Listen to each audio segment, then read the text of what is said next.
I really like going over banned exploit lists and just seeing what I can learn from them because like this is good stuff.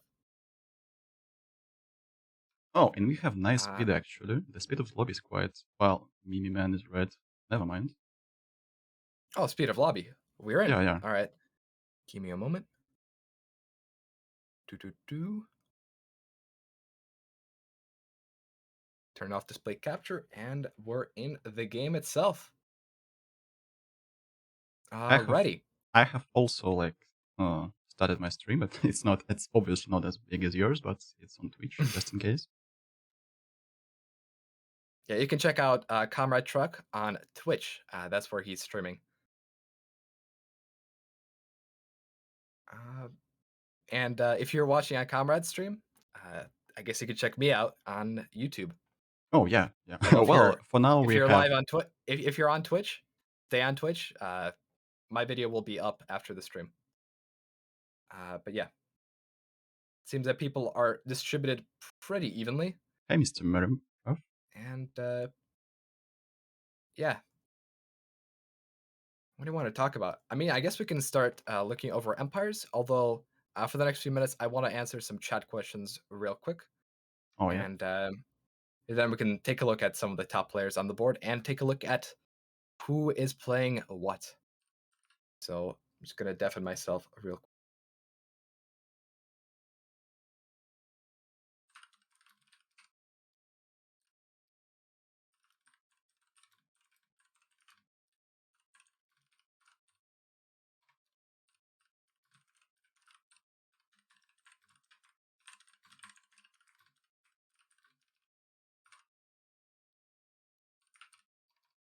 Hey Mr. Panzerhanser.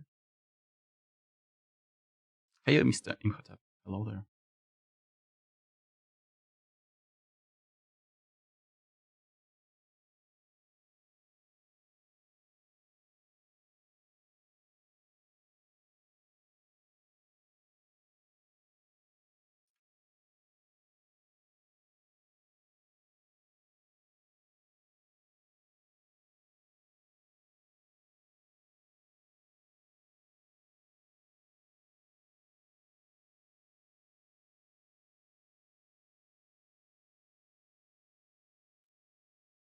Oof. It was quite hard to organize, to be honest. I'm still not sure that everything is going good, but I hope that this will be a great stream.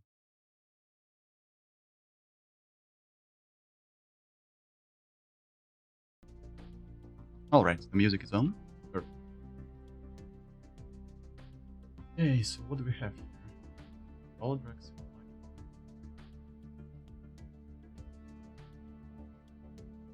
But that's just a minor lag. That is just a minor lag.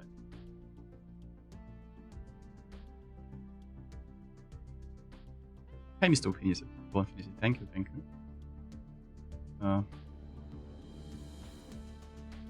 My guaranteed has run.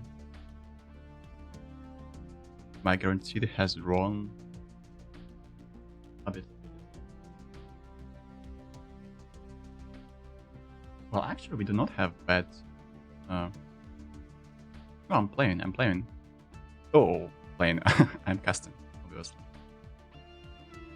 Okay, who is where? Who is where? Who is this? Mimiman is next to Yoshinobu. Situation log updated.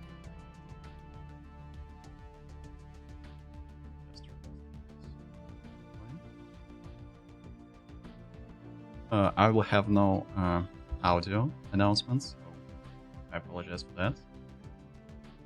Well, Infinity, thank you for your subscription donation. Load one, hello there.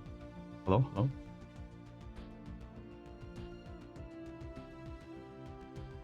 Yeah, I guess he's targeting 100 at this point. Vivi Manole and Maribu78, thank you for your follow. And sorry for no announcements, I decided to disable them just for this game. I mean, because I will be casting. Nazil's Puzzles, hello there, thank you for your follow. Right, speaking about the situation on the map. Situation log updated. So basically, Klondike is next to Strat, next to Mule. That's funny. Mule and Klondike and Lyra. They're kinda all close to each other. Mr. Valadrax. Where is Mr. Valadrax? I'm pretty interested in what empire he's playing. Who do you think will win? Well, in the end, I hope that Stellaris community will win. Situation log But regarding updated. the win of the tournament, I would say that Klondike most likely will be in the top 5. Yeah, looks like it will be a hell of a match. A hell of a match. Automaton is next to Alec. Two weak Stellaris club players are not close to each other. Looks like there will be only one. Atanix is next to Salvor.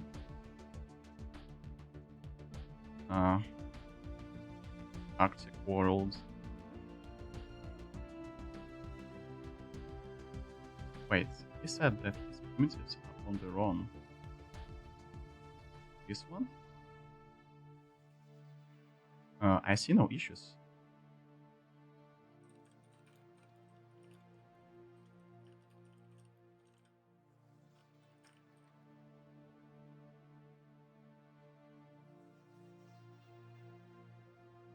I'd prefer to have Auto against Klondike, to be honest.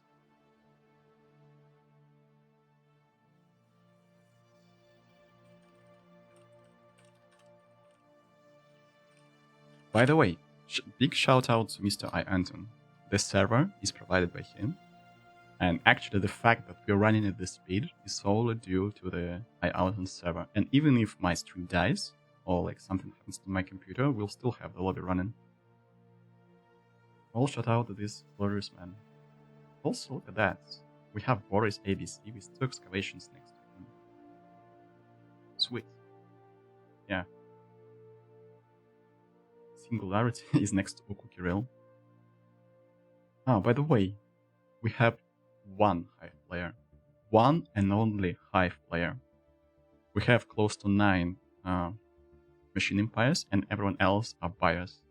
And this dude forms collective. Uku Kirill is the only Hive player, and if he survives until the end of the game and he puts up a good fight, he will definitely receive one of the prizes.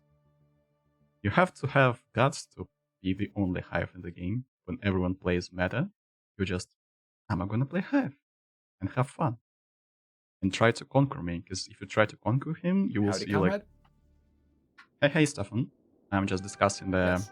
the empires that we have in the game, and I'm glad to Oh, announce. that's exactly what I wanted to talk to you about. Oh, So, nice. I'm glad to announce that we have one Hive Empire in the game. So watch out. One Hive Empire. Yes, Mr. Uku Kirill. And I already decided that if he survives until the end of the game and puts up a good fight, he will definitely receive one of the prizes, because you need to have like a lot of self-esteem and a lot of like inner strength to pick Hive You when need a everyone lot else. of balls to play Yeah, Hive Mind yeah, in an ultra that's competitive true. game. That's true.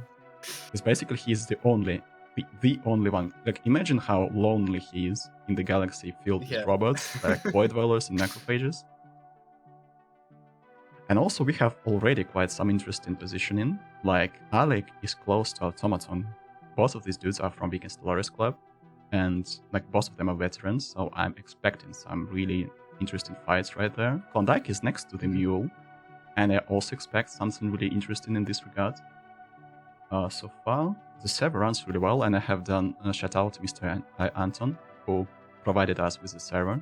That's his. And it's actually, for the number of players we have and for 600 stars, the lobby is running pretty smooth. Indeed. I wanted to ask you about, what's the composition of the galaxy? For example, what % of the empires are playing machines? What % are playing necrophage? Stuff like that.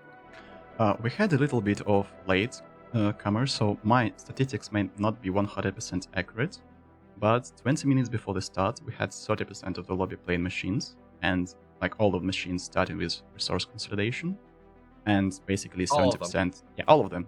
their stat and resource All of them. consolidation. Well, if we had Reen allowed, we'd have like all of them starting with Reen, but you know. It's fair, yeah. And bioempires are actually distributed quite evenly between void dwellers and necrophages. Well, there is one hive, as I already said. You kinda can like keep that in mind. And actually, there are a little bit more void dwellers and necrophages in this run. Mainly, I guess, due to the fact that logistics growth is at 1.5. Usually, necrophages get more benefits from the higher logistic growth. I decided to put it like at the standard value, so hives, not hives, but machines have a chance. Because if you put this logistic growth quite high, then necrophages are through the roof. True, And I, true. and I guess, assuming the fact that origins are distributed quite evenly, we'll have almost the same, like 33% for resource consolidation, void dwellers, and necrophages. I guess that will be an interesting lobby. Yeah, and this really goes to show you which builds are currently meta. You know, machines, Yeah, void basically, dwellers, and necrophages. like basically, this is the meta. Like this is the best example This that is the meta. yeah, right here, that competitive players are playing what is the strongest, and we can see that void dwellers, necrophages, resource consolidation. That's it.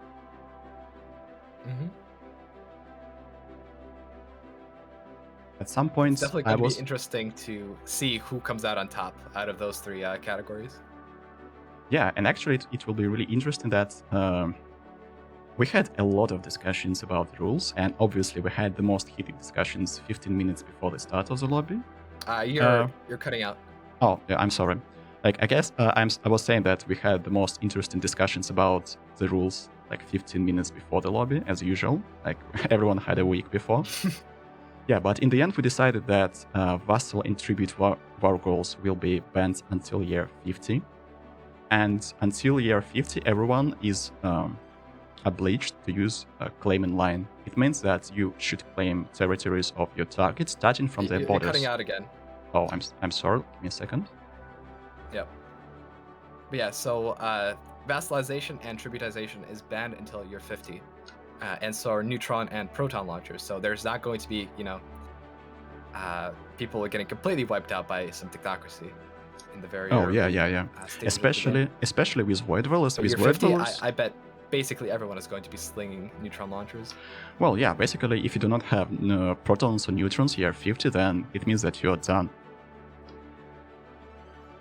Unless someone has stopped you in your technology development, or there was a really rough war. Like, I expect that almost everyone here will have proton launchers, and the fights will get even more spicy. Yeah. I also see the chat, Strat, one of the YouTubers that we have, that is quite experienced, but not that experienced in like big multiplayer games. He spawns next to Klondike. So he's already posting no in the chat. Oh my god. He's actually in between Arch and Klondike, two of the veterans. So if he survives, he will get a prize, I tell you. But, well. I mean, either way, he's probably going to get some good content out of this. Oh, yeah, that's for sure. That's for sure. Hyperlink and control is going to be key here. Yeah, I agree. Спасибо, Aggressor, спасибо. Seems that currently some of the top empires are void dwellers, purely based on score, but I'm sure that's only temporary. Oh yeah, necrophages need some time to come online. Especially they need to wait for the culture stellar shock. Also, I'm sorry if there are some issues with my voice quality and the microphone quality.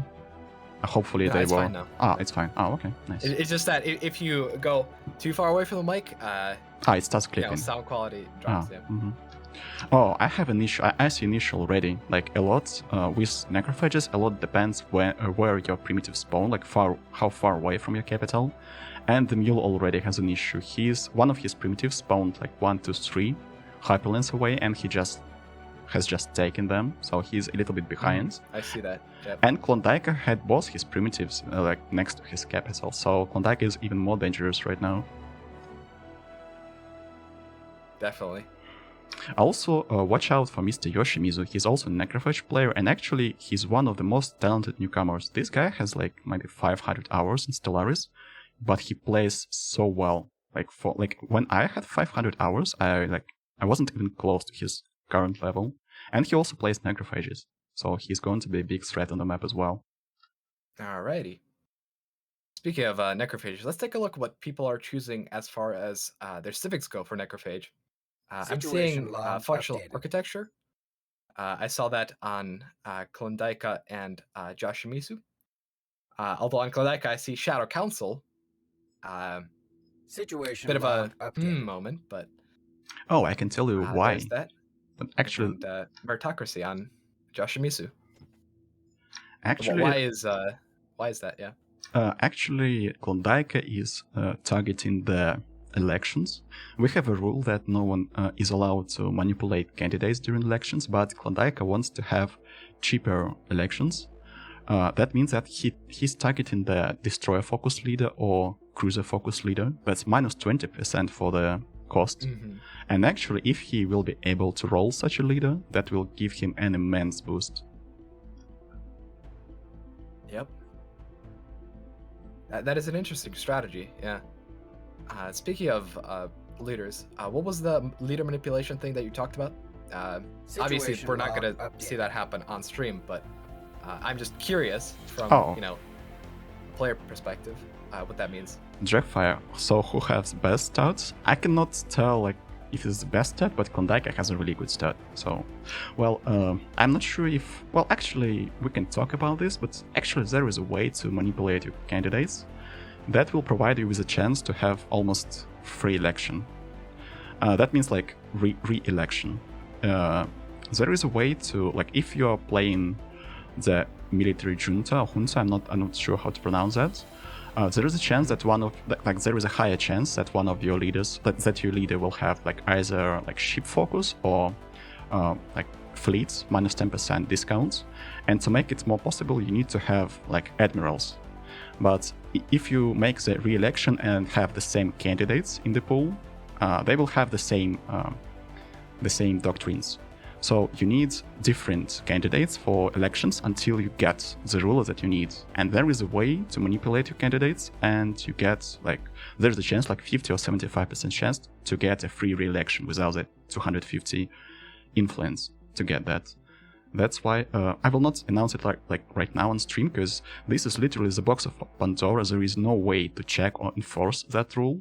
But any good player, any stone player that we have here, is bound to not use this, because basically this can give you like free influence, like free 250 influence for nothing almost, and that's kind of a broken thing to have. Okay, I understand. Not revealing it on stream here, but I think I figured it out, and I'll probably. I like to talk about exploits, so I'll probably talk about it in a future video. But well, I think I figured it out just based on the way you were putting it. Yeah, I guess that you have more than enough experience to figure this out, and actually if this will help to bring attention to this and this will get fixed, you will be honored as the hero of Stellaris community, because this is like, actually this is the only stuff that we cannot enforce. There is no way. You need to make saves every day and check every day to have a chance. Yeah, that's impossible. I really hope that you will use your weights as a content creator to like contact Paradox development team. I do have a contact to the quality assurance team, so I'll probably message them. I will make sure though, before messaging them, that my assumption is the correct assumption. Yeah, we can talk it in direct messages. I just wanted, like there is 1,000 more people watching you. There is almost 30 people watching me. That adds up, But you never know like how it ends up, and like the less people who know about this before it's getting fixed, the better. That's my attitude for now. That's true. Although I'm gonna be honest, my attitude about these things is the exact opposite. The more people know about something being an issue, the faster it's going to be fixed, because there's more pressure to fix it. Yeah, that's true, but also that's like, especially this one, like you see any person in the game who has destroyer focus or the like fleet ruler, and you start asking yourself, was he cheating or is he legit? And actually it brings it a lot of witch hunting, and you never know, like you see the guy, maybe he's like completely clear, but you are not sure, like everyone knows it, so maybe he's cheating, maybe he's not cheating. Well, anyway, I really do hope that with your help we'll get this fixed as soon as possible, and that will be great. Alright. Someone is saying that there is a player down south with only a single choke point. Take a look. Oh yeah, boss down south is Oh yeah, that's a machine going to be in empire. a very nice defensive position. Although, as a machine empire, he's probably going to want to, you know, be aggressive and conquer fellow other machine empires. Well, to be machine empire is currently a lonely role in this galaxy. Since there are like 8 or 9 machine empires out of 32 players. And actually, let's check if there are clusters of machine empires. Murmurza, Yeah, thank you we're for gonna need to tier 1 watch out for subscription. machine empires spawning next to each other because the thing with machines is that if there's too many of them, it's too easy to just snowball, because a machine empire, when conquering another machine empire, will be able to integrate them almost perfectly. Like, there's not going to be, you know, the happiness penalty or penalty with, you know, those species being Xenos. Is just going to be machines are unplugged from one hive network and plugged into another network. And a machine empire that just conquers another one is going to simply double. Think of Stellaris content, always welcome. Yeah, but basically we're machines gonna are need to like... watch out. Yeah, basically machines are like, oh, we have a new ruler, no problem. Let's dig some alloys for him. That's it. And actually, we had some sort of a trick.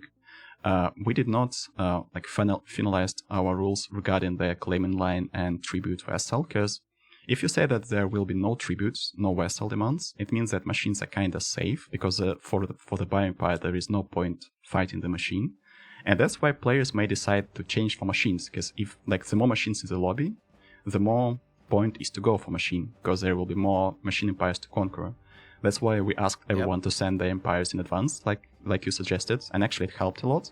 And once everyone suggested their empires, we then checked how many machine empires we have. And actually we have like 30% of machine empires. That's why tributes until year 50 are banned, and after year 50 there can be only one tribute. Mm-hmm. Mostly it's down to the fact that machine empires cannot compete with the strongest origins like Void Dwellers and Necrophages exactly year 30. They come online a little bit later, so until year 50, they, unless someone really wants to kill them and invest influence, let's say they spawn next to Bioempire, and Bioempire decides to claim them, they will get almost nothing from it except for mining in space and some planets without pops. So this way we kindly indirectly buffed machines, because, well, they need some love. Yeah, in a situation like this. I'll have to do a bit more checking on whether we have a triple cluster of machines, but right now machines are going to be on the back foot until at least year 50, I'd say. I can tell that machines are distributed quite nicely. I have checked, I'm not that good at commenting, guys. This is the first one for me, the big tournament, so I'll be the number second. But actually, I can see that, yeah, they are quite nicely distributed through the lobby. That's wonderful. Yeah, we will not have one huge mega machine empire emerging year 50 and destroying the galaxy. Let's see how bioempires will treat our metal friends in this lobby. Yeah, it's definitely going to be interesting to see a war between a bio and a machine empire. Привет, Ковальский. At least early on, I don't think we're going to get much of Vanilla. that. People are probably going to want to leave the machine empires alone, and that's what I would do. And then the machine empires are going to be given a chance to make a comeback a bit later on.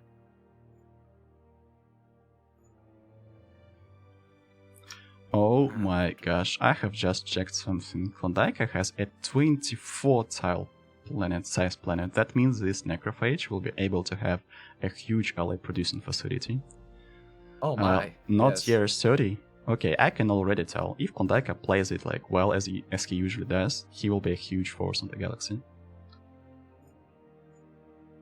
Real quick, 775MRW, thanks for the donation, and thank you for watching my Stellaris content. But yeah, Klondike is a force of nature. Мир до 30. Что еще? Клейм по цепочке до 50-го года. Ну, в принципе, стандартные правила. Let's see.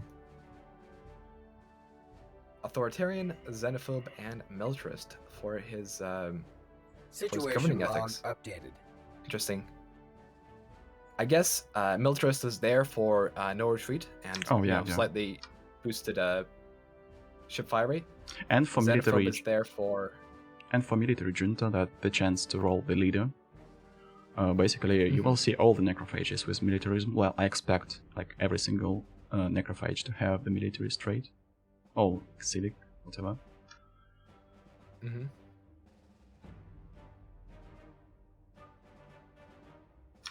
Our glorious Hive Empire is number 2, but from the bottom, unfortunately. We'll be watching how this goes for this empire. Oh my god. Well, this is the nature of Stellaris. Unfortunately, as I say, people who play Hives, they love to suffer. And actually, sometimes, like, they literally love to suffer. And sometimes, but actually, this like player in particular, Ukukiril, he's known, like, if he's left alone, like, for 50, 60 years, and no one cares about him, and he has planets, he will come up with a huge force in the late game. So we'll see how it goes for him. Alright, well, we're definitely gonna have to keep an eye on him. I do have to say, though, first time I tried to make a good build for a competitive lobby in Stellaris, it was with Hivemind, because I really, really, wanted to make Hivemind work. But and how did it go? Be an uphill battle. Oh yeah, that's true.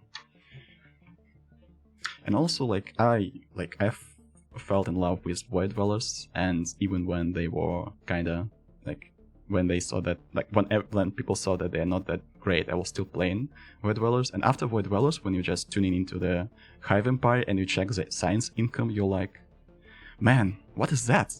Like, after the Bio Empire, you watch the science and you just cannot believe this. So yeah, that's quite hard. Actually, Ukukiril is playing on the maximum difficulty that you can get. Yep.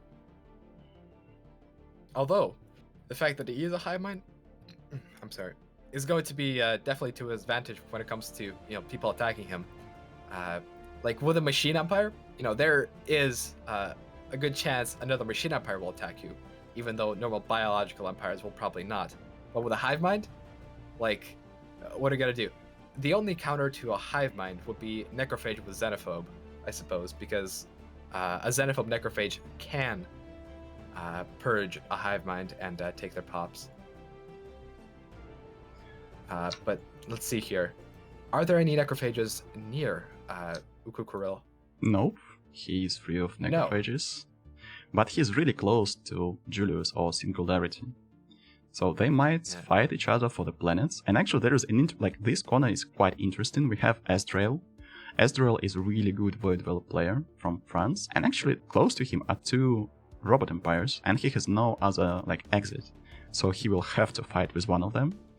And one of the robot empires is actually Barras, who is also a really good player, also from France. So we might have a team kill or nation kill right from the start of the game. Nation kill.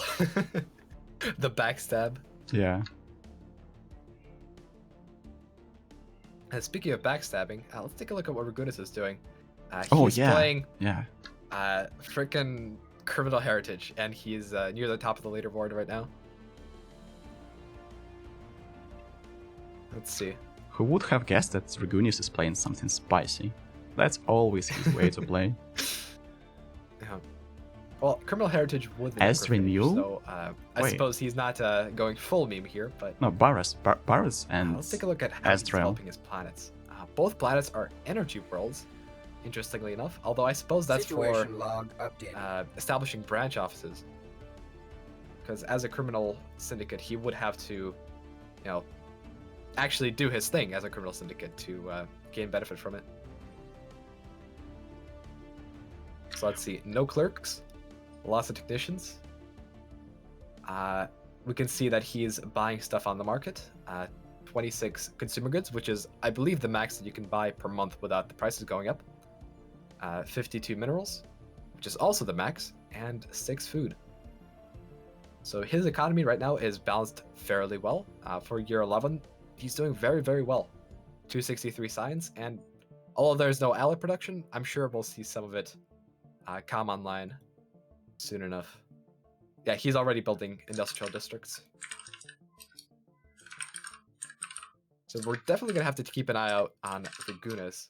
He has talked to me before the game and said that, you know, he really needs a lot of energy to make Criminal Syndicate work. So I think he's not going to be just a murder hobo. I think he's going to be an insidious saboteur in this game. And the funniest part is that Dragunas is fairly close to Klondike.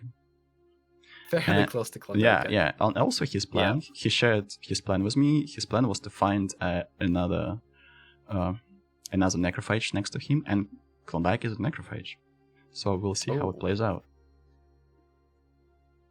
I mean, as it stands right now, Choice Boy, thank you for your follow, by the way.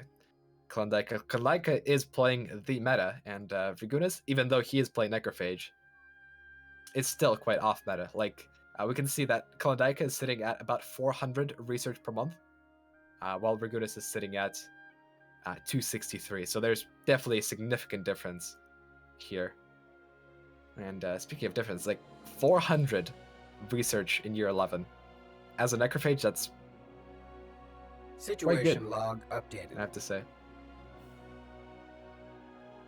Well, let me be honest, Klondike has the most experience with necrophages. He's more experienced than I am, for sure. And he had different builds. He checked different approaches. And what you can see in his build is basically, I guess, the most efficient so far. Mm-hmm. Yeah. Well, at least with the restrictions in place. I'm sure he'd be playing a lithoid dictocracy if it wasn't for the restrictions. Well, yeah, the problem with Lysoids is that with necrophages, basically Lysoids are not growing, and you get 4 additional pops to dig out. And that means that you have the benefits of Lysoids with a lifespan, with a habitability, with the additional 4 pops, without any negatives from Lysoids, because you're not growing them anyway. That's why we decided that it's not kind of like the way it should be played. And regarding the materialism provides you with academic privilege that helps immensely with stability. Well, yeah, and if you play necrophage technocracy, you can have a 200 naval capacity fleet around here, like 31, 32, 33, and 150 allies on top of that. They're just out of this planet strong. That's why we decided, you know what? We cannot battle this. Like, there is no way. You can only counter this with another technocracy necrophage. Yep. And speaking of Klondike being good at necrophage, he is the person I went to ask for any corrections on my own necrophage guide, because he is the man for the job. Oh, I think we just saw something interesting here. An exploit that was not banned, and I suppose some people might not see it as an exploit, but the thing with admin cap. Updated. Basically, what I see Klondike doing right now is he's keeping bureaucrat jobs open, and then only every once in a while employing them for a second to finish researching any technologies or traditions. Well, yeah. I believe I talked about this previously, and I personally hate this. Like as a thing that you can do, it's absolutely disgusting to me. Not from the perspective of power, but from the perspective of the absolute micro that you have to do to try to get it. And I personally would never use this trick, but I know some people definitely grew accustomed to it over the past little while. Well, yeah, first of all, it requires a lot of micro, and sometimes you can forget to turn this off. And there is another issue. Actually, the game kind of robs you. This can be like an exploit. This can be considered like 100% exploit if you have like immense administrative sprawl, and you use your bureaucrats to cover this for a second. Let's say you have like 20 metallurgists, and then you turn them to 20 bureaucrats, and then back. Yeah, that's 100% exploit. But from the start of the game, while administrative capacity, you have like debuffs like 15% technology cost. That's not that big of a deal. But actually, the game, when the game finishes the research, sometimes it robs you at the last month. So the game itself kind of provokes us, especially with Void Dwellers, because Void Dwellers usually do not have a big empire sprawl. like you're usually like 10 or 20 administrative capacity over with your Empire's pool over your capacity. It actually helps to fix the game, but I do hope that this whole mechanic will be fixed, as Paradox have already announced. Yeah, they did state that they wanted to rework Ammon Cap, and I'm very happy for it. I have also noticed one thing, that we have a slave radicalizing event on one of the top players' worlds, that's Mr. Yoshimizu. Mr. Yoshimizu, unfortunately, with necrophages, even the most experienced necrophages sometimes make mistakes. Like, we had a game when Klondike had slaves radicalizing on his capital. And he basically said, like, okay, guys, I'm done. And he left, because he knew that there is nothing you can do. You have minus 20 stability in your planet, and that's it. Yeah. Slaves radicalizing. I believe to prevent that, you need to keep your stability above 40. I'm not sure if it's doable without academic privilege, but I know for sure that it is. It's possible without it. Well, it's possible, yeah, but actually it's so tricky. I remember that once I ran out of consumer goods for 1 day, and I had a slave radicalizing event. Oh, 1 day without consumer goods. Actually, yeah, it's quite random and quite tricky. So it's not like you're bad if you have this. Like, even best players have it sometimes. Yeah. And not to say that I'm a best player, but I've also had this happen when testing out the necrophage build. It's just like sometimes it happens, and like the thing about it as well, like you can avoid doing anything to stop it, and you can just get lucky and not have it happen. Yeah, exactly. Like it's too random of a mechanic. But yeah, that's definitely going to be setting Joshimishu back, because that is a 20 stability penalty. And although the planet right now ran out of the culture shock, so it's at 49 stability, like 20 stability makes a big difference.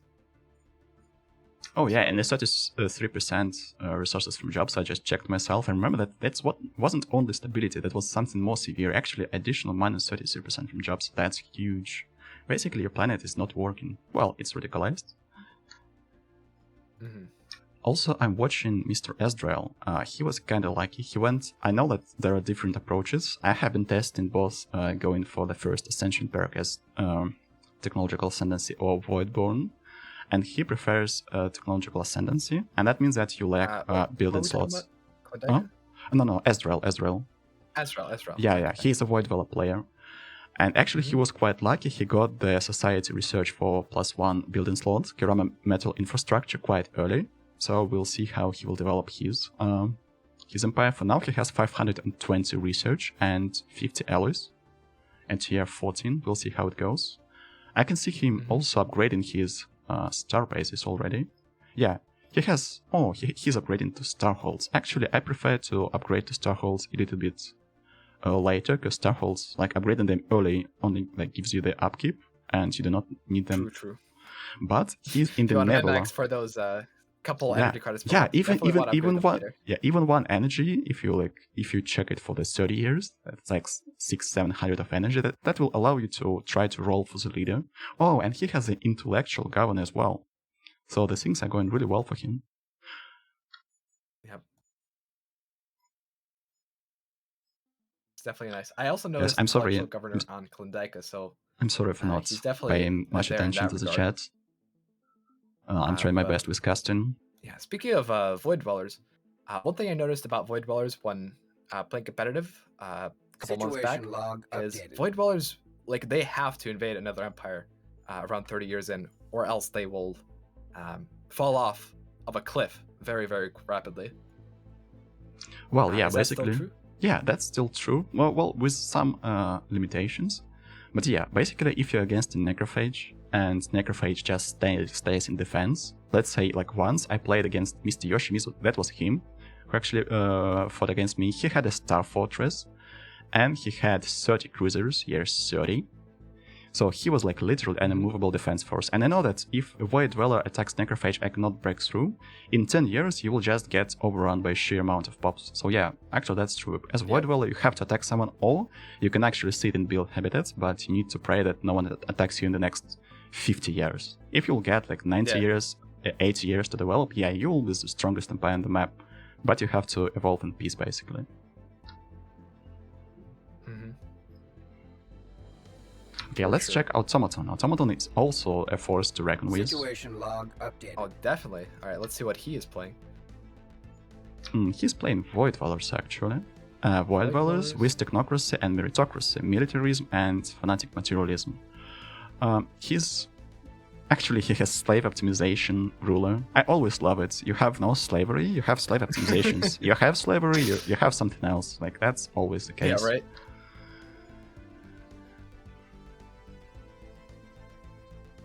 Oh, and he went with Voidborn, as I prefer to do, but he has quite a low amount of research for now, 300. I guess he's focusing on alloys. He has 56 alloys per month and quite a big bank already, 4.6k, year 15, that's quite a lot.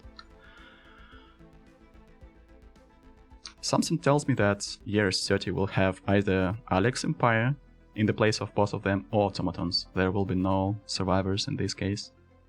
Well, let's take a look at Alec, how he is doing. He's at 439 tech and far less alloys. He's at 1.7k stored. What is he building? Any habitats? No. Well, actually, he has a really nice ruler. The biggest bottleneck the Void Dweller can have is minerals, and he has Space Miner and Industrialist ruler. Also, new generation. Actually, it will help him a ton.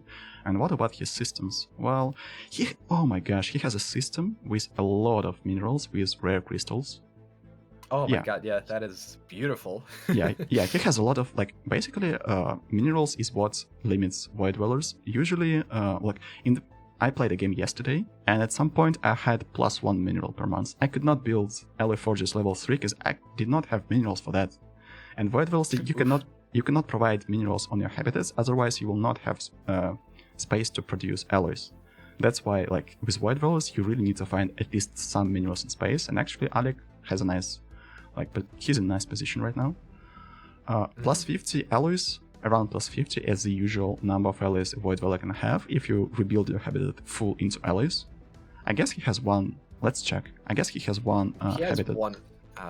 Full alloy. Yeah, that's the way usually. What about, and also, by the way, is it normal to have one energy habitat, one research, and one industrial? Yeah, or basically. Would you go for something else? Well, basically, I play the same way. I go with research, alloy, and energy. If I see that I'm not getting, actually, this is the case for Alec. He does not have the Forge level 2.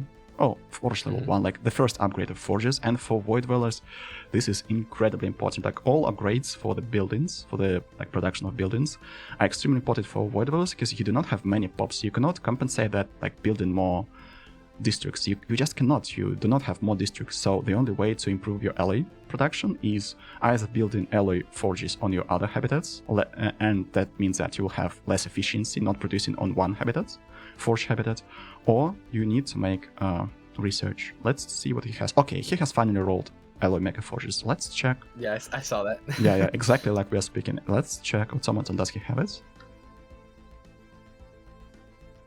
Take a look. Wait, what? Apio is at war with someone? What? Okay. We're gonna have to take a look at that, but Automaton does not seem to have the technology yet. He's even lower tech than Alec. Oh yeah. So I guess that's Subterranean Empire. Yeah, our YouTuber Apio has a really nice content already. The first war award goes to Strat, year 16. Oh my god. No. This is such a meme. Holy moly. Subterraneans actually took control of the planet and are a separate empire now. So we have our first AI in the galaxy. I'm gonna take a look at how long this lasts.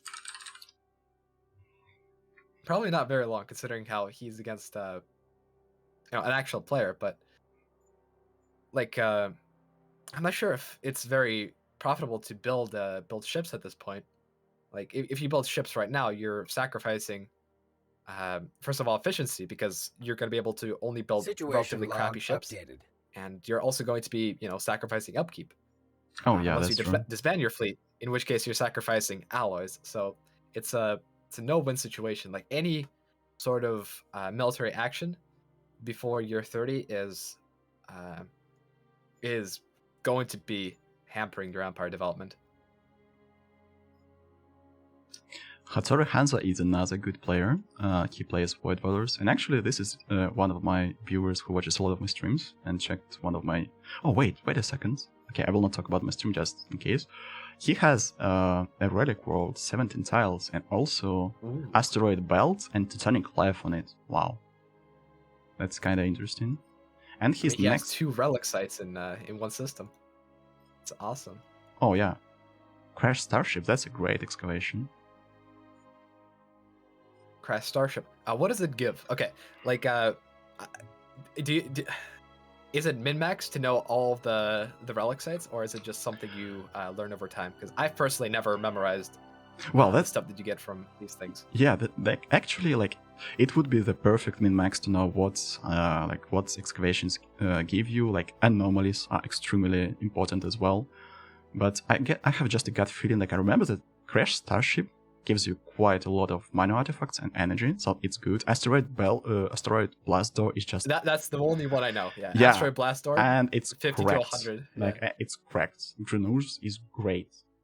What else? Anybody home? I guess, something like this. But I know that what is the best anomaly in the game, this is called movement in the clouds, and it gives you bubbles, the amoeba that you can get. Oh, right, yeah. Yeah, that's basically, I always definitely search for it. one. Yeah, that's definitely number one. I always search for it. And we have a player at Tanix who always... Yeah. Oh, I'm sorry. And we have a player at Tanix who always says that he's going to vivisect bubbles. So I would be glad if he will be punished for his sins, at least getting a tributary, something like this. Is our situation log updated? Yeah, and yes, he is. Yeah, and he's one of the strongest macro players, like macro robber players. If he's left alone for... Well, I can say this about almost anyone, but especially him. If he's left alone for a really long time, you will see like 50 habitats, 25 planets, and he will be good with it. He lives in Spain, and when it was like plus 40 in his country, he was still building like 50 habitats per game. This guy is just a savage, I tell you. Hey, Mr. McTurn. This man can micro even in the intense heat. Yeah. Nice. Situation log updated.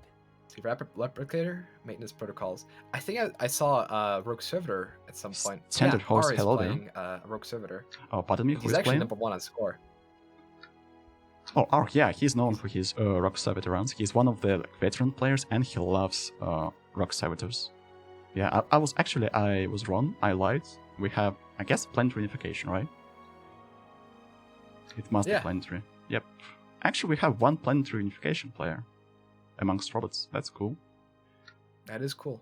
I mean, I suppose you can't really do resource consolidation if you play Rogue Servitor, so...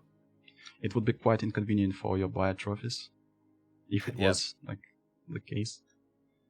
Speaking of buy trophies, so as a Rogue Servitor, do you think you'd want to go for biological empires just to get those bio trophies, or would you still avoid getting any, dirty Xenos in your empire of machines? Oh, I would definitely go for them, but you need to prepare your economy in advance, because sometimes if you get a lot of planets and a lot of bio trophies, it can actually crash your economy. You need to have a healthy stockpile of consumer goods and food, just in case, because if your bio trophies are not happy, you're in big trouble.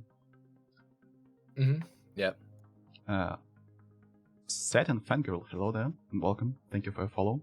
Sorry for not having notifications. He doesn't seem to be spreading out his bio trophies. Now, what I normally do, and of course, I'm not the most min-max player out there ever, but he seems to be keeping all of his bio trophies on his home planet. Whenever I played Rogue Servitor, I would always spread them around to get that sweet stability bonus, but it seems that he's doing just fine without them.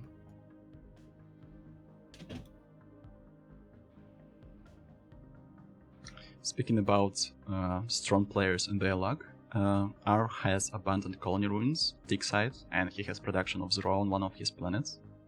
Zero is a really great addition to your empire. Oh yeah, getting this Roni is insane. He's selling 2 per month, so that's an extra 28 energy credits, and the more planets he gets with this Roni, the higher those numbers are going to be.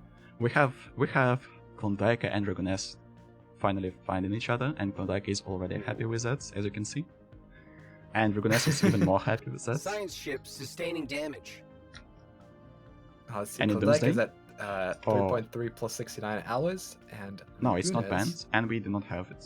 is at 3.2 plus 57, so he's a little bit behind, but they are relatively equal, although Klondike definitely does have the tech edge right now.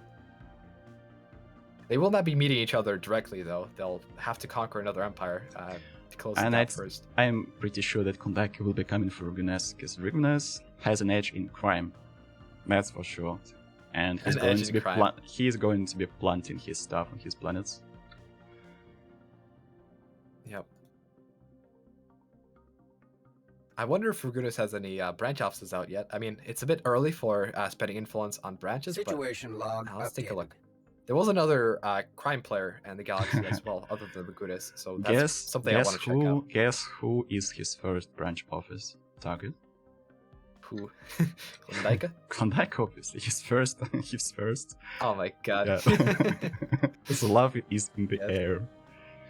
He's exporting crime. Although Klondike isn't having any criminals right now. Like currently, criminals are a bit buggy. They don't have enough weight. So if you prioritize some other job, Situation log updated. you know, criminals don't actually get their jobs filled because the weight for other jobs is higher. But the more pops a planet has, the more likely it is that the pops are going to be wasted in crime. These criminals syndicate good in multiplayer. We'll Well, definitely, it's more like See I'll that use this come build to later on. make your anode thingy. Yeah, who was the other crime player? Gotta check. Actually, Klondike might have an issue with that. I mean that he has only 6 mineral districts on his planet, and it feels like he will be producing minerals from his capital. And in order to avoid criminals, you need to have enough jobs of one type for workers, and he does not have. Like, if he had, let's say, 8 or 9 districts, he could have put all his workers on miners. Once Ragunas puts his office on his capital, he might have some criminals actually. Yep, I think so too. Although on his capital, I definitely think that there might be some counteraction against crime.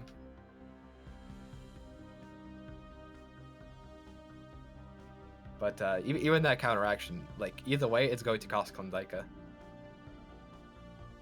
to have crime on his planet. I have just noticed. I also checked out the other criminal syndicate, Mr. Meme Man.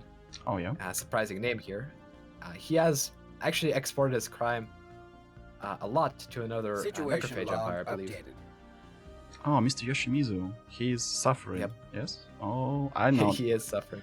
I know who will be the first target of Mr. Yoshimizu. Who, like, I'm sure. I mean, let's take a look. Meme Man is sitting at 4.2 plus 49 alloys, and Yoshimizu is sitting at 4.3 plus 74. So Yoshimizu will probably be able to outpace Mr. Meme Man, but it's definitely going to be a close fight. Okay, let me check his research. Give me a moment. I'm not that used to observing the games because usually I'm playing, and a lot of people were asking me, are you playing today? And when we started discussing the rules like 15 minutes before the game, I really had an urge to get into the game and kill some people in game, obviously, after the discussion. But Yoshimizu. Okay, he's upgrading his alloy forges. That means that he's going to have a huge production of alloys, and actually oh wait, I was wrong. Slave radicalizing is only minus 20 stability. That was culture shock that gave him minus 33%. He's upgrading his alloy forges to level 2, so he's going to have even a higher income of alloys soon, and once the slave radicalizing debuff wears off, he'll have even more. And he also has quite a big planet, 21 size. I mean, for the Forge planet. Interestingly, it doesn't seem that any of the crime jobs are getting filled, even though there's like 22 crime slots. no pops are working in them because of the prioritization thing, and because there's currently not enough pops on the planet to really make a difference. So even though Meme Man is trying to sabotage Yoshimizu, it's not really having a big effect. So, but you can play the at least crisis, right it'd be now. fun. Well, we have no crisis in this game, like, in order to prevent the crisis ruining someone's game.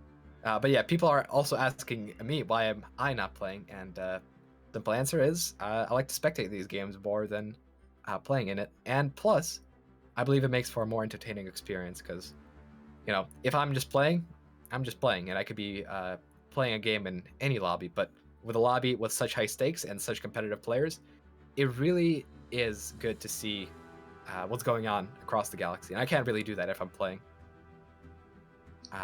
This goes Situation log to updated. like an experience I had in my first big multi-game that Situation log I updated. hosted, the 100-player game. In that game, I played and also tried to commentate on what is going on in the galaxy. And it's so hard. It's so hard. I was really meh at both. Yeah. And so from that game onwards, I just decided, hey, you know, I'm going to do one thing or the other thing, and I'm going to make it very, very entertaining in one of those categories. But double tasking there can't really bring you any goodness. I have just noticed an interesting like outcome for one of the players. Mr. Ezreal has 1x Belen. It means that he's going to have the Jesus, I forgot how it's called. Not Memorex? Yeah, Memorex. Yeah? Memorex? Yeah, I guess he's going to have the Memorex. Memorex is pretty pog. Wait, 1x Belen, right? That's, yeah, the Memorex, yeah, indeed. But the problem is he's the Void Dweller, so he's just going to have it on his, like, Science Habitat, but it still helps quite a ton, and it gives you a lot of minor artifacts.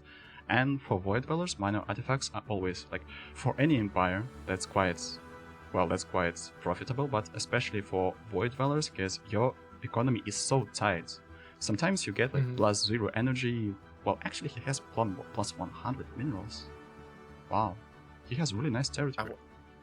Yeah, he got... Did he get lucky? I mean, his territory is nice, but plus 100. Okay, let's check what is going on. Producing any on his planets? No.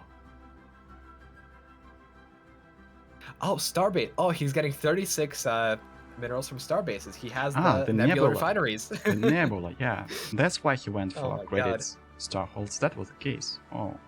This is one of the first times I've seen Nebula refineries actually used. Holy.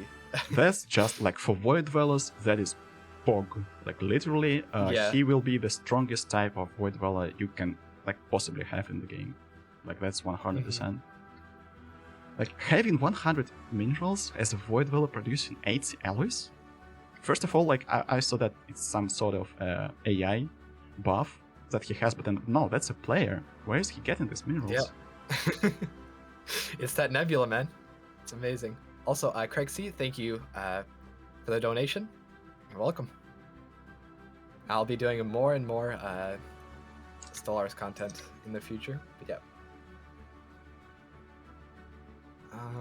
yeah. Right now it's year 22, and so in 8 years from now, we're going to see all sorts of wars begin. Oh yeah, that will just explode. We'll have hard time. We'll have hard time commenting that. А кто от Бургов стримит? Стефан Анон. Also, I also see Salvor. Real quick, I want to mention Salvor, one of the top players here. He's actually the guy that makes the StarNet AI mod, and I just want to give him a quick shout out. The StarNet AI mod and the similar StarTech AI mod, they're awesome. I played with StarTech just yesterday in a weekend multiplayer game, and the AI was on par with players for the entirety of the game. Like StarTech makes it so that AI is not extremely aggressive early on. 40 years in, it does begin to declare wars, but like it keeps up. On Grand Admiral scaling, it was completely even with the players in the galaxy. And I just have to give Salvor a shout out for making that mod. It's great. Will Infinity they need people like him on the Stellaris development team to make AI actually competent. And But yeah, what were you gonna say? Salvor is an extremely how do you call knowledgeable guy. He knows everything about the game. Like you can ask him any question. He knows everything, how it works, like all the debuffs, modifiers, everything that is in game inside. And actually, he's a great player. So yeah, I completely agree with you for the shout out to Salvo. Situation log updated. He is playing, what's it called? Necrophages. Necrophage? Yep. And he seems to be doing fairly well. He went for the like later expansion of Alloys, let's say, but he's making 110. He has quite a low stockpile, 4.4k. I guess he will not be fighting Mr. Atanix. And by the way, Atanix has a Grand Herald excavation. Just in case. Oh my god. Yeah. Well, it's not on the level as it used to be. I remember that when we had to ban this until a certain year, when it just like immediately gave you this Titanship class. Yeah, have fun trying to defend with your Starholds and stuff. But I guess he will be fighting. I haven't actually seen the Grand Herald pop up in the past few months. Yeah, it's so rare actually. I think they made it so that you can only find it like 20 or so years in, and so getting it is quite lucky. Like you have to not be all out exploring stuff, because like 20 years into the game, you're probably already done surveying all of your systems. But if you leave some of them for later, Grand Herald can appear, and I think there's a 20% chance for the Grand Herald to be restored fully. Otherwise, it's going to be damaged. So we'll have to see if Artonix gets really lucky and restores it completely or not. Влияет ли он сильно на игру? Мне кажется, что нет. Никоим образом. I don't think that Grand Herald will anyway bug the game. I doubt that Speaking of Artonix, he has one of the biggest stockpiles of alloys out of anyone. As far as I can see, only Hattori Hanzo has more Ezreal as well, but Hattori has 8.3k alloys 23 years in, and that's a big stockpile. Plus 81 means that it's not going to be going up very fast, but Hattori is definitely going to be able to enforce his will on the galaxy. Situation log updated. Especially when faced against Lyra. Lyra is sitting here with 3.6k alloys and similar production, so it's looking like Hattori might dominate here. Although it is... Oh, what do you think about Void Dweller and Void Dweller violence, comrade? Because this would be Void Dweller and Void Dweller. Well, as you have previously been talking about how Machine Empire takes over another Machine Empire, then like it's doubling your economy, and I used to like say that when a Void Dweller kills another Void Dweller, you get minus 100 minerals. That's always the case, unless you have really nice space production. And also the funniest part is that Hattori Hanzo and Lyra, they had some shenanigans in one of the last games, so I'm really expecting them to fight each other. We will see how it goes, but it will be explosive most likely. Yeah, whoever wins, and I think Hattori Hanzo is probably going to win, considering how he's... Lyra is the only contact that he has. Oh, yeah. Recovering that economy is going to be tough. Because, I mean, he'd probably have to turn off all of the alloy jobs immediately, and probably maybe even make some mineral districts. Oh, yeah, and actually sometimes when I'm fighting against another Void Dweller and I see that I have an edge, I immediately start building Mineral Habitat, because I know there is no chance I can survive without it. Because basically, when you have two Void Dwellers, you have two base income, that is 30, and both of them are buying 50 minerals. So at least you will be sitting at minus 80 net with minerals. And also regarding the question that was that you have been asked, like, why not playing? Well, I guess that also there is a little chance that you decided to save me. I have been running almost insane with organizing this, like with all this stuff. And imagine if I was the only person to cast this, especially after year 30. It's close to impossible. We'll have at least 15 wars starting almost at the same time, and all of them will be really spicy. It won't be like one empire completely stomping another with any chance. We'll see a lot of fighting back and forth, I guarantee. Yeah.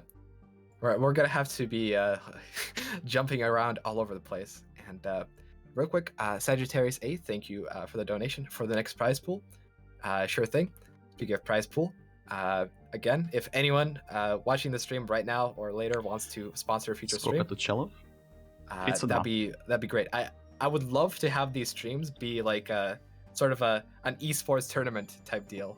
You know, with big rewards for you know, some dedicated competitive players. Like that would be awesome to have competitive Stellaris be an actual thing.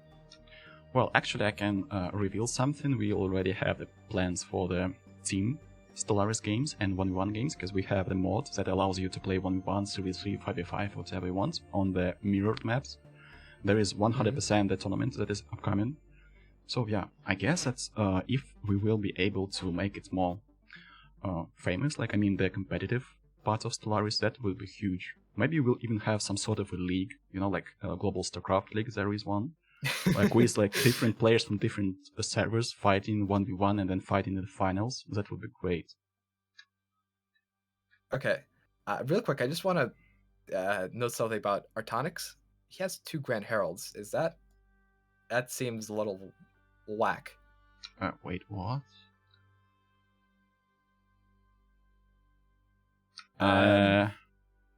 It might have been.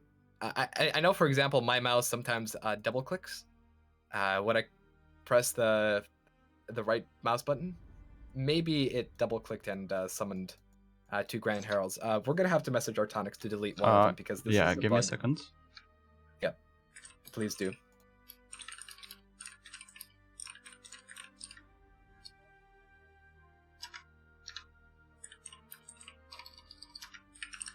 But yeah, Ragunis in chat is saying this game is gonna turn south.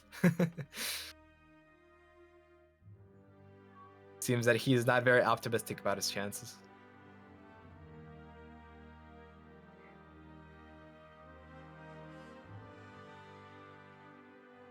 Situation log updated.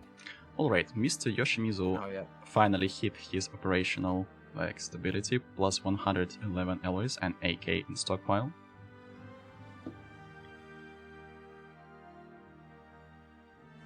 Mr. Meeman is... Yeah, I just have to point out, don't be sad. That's very reminiscent of your Empire naming, comrade. Don't be sad, is it? I'm so sorry. What? One of them was. That was it. Actually, in the last games, I just go with the smiley face usually.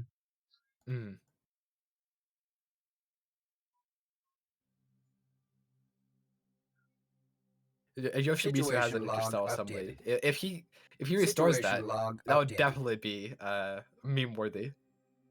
And maybe a prize wars as well. Who knows? Maybe prize worthy even, yeah. To have the balls to restore an InterStellar Assembly in a murder hobo PvP fight.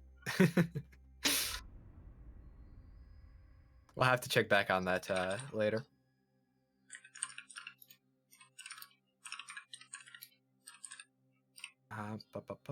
You're 25. Let's see. No one is building fleets yet. Well, Artonix kinda have a fleet. Well, Artonix has a fleet, but that's, and actually that's consuming 16 alloys per month. So I mean, even with that consumption, Artonix is sitting at fat stacks. Oh yeah, that's true. That's true. He got really lucky with the planets that spawned. What are the rules? And are there some interesting builds? Or like he has 7 planets total, and this is on reduced habitable planets, I believe. I think it's 0.75 habitables. So getting 7 planets in a crowded galaxy is pretty pog. Mostly we have void dwellers, resource consolidation, and necrophages. We have 1 hive mind empire, Mr. Wukiril, and we have 1 rock servitor, Mr. R. Everything else is just void dwellers, necrophages, and basically that's it. I can also there is an easy way to tell who is the real mega tryhard and mega competitive guy. Usually if you check someone's economy and you see the economy like Aro has right now, -1 mineral, -1 food, -0 consumer goods, it means that everything he has is basically either invested into science or alloys, and that's the way to go. Because you do not need plus 100 minerals, you just need the most amount of science you can get in alloys. Situation log updated. Как часто такие партии проходят? Это первое. Это первый такой турнир с таким призовым фондом. Уже был турнир у нас с призовым фондом $100. Yeah, right now I'm Но looking at он был не people's alloy настолько... stockpiles, and it's looking like 10K is about Situation log the updated. middle right now. Situation yeah, log yeah. updated. At this point, it's possible to tell Situation whether or log not someone is updated. going to win or not, depending on how many allies they have compared to their neighbor. Because at this point, for 3.5 years out of before the war starts, and making up a significant ally advantage at this point is quite difficult.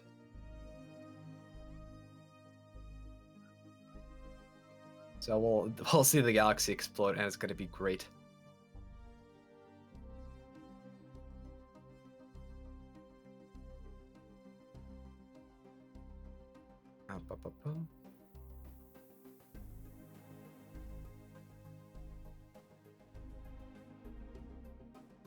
See how the galaxy my. looks like overall.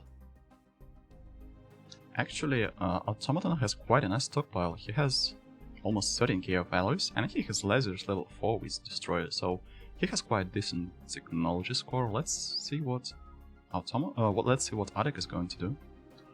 Когда next такой турик будет, все будет зависеть от того, насколько хорошо это пройдет. Yeah, strangely enough, he's pretty low on the leaderboard, but I suppose that's only because the weighting thing is not entirely accurate. Alec is such Alec is known for his mind games. Look at this guy. He literally produced 4 destroyers next to the Automaton's border, making it look like he didn't manage his ship queue properly, but actually he's building cruisers.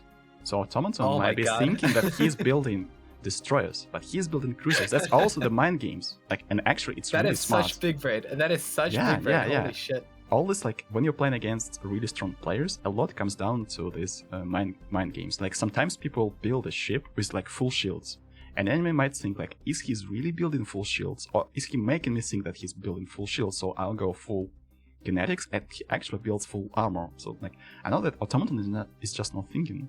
I really do hope he does not build cruisers. Yeah. He's putting cruisers down. Yeah, that's amazing. Yeah. That is actually turbo brain. Holy shit. Trading for communications, yeah, that's allowed. That's the only stuff that is allowed, because you need to keep track of what is going in the galaxy. Sensor link is not allowed. Tech tradition, it's 0.75x. So, obviously, if we ran this on 1x, the numbers would be a little bit lower, but it'd be about the same thing. The 0.75x is to make sure that we can get to the late game and end game within 1 session. And it makes things a little bit faster and more exciting that way. Oh yeah, we are entering the phase of everyone is starting building ships. The war is coming, guys. The war is coming. The war is coming. Atonix and Arch both have more than 100 pops. Well, Robot Empires, but actually they're exploding. Let's see how it goes. Yeah. And also Arch is really close to Klondike. I kinda expect that Arch will interfere in Klondike's wars, most likely, because he cannot just allow Klondike to snowball out of control. Perhaps, but he doesn't even know Klondike is there. Oh, yeah, that's the case. Might have to conquer a strat or something. Yeah, right now, people's alloy stockpiles are going down, and we see that basically everyone is ship queuing right now. So what they're doing is, they have shipyards, and they're just pre-building ships without them actually being popped out. Let's see here. Yeah, right here you can see destroyers are getting built, and there's a lot of almost built destroyers in queue. The reason why you do this is so that ships don't consume upkeep when they're just sitting around. So doing this is the optimal way to go. And it does make sense in normal gameplay, but it doesn't make as much sense as it does in games like this, because we know, if you're playing in this, that year 30 is going to be the date. So making sure that you have the maximum possible strike force in your 30 and that you're completely safe before that, means that doing this can really save you a lot of stuff, and it's the optimal thing to do. And also, yeah, it's when you save your ships when they are not produced right away, it also allows you to hide your ship designs, like what you build in cruisers, destroyers, like like Alec is doing right now. Yep. Oh, Hattori Hanzo has a really nice research, that's cruiser hull points. These upgrades they are applied immediately, so you get the bonus to your fleet power. You do not have to upgrade that, and it's free, so it's one of the best researches you can get in the fleet power wise. Let's check what he's building right now. Well, actually, he has not started building anything. He might be making a mistake that's really close to the war timer. Oh, I see. He's actually started. He actually started using his allies while I was talking about this. Yeah, I mean, it's gonna take him a while to build this up. He is building extra shipyards, so he's gonna have 4 shipyards producing ships at the same time. But it's gonna be years before the fleet is built. Yeah, he I guess he's late. I estimated 1 year late, 1 year and a half maybe. He will have 6 shipyards in total, but you have to have 6 shipyards year 27 and start building. Yep. Experimental subspace navigation seems useless. I mean, he's not even building extra shipyards. He's sometimes one of his shipyards. He's actually replacing the shipyard on it with an anchorage. Sometimes it can be useful if you are trying to spy on someone and you do not have jump drives. I guess he's not expecting an attack from Lyra. That could be the case, but I wouldn't be so confident in this situation. Yeah, that might definitely come back to bite him. Oh, actually, Lyra has a really high-tech ships. Well, there are destroyers. There is a problem already, because if your enemy has destroyers and you have cruisers, you already kinda have an edge, because destroyers have hard time fighting cruisers. And also there is a big Starhold, 8.5k, but I guess that's Hangar Stronghold, so it's not actually that strong, but it will definitely help in fighting against Hattori. Yeah, I wonder if Hattori realizes that this is all hangar bays. Well, I guess, first of all, there is a way to check it. You just hover over enemy starbase, and it will tell you 16 strikecraft out of 16 strikecraft, and you'll be one planet. Oh, yeah, you can check it. You can check it. Take a look. Get in as Hattori and hover over the starbase. Oh my god, yeah. Yeah, it says the amount of strikecraft, and basically divide by 8 and you will see the amount of modules of strikecraft it has, and the same for defense platforms. Yeah, well, actually, experienced players can tell this by the power of the starbase. There is no way you can have 8.5k Starhold at this moment of time without strikecraft. If you fill it with gun modules, it will have around 4k, 4.5k, maybe 5k of power, not 8k. Never. Yeah. Situation. I was going to say, yeah, that's probably how he would know, but this trick of checking how many strikecraft modules there are based on just the description, that's awesome. I'll definitely be using that in the future. Actually, there is a lot of information you can get just checking and hovering on enemy ships, like what level of shields they have, even what type of computers they have. So sometimes it can it's not 100% intel that you need, because it will not change so much. Well, if you have cruisers against you, most likely they will not have small weapons on them. But in the end, it still can give you some information. Yep. Как давно ты в Stellaris? Начал играть с 18 года, с середины 17-го. Interesting. Yep. Hovering over Lyra's ships, you can see that they are primarily shields, not a lot of armor. Although, granted, that is probably what most people are going for, because shields regenerate and armor doesn't. Oh yeah, and actually armor is way more costly compared to shields. To get the same amount of points as shields, you need to invest almost twice in armor. You have to factor in the price of the reactor, of course, but still. And actually, sometimes it plays a really bad role for players. If you go for full shields and someone gets once I had a fight against a player who went for full shields, I had 37 cruisers and he had 52 cruisers. So in theory, I would be crushed. But actually, he went full shield, and I rebuilt almost like 80% of my ships to full kinetics, and my 37 cruisers literally cut through his ships, only because he failed to turn down one of his ships in the queue, and I saw it, and only because of that I won the war. So that's how important intel sometimes is. Yep. Oh yeah, it's just time. letting you know, time. it's year 30. And Oh we yes, have our first yes. war going. Silas, one of the friends of mine, is fighting Volodirex. I don't think we've even checked Situation on log Volodirex this session, and it doesn't seem like Volodirex has all that much fleet power. Yeah, and it's completely dispersed, so Silas is probably going to be taking this one. I see that he's building... Oh, I know. The problem is that Volodirex was in between Klondike and Silas, and he had no idea who was going to attack him, so he had to defend on both fronts. That's why his fleets are so dispersed. Yeah, that's a problem for him. He had to defend on both fronts, and he was not able to defend on either. Yep. And it does seem that he's still building ships, although... Yeah, he didn't really manage to get his ally production up and running to a point where he could defend against either, so... that's an F in chat for Volodirex. He's probably going to be the first casualty. Automaton is fighting Alec, obviously. And also, someone is fighting Mimen, and I guess that's Mr. Yoshimizu.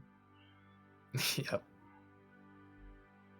Mr. Yoshimizu has 22k of ships, by the way. There's 30, and that is the guy... Yeah, and I have to also say that he had the slave uprising. Imagine if he did not have that. This guy is a newcomer, like relative newcomer, but this guy is extremely strong, and I really enjoy the fact that we have newcomers of this like scale. The more talented players we have, the better for the competitive scene. He has the top fleet on the scoreboards. This guy, he was literally in UB, let's say like 2 months ago, and now he's just rocking. That's awesome. Situation log. Okay, Mr. Boris is fighting. Who's he fighting with? Oh, he's fighting Mr. Proby. And Proby is playing, as far as I recall, that's a Necrophage Empire.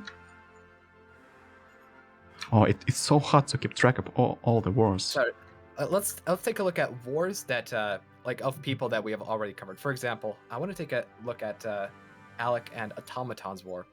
Oh yeah. Seems that actually the war might have been already decided. Yeah. Automaton, I think he already completely smashed the fleet of Alec. At least Alec has 100% war exhaustion, so something had to have gone down. Oh yeah. Even though Alec did try to pull the strat of, deceiving Automaton, nothing could deceive overwhelming fleet power. Oh yeah, and, he went in with the brute force. Brute force, he just... Yeah, he just punished them. I'm really interested to check the Alex war doctrine, because he sits at 100 war exhaustion right now. He's on hit and run right now. Oh, he's a hit and run. There is a chance that with hit and run, he will be able to... Hostiles making planetfall. Cause attrition to Automaton and just attack him over and over again, but I don't know how big the... Wait, is there even a fleet in FTL retreat? I don't think there is. Yeah, according to the fact he has 100 war exhaustion, he has lost his fleets completely. Yeah, he is completely lost, yep. And Silas has just breaking through. He's at the capital of Mr. Volodirex. So we have first casualties already, and he has taken over his habitats completely with a superior ground force. Well, some players are now, I was expecting everyone to defend really well, but actually it's not the case right now, because sometimes you see 1,000 ground armies on each of the habitats, and you will have to bomb them for the eternity to come. Let's see, Klondike has attacked... Whom has he attacked? Oh, he's fighting Mr. Strat. I see. Well, yes, actually... it close the gap between him and Ragunas. Strat has 8k of cruisers. And How much Klondike does Klondike have? has 27 cruisers, and he has around 15k of cruisers.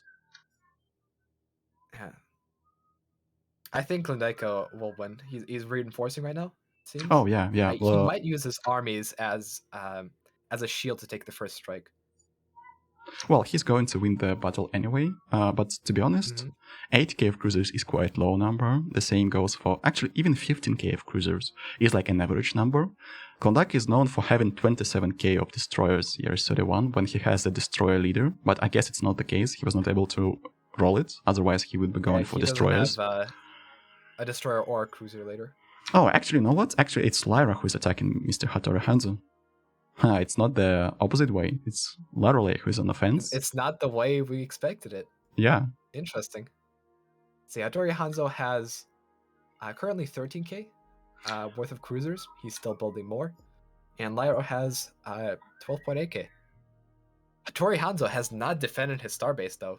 So it's like, even if Lyra fails at attacking Hattori Hanzo, Hattori is going to have a very hard time breaking through. Because I don't think he actually built any point defense. Well, there's a point defense. There is a bug, like a literally annoying bug. If there is a starbase, even if it has one module, StrikeCraft module, most likely you will lose one ship anyway. Even after you kill the starbase, StrikeCraft continue attacking you. And even you have your flag on the starbase, but StrikeCraft still continue fighting your ships until one of the ship dies. And usually, I try to counter this with corvettes in your fleet, so maybe they target the smallest ship, but actually it's not the case. They always go for the cruiser. And like, if your enemy has 3 starbases with StrikeCraft, most likely, even those starbases are really weak, you're going to lose at least 3 cruisers. And at this point of the game, like when cruisers are costly, that's quite a hit. Yep. To be clear though, StrikeCraft attack all ships equally, from what I've tested. It literally doesn't matter what ship class. It's just, if you have one corvette, it has the equal targeting chance for that one corvette versus the cruisers. I guess it's just the Murphy laws, you know? Up to luck. They have to be attacked equally, but like for the most case, like you get the slave optimization ruler like automaton gods when you have actually the no slaves in your empire at all. Initializing hostile engagement protocols. Okay, I guess that Mr. Yoshimizu will be just powering through. Oh, actually there is sort of a base trade. Where? Oh wait, Mr. Yoshimizu is getting attacked in the back by Okean Franca.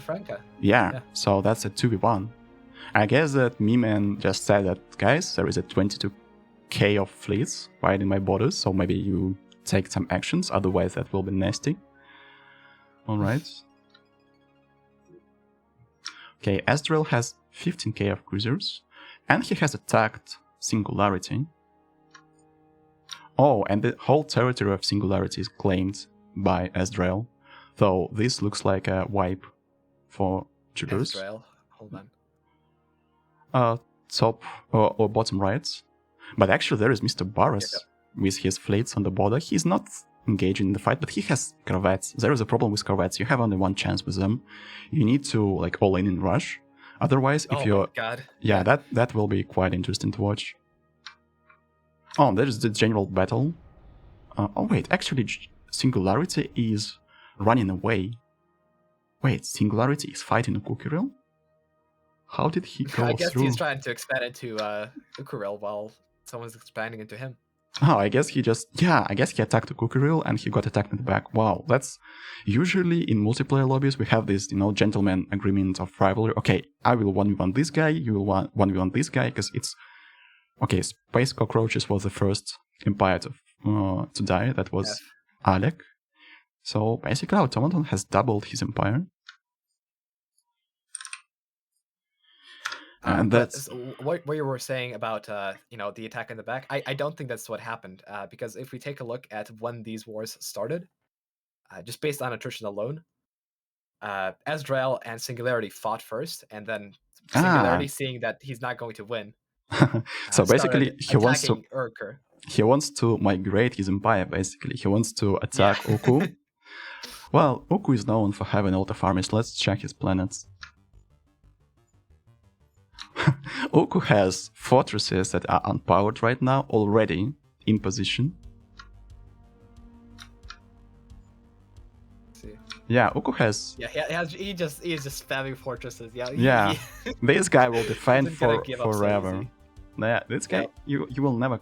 Like, if that was Uku Kirill in place of Alec right now... Well, first of all, Alec played Void Dwellers and it's harder to defend with Void Dwellers, but if it was Uku Kirill, that war would go on for like 10 or 15 years, I guarantee that. Yeah, I think Singularity is probably gonna get wiped before Uku Kirill takes any losses. Oh, okay, so Hattori Hanzo has built 20k of cruisers, and Ooh. Lyra has 15k of destroyers. Interesting. So, did Lyra attack? Special project. No, they're still included. sitting on the borders. They're still Check sitting, huh? Yeah. Okay, Mr. Epio. Mr. Epio was Wow. fighting I borders. guess building your ships a bit later. It was a risky move, but it paid off. Oh. Either it paid off or I have bad news for the Lyra YouTube just didn't take community. advantage. I What have is bad news for the YouTube community. Mr. Epio has 2 colors on his empire and none of his. He is divided Oof. between Atonix and just Stanley. Oh my gosh, P0 that's so... is getting Germanied, yeah. Yeah, press F in chat. F. Oh god, there's wars everywhere. Okay. I'm pretty sure, yeah, virtually everyone is at war. Except Automaton, who is, well, he won his war. And Vergunas, who, you know, is a memester. Although there is a decent chunk of players who are still not warring. A lot of them machines, it seems.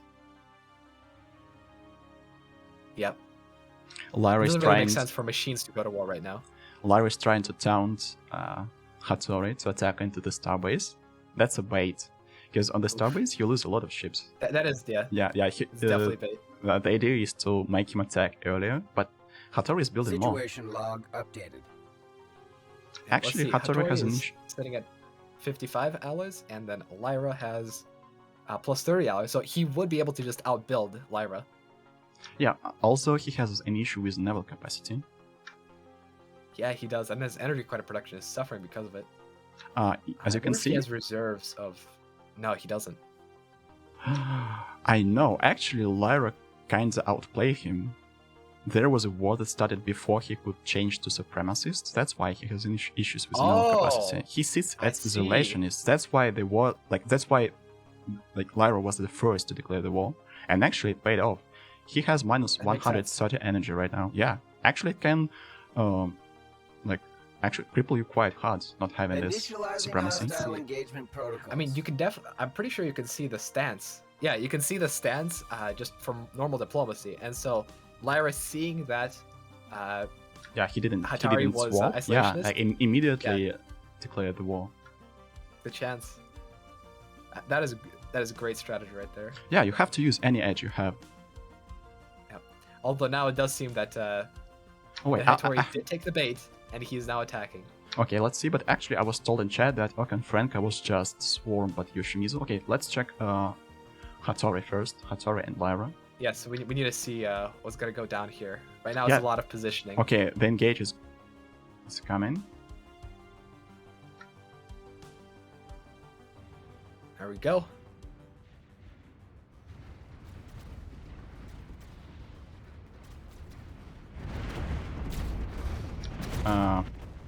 Hattori is losing a lot of fleet power.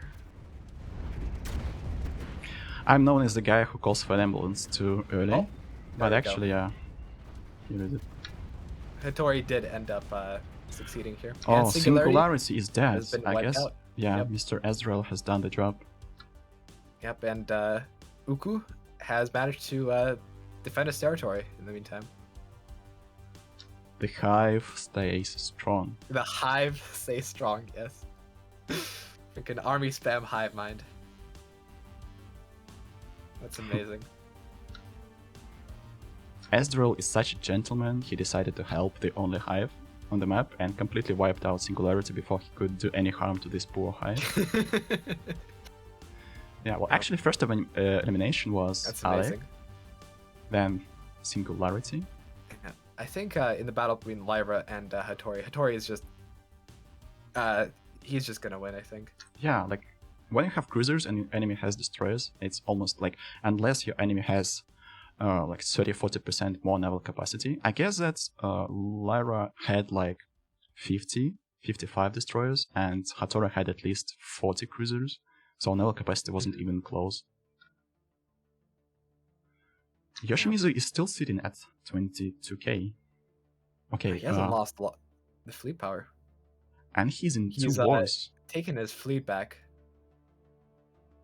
Oh my And- god, he has enough fleet power to leave a 6k fleet to bombard Meme Man, and still go and try to defend.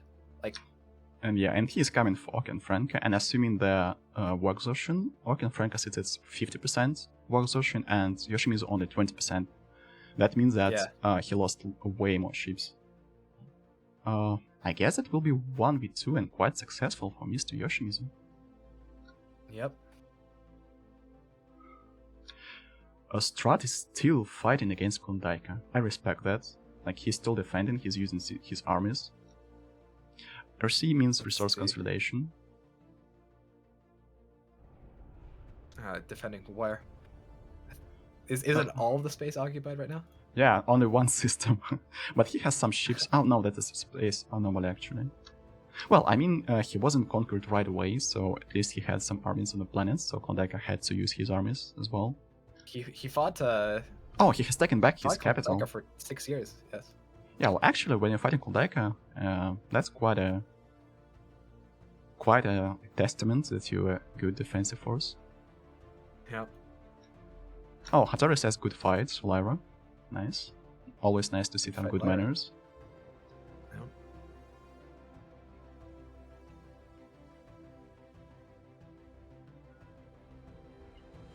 Okay, what about Mr. Atonix? How many? He has 250 pops right now, 250 pops, Jesus.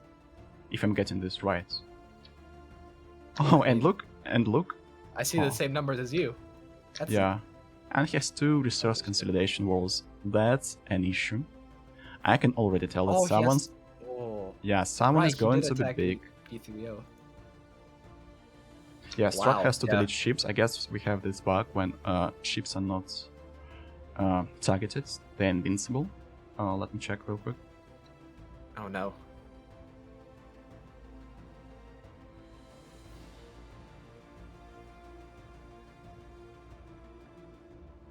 Yeah. I have no idea what causes that bug, and it's just Oh yeah, like, basically... it happens in half the games I play. Yeah, basically when ships get back from the disengage, sometimes the game like loses track of the ships, and that's why when they come back, they do not have like health points. That's why they do not die, they do not get engaged, and that's completely random. There is no way to replicate that. It just randomly happens. And actually, Strat is alive. Strat is alive. He has 1 planet left. I'm not sure how long he'll be able to survive, but he's still in this. Oh, he disconnected. Ah, okay. Well, I guess he decided that since he's on one planet and he's close to really big Klondike, there is no point of continuing. Like, we had a rule that you do not leave the game unless your empire is so small it will not have any impact on the like landscape of the game. Well, Yeah, if you're and I sitting suppose at this yeah, point... at this point he decided that he's surrounded by mighty Klondike and there is no point actually staying for this one. And what is going to happen between Klondike and Rugunes? Let's check. How is Mr. Rugunes doing? He has 12.7k of fleets consisting of... Well, he has destroyers. That's an issue. In the long term, he's going to lose to cruisers. But his ship design is, well, not unique, but he went full shields with 1 armor plate. Let's check Klondike's ships. Well, actually, Klondike started building destroyers as well. That's interesting. Started building destroyers. Oh, wait, I have seen some destroyers. See, shipyards aren't currently producing anything, but Oh. The funniest part is that all I can see on Klondike's ships are pure lasers, and Dragoness has shields. Huh. If he was watching really close, he could have seen that there are a lot of lasers firing out from Klondike's ships, so maybe he actually counterfeited seeing that. If that is the case, that he has a big brain. He has a big brain. He's either a big brain or a gambler. Either way, it's paying off. Yeah. Yeah, going full on one weapon type is kind of risky in the situation for Klondike, but I suppose that's probably the best weapon that he has. Yeah, most likely. And actually, Mr. Yoshimizu is getting in the territory of Oki and Franka, but Oki and Franka has 8.5k, and Yoshimizu has double the amount, so I guess this is a done deal. Yoshimizu is going ham. Does Yoshimizu have the influence to claim Oki and Franka? Yeah, that's a good question, actually. Oh yeah, he does. All right. Yeah, so he has claims everywhere that's necessary. Well, yeah, with Void Votes, that's quite simple. You claim the capital, you claim entire empire, basically. If you have enough influence. I see what's going on. Hold on. One of the things that let Yoshimizu get as far as he did, take a look at his leader, Destroyer Focus. Oh boy. Well, that's what we're talking about. Destroyer leader. Yeah, Destroyer Focus. That is minus 20%. And actually, look at this. He reformed into Distinguished Admiralty. That gives him additional 10% of fire rate. And he's fanatic militarist. So his ships are incredibly strong. And I'm expecting that as soon as we get to year 50, he will be going no retreat destroyers with protons. And they're extremely efficient. You'll see that his fleet numbers will skyrocket around this point. Most likely, yeah. Right now it's a 30% discount on destroyers. And we have the nation. 30% better. We have the nation kill. Mr. Ezreal is attacking Mr. Barras, and it looks grim for Mr. Barras. Actually, Mr. Ezreal is playing as a machine hunter. He is literally the machine hunter. One machine has already fallen under his feet, and another one is in the process. Mr. Barras is scattered all over the place, and Ezreal has a 20k of cruisers. That's a really formidable force. That's a lot, yeah. And he has corvettes in his fleets, meaning that actually, if he went for the... He's probably running tug corvettes. Gotta be, right? Oh, he's running Perpega corvettes, as we call it, like Caravega Perpega, full speed. Actually, if you're doing this, you can min-max by having iron thrusters, like Ezreal has level 2. But actually, you can go with level 1, and you're going to save like 10 alloys per cruiser. Yes, that's not a big deal, but if you have 40 cruisers, you save 400 alloys, and you can build another one. And sometimes, once I had a fight and against the Star Fortress, and it survived with 1000 hull points, but basically less than 1%. So sometimes even one ship can define the outcome of the battle. Mm-hmm. But yeah, these corvettes are they're really a good addition to the fleet because they will take the first strike if you're engaging with heavy hitting weapons, and B, they will tug the fleet. Although these corvettes are weirdly enough equipped with chemical thrusters, while the cruisers are equipped with iron thrusters, which is, the opposite of what I would do. But I have completely missed that. Mr. Momonga, one of the really strong players, Void Vela guy, he's really close to Klondike, and he's attacking Strat's last planet. So the outcome of this chances that actually Momonga will be attacking Klondike are really high. And he's sitting continue. The thing is, Momonga now has the one system that separates Virgunis and Klondike. And guess what? So if he closes his borders, he would be a roadblock. And guess what? He's playing Fanatic Militarist, and he has Destroyer Focus. Oh my god. And he's playing Void Vala. Actually, Void Vala playing Militarist is really... It's incredibly hard, because your economy is way worse, your technology level is way worse, and when I see someone who is able to perform this well, that's a testament that that's a really experienced player, because you literally need to know what you're doing with that. Otherwise, your economy will stagnate really hard compared to usual techno slavers. So yeah, Momonga plays really well. He has almost 100 destroyers at this point. The problem is he has destroyers and Klondike has cruisers. So in the Yeah. long run, Klondike will have an edge. But destroyer focus, like, let's check his price for the destroyers. I guess it's really low. Okay, it's 240, but that's without the debuffs from the. But that's without. I guess he's What do you building mean for. 240. I'm taking a look. I see 159. Yeah. And after all the alloys per buffs destroyer. applied, yeah, it's 160. Like literally 160 Yeah. per destroyer. And when you add protons to destroyers, they will cost like less than 200 alloys. And with no retreat and all the buffs, like Fanatic Militarist, this will be nasty as well. Okay, so Yeah, Momonga, this is- Yoshimizu, Klondike. Well, how is going the Lyra War? The Lyra War. Let's take a look. Hostiles making planet Well, fall. Lyra is turning red, and she's not turning communist, but more likely she's having the colors of Hattori Hanzo all over the place. Okay, I guess. Okay, I think that there will be some fight on the ground. Oh, it's over already. The only habitat that is not conquered is New Manchester, and I guess, yeah, I can see the Yeah, launch Manchester has pads. no. Yeah. Hostiles making It's just planet GG. fall. Rip Lyra. Well, that's bloody. That's a bloody tournament. We have a lot of aggressive players, and that does not come as a Situation surprise log that we have a lot updated. of deaths already. Silas is doing incredibly well. He has 22k of cruisers. That's great. Cruisers, nice. Yeah, that's great. Yeah. Who Check has he out taken? He has Epios taken Empire. another Yeah, Void Emissa. Dweller. He is struggling on minerals a little bit, but let's see what he's doing to his planets. Is he rebuilding some habitats of minerals?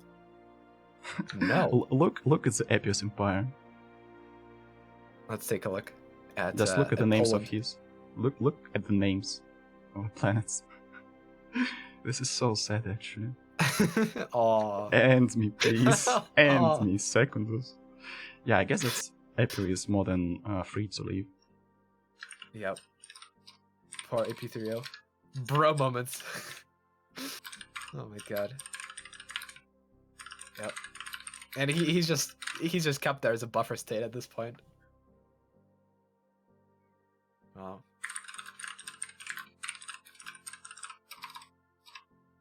Seems like Meme Man is about to be completely wrecked as well. We have a lot of losses Yeah, like already. that's a bloody tournament. And with players like usually when you have a lot of competitive players, they always tend to try to expand somewhere. Mm-hmm. Yeah, people are just dying left and right. Let's take a look. Yeah, Galaxy is definitely consolidating. Since this is going to be a solo hobo tournament, we are going to have to watch every empire. There's not going to be big coalitions forming, but Something just is going in the size-wise, chat. let's take a look. Something is going in who the is- chat. I need to check the fight between Lyra and Hattori. Oh, there is no Lyra Empire. There is no Lyra. Wait. Oh my gosh. Wait, what? Man, this Wait, is there the is a meme. Lyra. Where is Hanzo? Man. Lyra sent the surrender Done. and he accepted. Oh my god, that is. Lyra sent a peace offer, but the peace offer was a trap, just like the bait to attack. Lyra is a trickster. IRL trickster. Holy shit. I have no clue what to do now. Man, this is painful. This is painful to watch. Poor Hanzo. Holy shit. I told you that players tend to use any advantage they can. Yep. And that was the last Oh my God. Hail Mary attempt. And it succeeded. And it worked. This is sad. He will never Oh this my. will haunt him for years to come. This will. And I think that we'll have a really good friendship between these two upcoming in our multiplayer lobbies, that's for sure. We definitely need to invite Epio, both Epio. of these. Epio, thank you both of for these your on in the next raid. one. Guys, welcome to the stream. Epio, Hopefully, Hanzo You will fought be well. more careful in the future. But holy shit!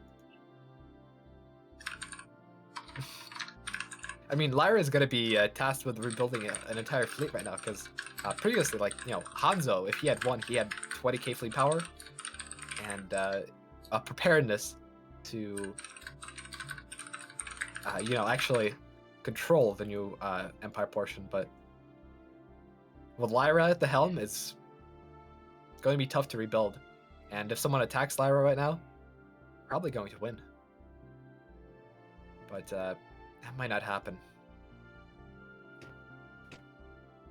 Well, Epir, you had the first war. You were the only one to spawn additional empire. So basically you have a lot of things that you did that no one else was able to. Let's take a look. Silas right now is sitting at 30k fleet power. Oh my. That And I is see that big. Ark has started building his fleets. But his fleets are consisting of destroyers and cruisers mostly.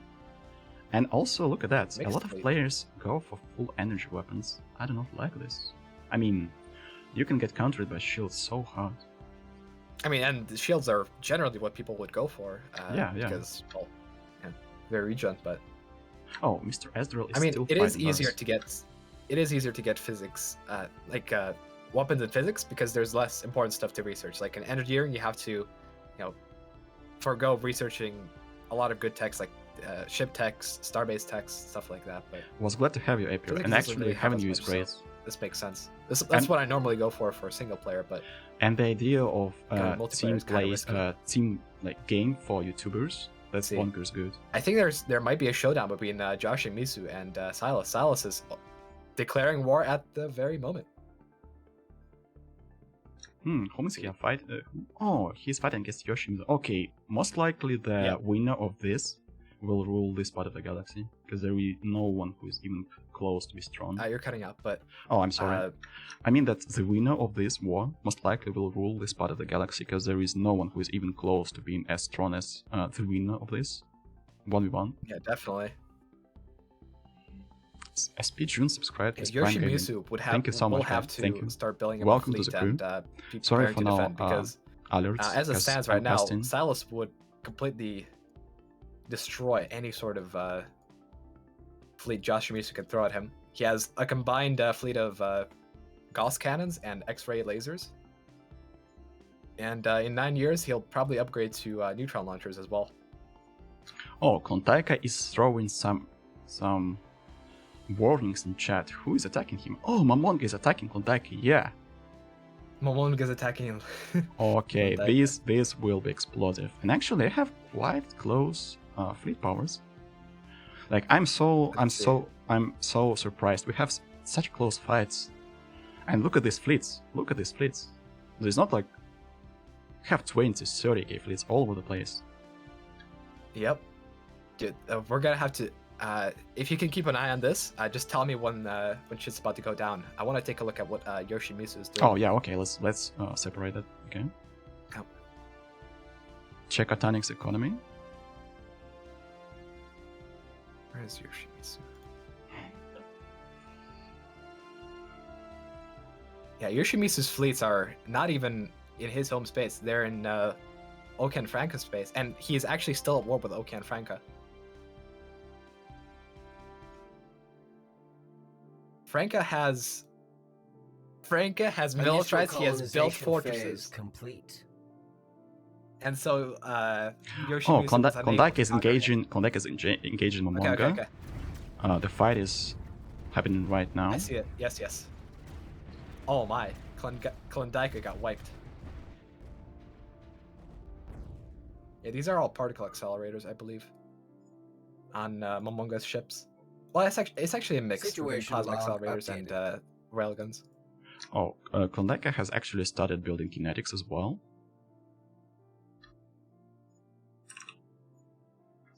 Okay, Okan Frank called GG, I guess he's leaving. But actually, work exhaustion between Klondike and Momonga is really close. That means they both sustained losses. Klondike is at 4. I mean, Klondike is definitely going to be on the backstep, and a lot of his empire is destroyed, so Momonga would be able to just go in and finish off the fleet. Oh, Miman is leaving as well. I guess that Yoshimitsu has finished him. Yep.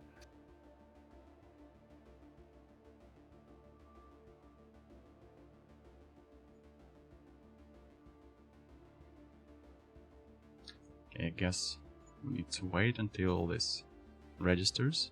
Yep. Okay, yeah, Yep, there we go. we are continuing. Okay, Awesome. Klondike has 114 naval capacity, and what does Mamonga have? 170. So he's ahead in 170, naval yeah. capacity. All right. Well, right now, what's likely going to happen is Momonga is simply going to overrun Oh yeah. the retreating fleet. Oh, Like, there's nowhere for the fleet to retreat. I think Klondike is done for. Oh god, this is so rough. Yes, his fleet has just arrived, and Mamonga is already Yep. on the tail. Momonga's jumping. Yep. They will have not be able to some repair. small Commencing time planetary to incursion repair, but really initiative. small time. Yeah, look at that. Okay, this will be the kill. Oh gosh. Yep. It's over for Klondike. Oh, the Oh, yikes. oh, was just brutal. Yep. Oh god. Okay. We might get flagged for this type of content on YouTube, so be careful. For extreme violence. Okay, let's get Extreme violence. Yeah. yeah, ultra violence, I guess. My chat says that Klondike got Mamonget. Well, you can approach it this way, but actually, I guess the most interesting war will be happening between Silas and Yoshimizu right now. Yep. See, Yoshimitsu is catching up to Salus's fleet power. Salus is at 29.8k, and Yoshimitsu is at 26k. So, if Yoshimitsu manages to engage Silas on a station, he's gonna have a good chance to repel the attack. Automaton And, has I don't think Silas really knows, high income about of the science, rising fleet power. but he's number 10 in the ranks. He has 100 pops. He has a lot of pops. Unfortunately, Astral does not have a lot of Silas pops might himself. be content to just take the space of Meme Man and try to defend, but Situation I think log he's probably going to updated. be going for the attack. See, Yoshimitsu, how is he doing as far as fleets go? Yeah, far let's as check ships the go. designs. Yeah, he's building up a massive fleet of destroyers. Are there pure kinetics? And he has protons researched. So once we hit year 50, his fleet power will double. Like literally double. Well, however, Silas... I think this war is going to end before year 50. That can be the case, but when you attack on the star, we'll see where Yoshimitsu decides to take the fight. Actually, he has quite some naval capacity, but his economy is struggling. He ran out of He ran out of molds. energy. He does not have molds. Has no. Silas conquered some of his planets or systems with Oh, molds? yes, Initial yeah. colonization phase. Economic complete. warfare right here. Yoshimitsu can't sustain just having his fleet around, while Silas definitely can. I wonder if he's reinforcing his fleet or... I really just like it letting that be. our leaders are changing so fast. It's not like one guy that is leading and is forever in the lead, but actually look at that. Klondike was ahead, now he's behind. Yoshimitsu was like top 1, and now he's like under pressure. Yep. Silas is reinforcing his fleets, like he's building ships. And yeah. He has pure lasers. Hold on. Oh my.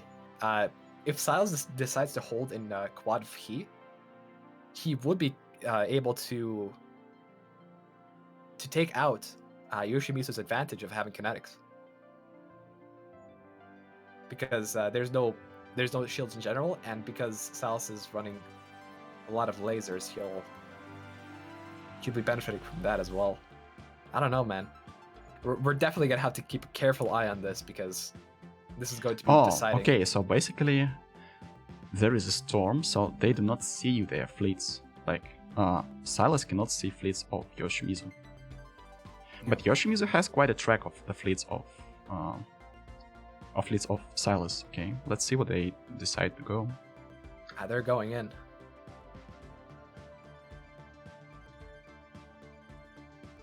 Yoshimizu is running primarily shield, so it'll be in Salus's interest to engage in a shield nullification area. Yoshimizu says, "Come, you dirty boy." So again, they want to fight. Yoshimizu wants to fight.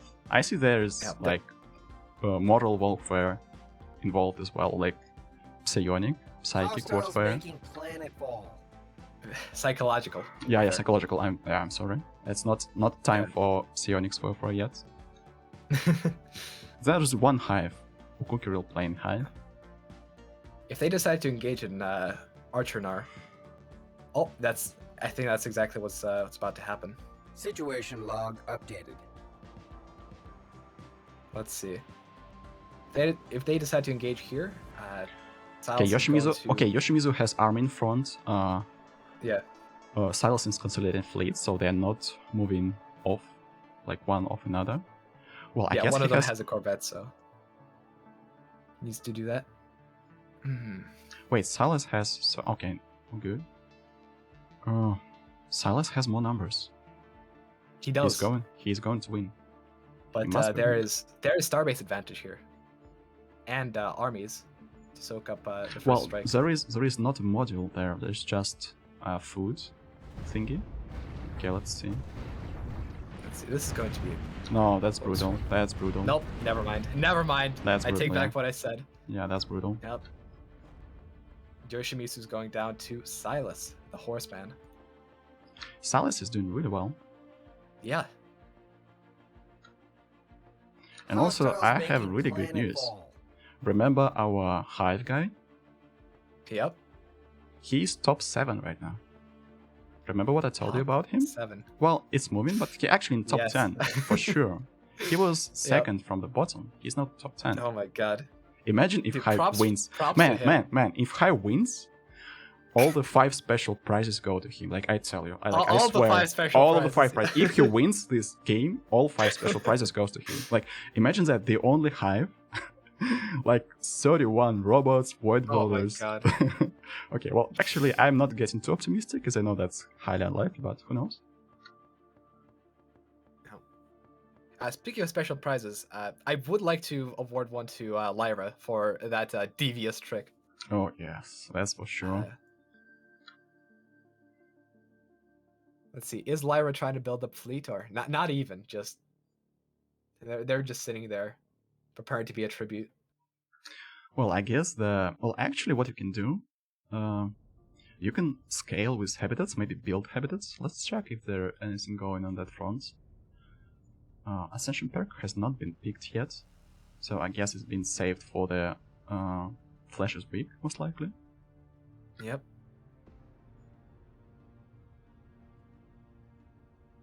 Lyra doesn't know what to do. And Singularity joined my chat and says, Atonix, please make robots win. So he stakes on Atonix. Well, Artonix has been sitting here at number 1 for a very long time already. He has 300 pops. 300 pops. Is he building habitats, I wonder? No, I don't believe so. But I don't believe so, but look at his economy. 400 minerals per month, 200 alloys. He has 12 planets. He has capped on alloys. He's capped on alloys. Oh my god, he has nowhere to spend my his lord. alloys. Okay, actually we might have an explosive late game. Oh my gosh. Yep. Oh, Yoshimizu has just lost his capital. Ooh. Oh. Well, he has quite a lot of territory still. Now, let's see. I mean, I don't think Salas has claimed everything. No, he hasn't. Actually, they pieced out. Salas took the territory of Meme Man, and there is like a really important war is going on between Ezreal and Boris ABC. Both of them are Bioempires, and this is the first Bioempire for Ezreal. He has already defeated Julius, he has defeated Baras, and he has taken his home world. Oh my god. So basically he's taken the machines. Yeah, he has taken down machines, and now he has turned his attention to the Bioempires, and he's advancing into the Boris ABC territory. Boris has 14k, and Ezreal has 17k, so actually he has a slight advantage, and he has already taken the the capital of someone. Like Boris has taken the capital, like the Void Dweller capital, and Ezreal is taking it right now. And also the mule, my good old friend, told me that Ezreal is Commencing in planetary Berserker mode. incursion initiative. He's so hyped for this tournament that he's like you can tell this is the third war. It's year 45 and Yep. it's the third victim for him. This guy is going ham. We gotta watch this battle unfold between him and Situation Boris. but- log updated. And by the way, Regunes has 21k of fleets. Regunes is like a dark horse. He's sitting. Ragunis hasn't been at war, which is Yeah. I have to say surprising. Well, I guess he's waiting. He's waiting for the moment when someone is weak enough. I guess he will. Most likely, he's going to attack Momonga or Lyra. Momonga, if he ends war with Klondike, and he had there will be a moment when Momonga has to fix his economy, reset all pops, like a lot of micro, and that's the best Yeah, if he moment to attacks attack. men. Yeah, he Yeah. attacks exactly the moment. Maybe he's waiting for that. Oh, hold on. He's moving. Ragunis is moving his fleets. He's gonna take the Tiaki matriarch. The meme lord himself, just taking I have to taking admit, space whales. that I have been the victim of his meme once. That was the moment when I learned that this Tianqi battleship that you get, I made destroyers with L weapons against it, but actually this one is not getting targeted by L weapons. So Regunes just styled on me with his memes. Yeah, we need to watch out for what he's going to do. Silas He's is getting basically... Yeah, he's coming. Silas, 34k of cruisers. And he's a force to reckon with, and he has almost 170 allies per month. His economy is quite stable, but his empire sprawl is quite high. I guess he's going to fix it quite soon. Yeah, maybe he's doing the whole switcheroo. Let's take a look. No, it doesn't seem like it seems that he just took out planets and he needs to consolidate. Situation log updated. Ark is preparing for the war, but he has not moved. He has 27k of cruisers and destroyers, and he has been sitting at the top 3 for quite some time. He has a lot of pops, so he's basically scaling. Has Ark gone to war? No, he's expanding. He has a lot of planets. He has 9 colonies, so he's growing extremely hard. That's good, yeah. Yeah, So let's take a look basically- at his capital. Oh, never mind. I wanted to show off the machine capital, how people usually build those, but I forgot. He's the one player that has that doesn't have resource consolidation. Oh my lord. I do just want to take a look at machine capital. I'm willing to bet at this point it's just all alloys, right? Well, alloys generators it seems, but yeah.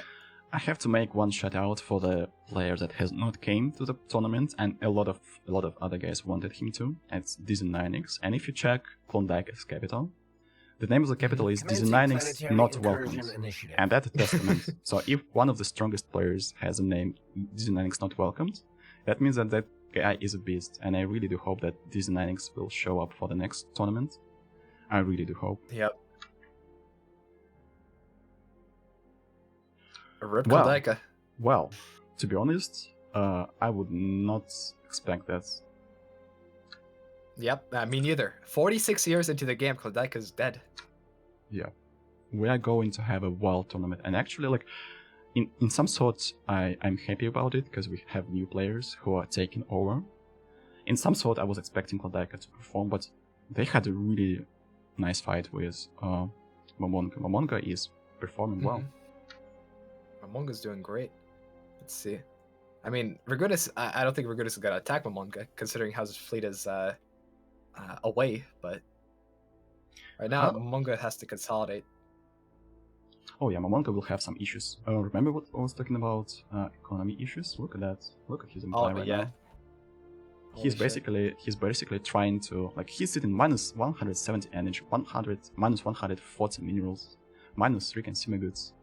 Yeah, he has to fix his empire first. And actually, Regunes might be punished for his memeing, as while he's fighting with Tianqi, Momonga is fixing his economy, and then he will look around and watch whom to attack, and Regunes is the best target for him. Yeah, I mean, if Ragunis attacked Momonga, right now he's sitting at 11k fleet power.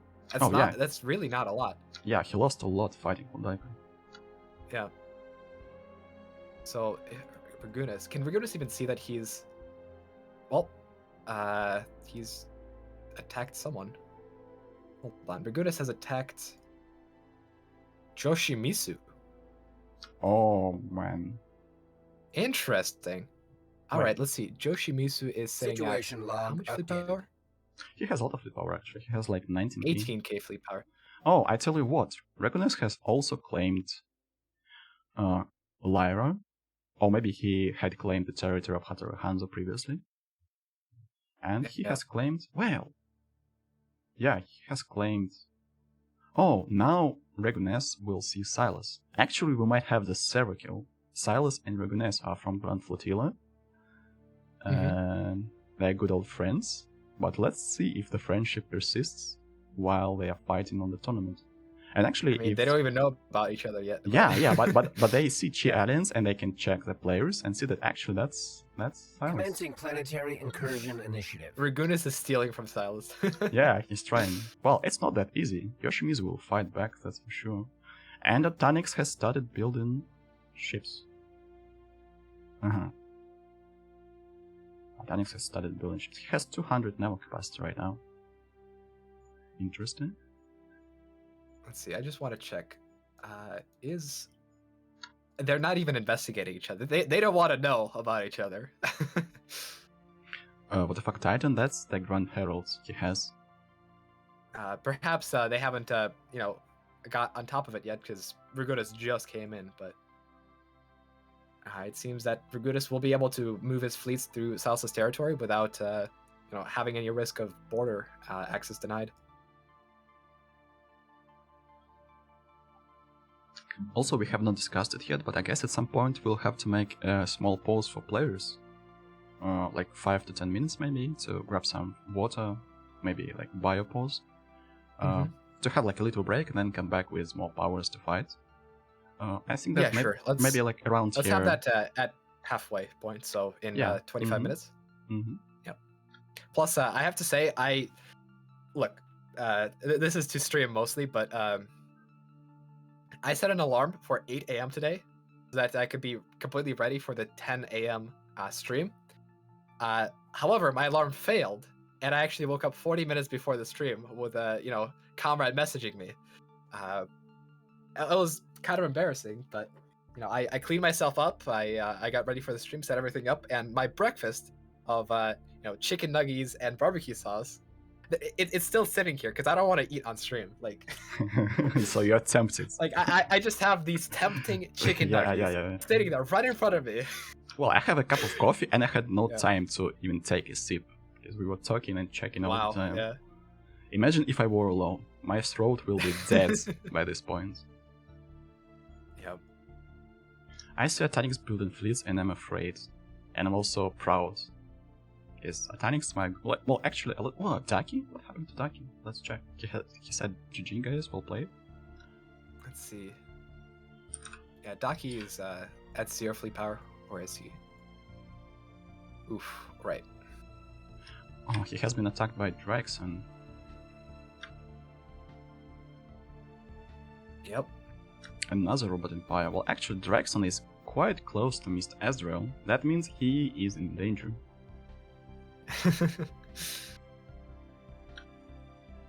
Yep. In danger of getting purged by the robot hunter. Yeah.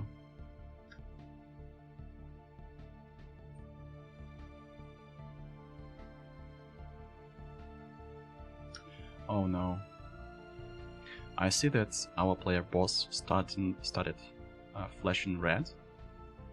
He's using all the means that he has to cool down his laptop. But usually around year 50 there are some times that he starts like, oh no, actually never mind. He's white again. I mean, he's doing okay. calm. Yeah, he's doing okay. That's nice, okay. The game is going at a reasonable speed. But yeah. Well, yes, for this amount of players that we have and for 600 stars and players from all over the world, from like North America, from Europe, yeah, we're moving quite fast. Yep. People are telling me to eat the nuggies. Okay, I'm just gonna sneak the funniest part that this part of the lobby with boss and Caldabolk, They sit in peace, enjoying their time, building their empires. That's nice.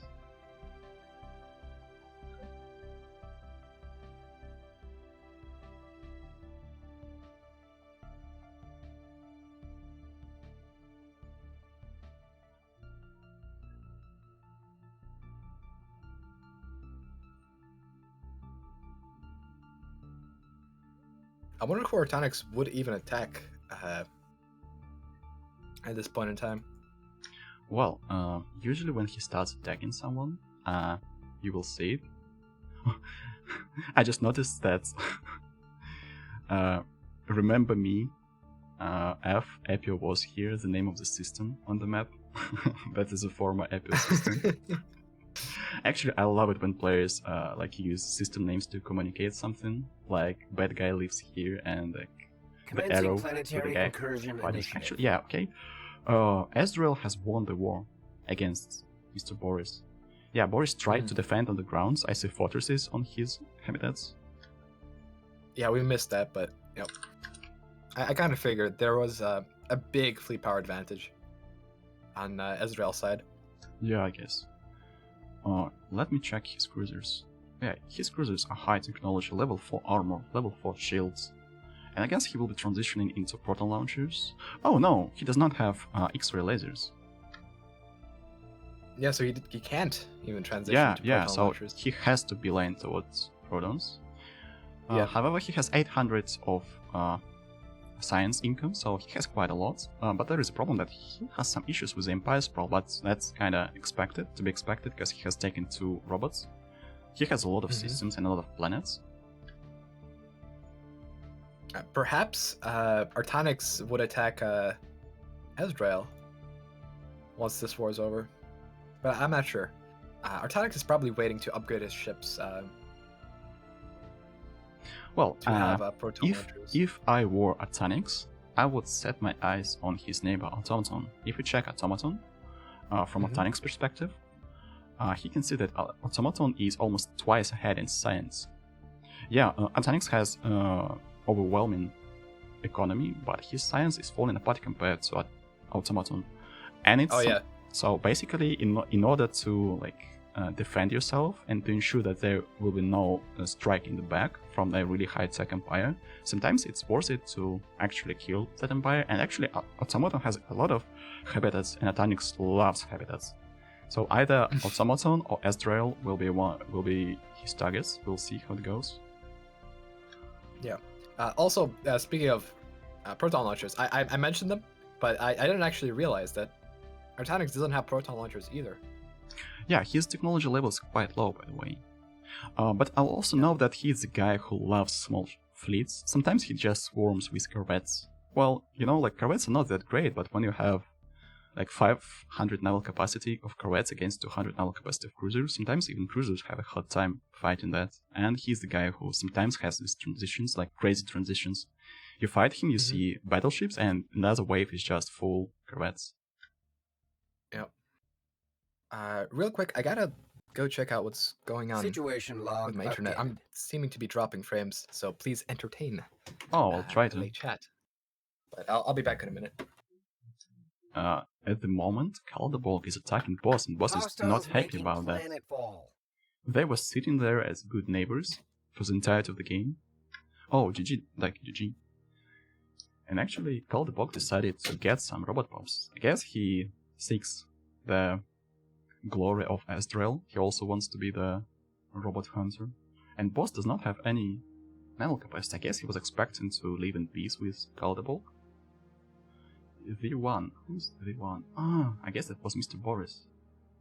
That means that Azrael is ahead now. Yeah, Azrael is strong. Now he has 1, 2, 3 capitals of Void Dwellers and a lot of territory from robots. He has to fix his economy though. Boris has left.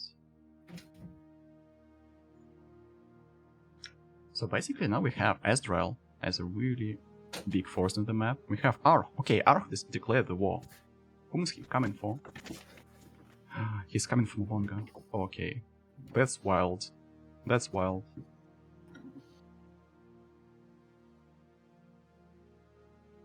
All right, I'm back, but I couldn't figure out why the stream was glitching out. Actually, I have news. Ark is active on the map. He's fighting Momonga. Guess he wants the juicy planets. Wait, where's Ark? And Okay, why hold on, are we... I'm gonna leave right now again.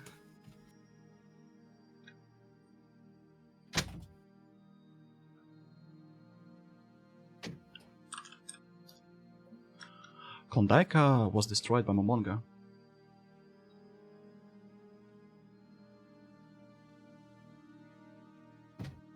Hey, Mr. Boris. I saw you fought well against Ezreal.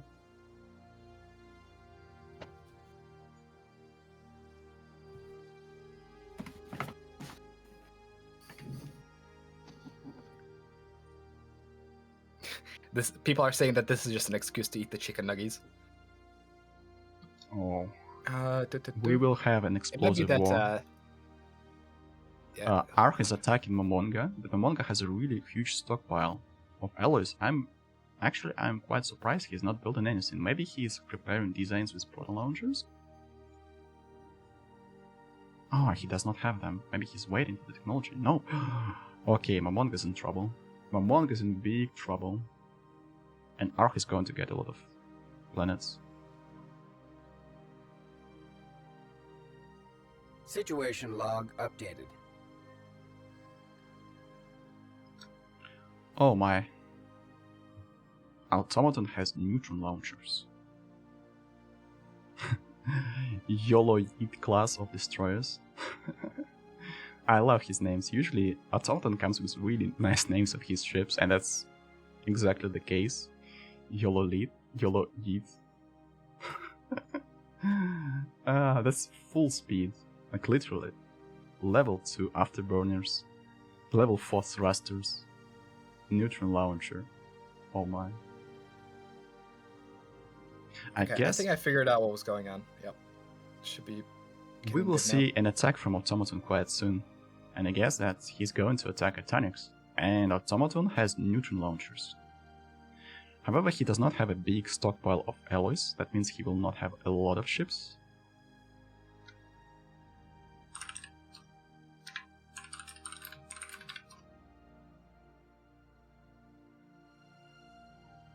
The first person in score is Atonix. He was joined by Ezreal. Ezreal will be incredibly strong. He has 200 of alloys, 1.5k of research. Well, his Empire Sprawl is quite huge, and he has issues with starbite capacity, but he has a lot of naval capacity to deal with. Oh, and he has proton launchers, and destroyer hull points, and naval capacity. Okay. I'm pretty sure that he's going to wait for proton launchers, and then he comes for a tribute, or maybe he's going to attack. Well, he must attack Saint. There is no other way. There is just a Bio-Empire sitting here.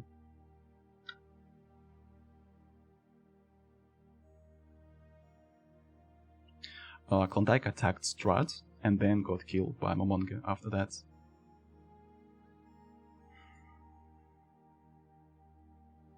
Situation log updated.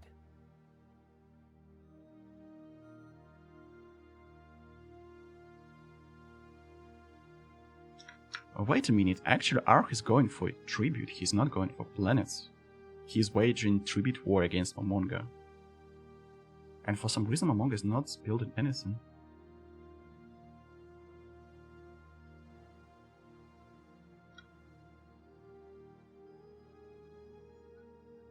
This is number 1 Atonix, that basically the Robot Empire.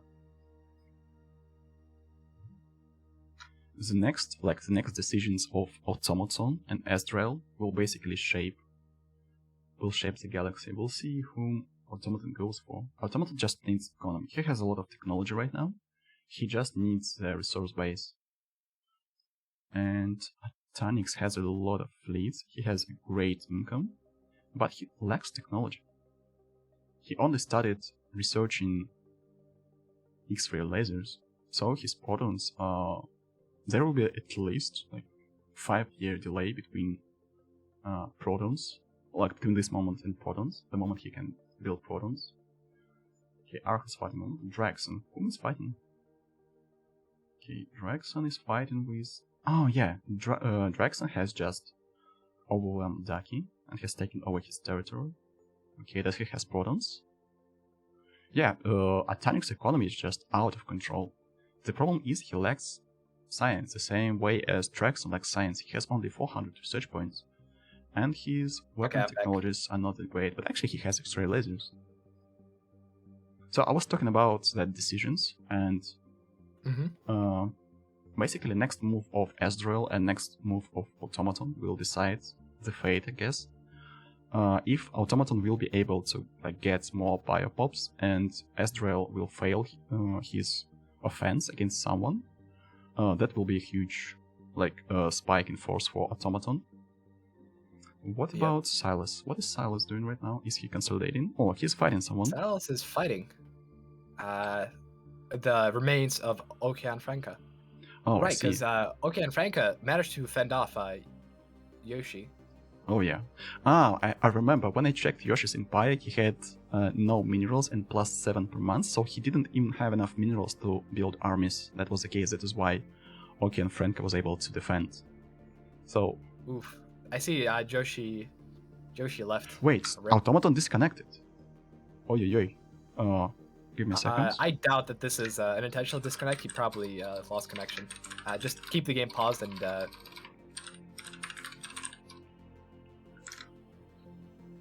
let's just wait for him to rejoin, because this is probably what's going on. And let's actually have our break here. Yeah, perfect time for a break. Someone unpaused. Okay.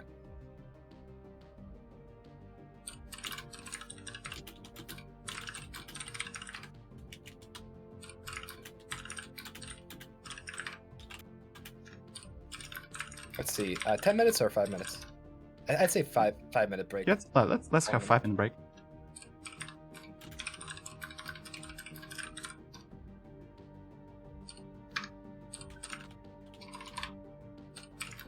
Hopefully Automaton actually comes back and this isn't just, life.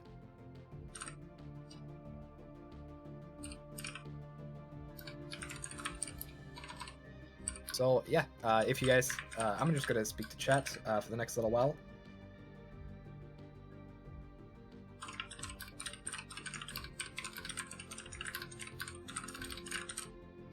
Machines are not allowed to take a break.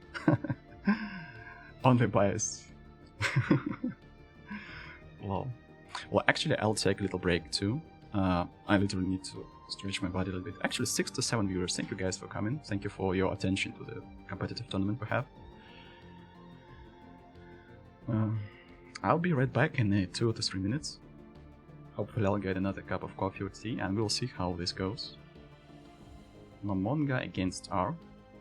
Celor. Actually, Celor was silent for all this time. Oh, and he's in minus... Oh, I guess he has just swapped one of his planets into industrial world. Yeah, he had production of alloys on this world, but then he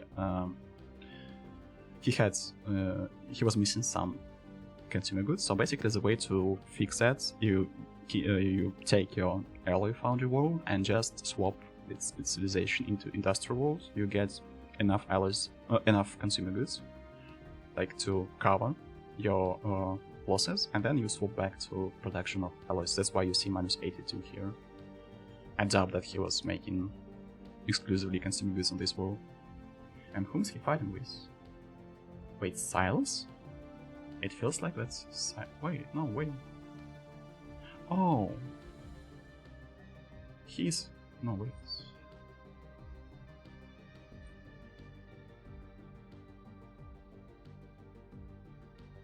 Servitude campaign.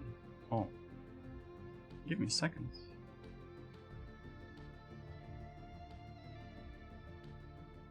Oh, never mind. I have been checking the...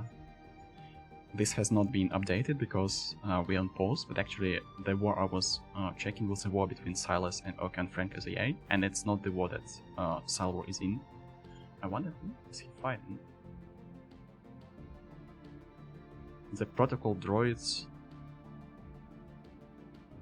Yeah, that's the remains of the Apios Empire, basically the last planet of IPO, the last system of IPO.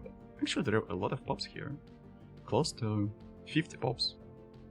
Yeah, the AI has done tremendous job of growing those pops. Anyway, guys, 2 minutes break.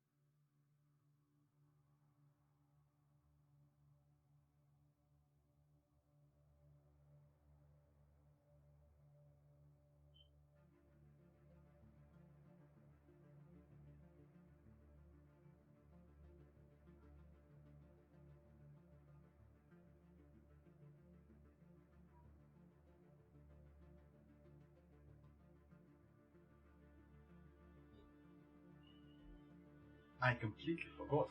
My gosh, I completely forgot I'm not the host. We are hosting from the separate machine. Oh.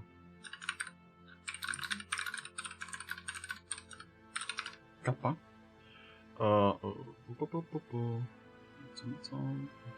Yes, finally.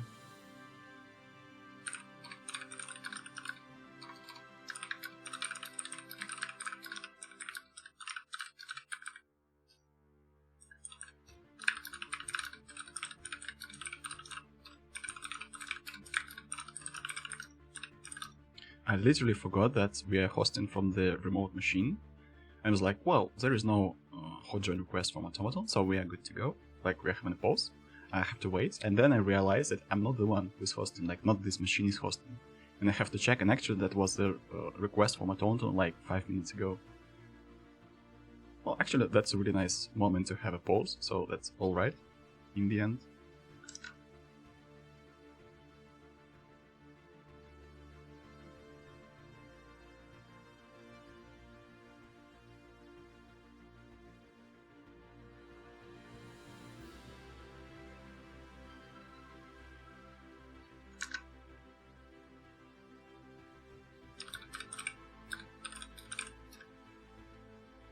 I'll be right back in 2 minutes.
All right.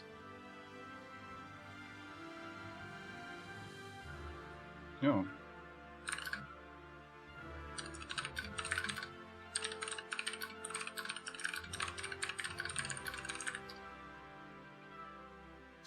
Stefan, are you there?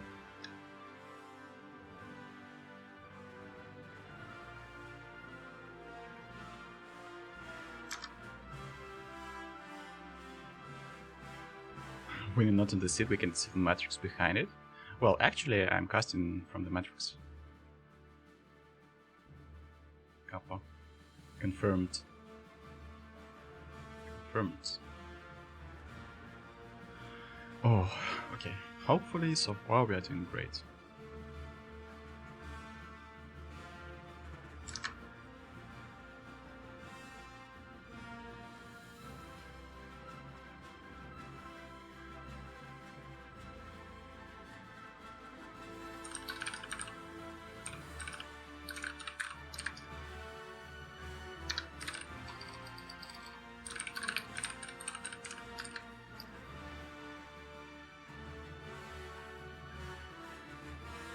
The wars generate refugees in multiplayer, yes, of course, and sometimes you can get a lot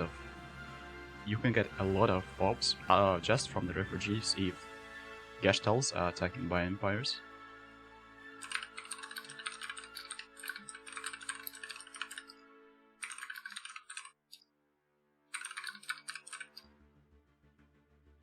How many players are left? I will be able to tell you a little bit later. Okay, let's calculate.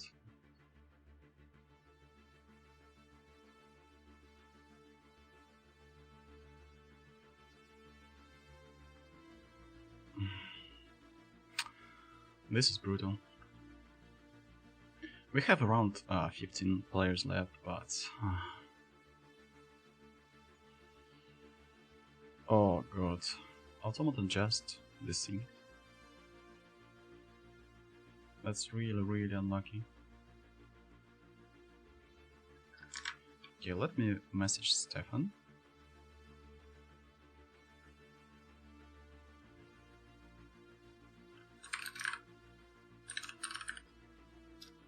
Okay, at least I messaged him that we resumed.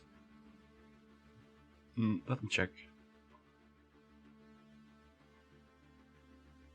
Oh, he's talking to the chat, I guess.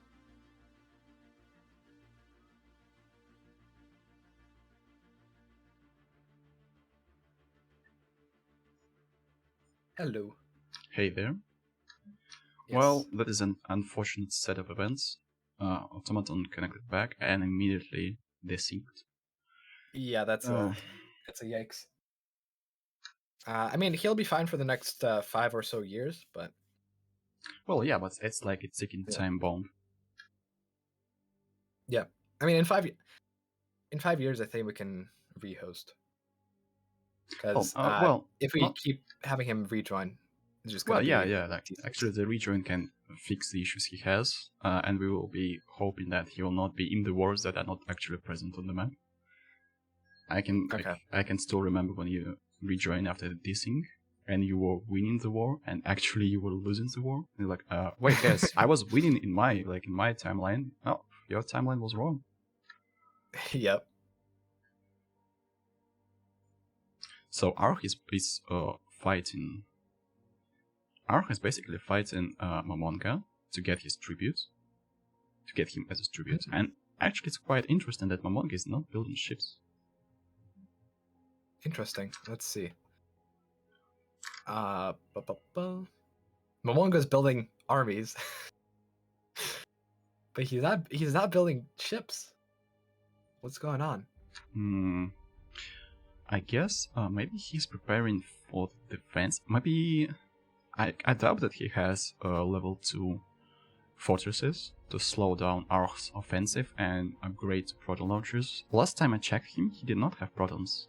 And he wasn't even close to protons. He's researching X-ray lasers. I mean, there's a chance he's hoping for proton launchers, but he would only be able to get proton launchers in like 4 years, and then he'd only be able to use them in a decade. So if he's trying to gamble to, go in with proton launchers, it's not going to happen. Oh. Another machine empire was hunted by not so big hunter, but Mr. Calderbolg has made a hit, and actually boss has lost his capital, unfortunately. So actually a lot of machine empires have died, but the machine empires that are left are incredibly strong. Look at Atonics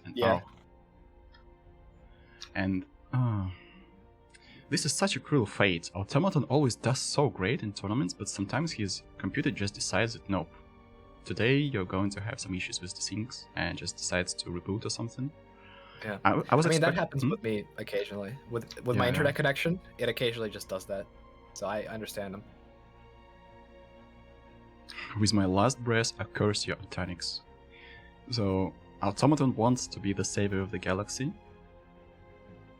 He understands that if no one stops Atonics right now, there will be issues. Okay, he has just attacked Atonics. Remember what I said about Automaton? You better attack that empire before you're 50 or you're going to have issues. Okay, Proby. Let me check Proby. Artonix is capped on Alex. I think he's AFK at the moment. Because he hasn't even set a war goal and he's capped on Alex. No. But Artonix is capable of just shitting out a fleet right now. Okay, let me check Proby. Is he playing or was he defeated? Because he's slowing down. Okay, I have to kick Proby, I guess.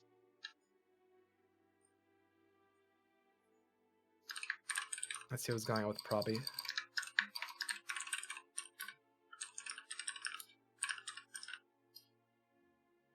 Wait, Proby?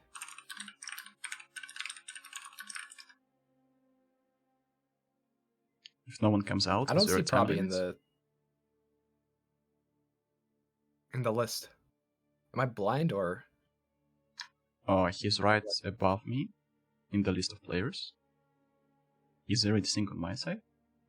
Wait, is Atonic still in the cap of alloys? I guess he is. Yeah, he's still capped. I have no idea what he's doing. Maybe he's arranging his ship designs? Possibly. Is Artonix close to neutrons? No, he's not. So not even close. Artonix is only now researching cruisers, by the way. Who needs cruisers? Overrated. You go with Carvegas. Yep.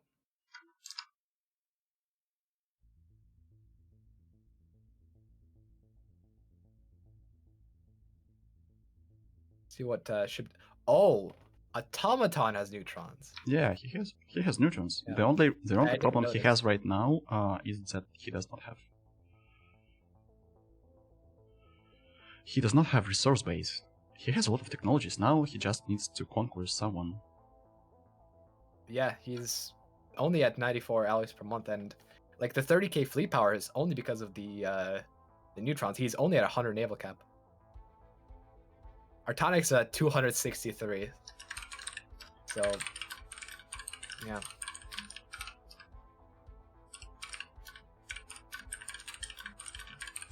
Automaton has to try to take someone. He's trying to defend the galaxy against the ice cream machine that Adonix is. He loves to propose ice cream. There is a YouTube video that he loves. Also, Atonix is known for fighting Klondike for 18 years in the early, like from year 30 to year 49, and not getting tributized without any fleets. This guy is also capable of having a lot of defenses, and actually he started building fleets. And yeah, he's building fleets, and right now he is actually holding up Automaton in Ampal Dir because he has fortresses. Oh yeah, this is a classic. This is Atonix classics. Like literally, sometimes he has like 3 habitats, all of them with like 5k armies, and good luck with that. Either also, well, does he have adopted? He has shield generators, but he has a planetary shield generator on that planet. He does, yeah. Good luck with that 0.09 devastation on the planet each day. Yep.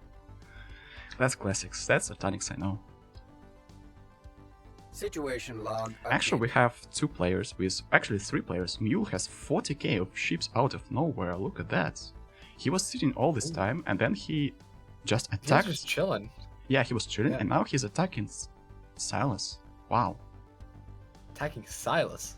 I have seen Silas fighting him before, but it wasn't in this context. Okay, Mule is psionic, and he has destroyers, and he has protons on his destroyers. That means his destroyers Oh are my. incredibly strong. 50% evasion on proton destroyers. Poor Silas. He has I mean, fanatic... Silas does have Wait, more Mule... fleet power overall, but Mule has destroyer focus. He's fanatic militarist. But Oh, I do not no. see no retreat. He has changed to rapid deployment. Wait, I guess he might have made a mistake. No, he's defeating Silas in detail. I think he might have switched to rapid deployment just to have faster fleets. Just straight up. Maybe just for the rush. So Silas has no way to rebuild. Actually, this is so smart of him. Yeah, the thing is that, like, because it's only because of the rush that he has a serious chance. Because Silas had more fleet power than him at the beginning, but because he took Silas's part of Silas's forces just in this one battle, he's turned the tide. Like, he has more fleet than Silas right now. Okay, I'll ask for pause.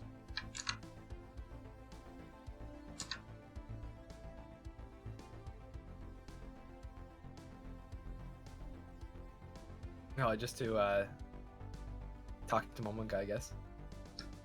Oh. Well, I While the once... pause happened, Silas did some thinking and surrendered. But there is a lot of surrendering going on. Huh. Yeah, I mean, Joshimitsu surrendered against Silas, and Silas surrendered against Mule.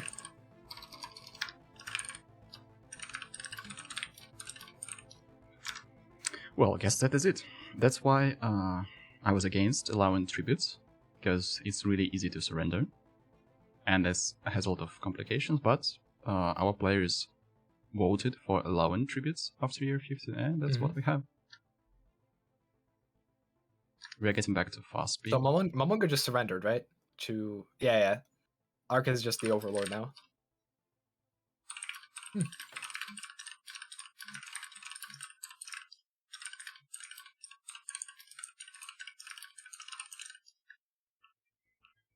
Okay, so now we have a Initial deal. colonization phase Now there is a problem. complete. Atanics will be strong. Oh, I mean, Ark will be strong, and Atanics will be heavily wounded. Oh, wait a minute. Atanics I don't is think Ark is researching. going to be heavily wounded. Still He's doing fine. he's researching proton launchers. Oh my god! I mean, So 40 months. That's 3 years, but well, let's check the.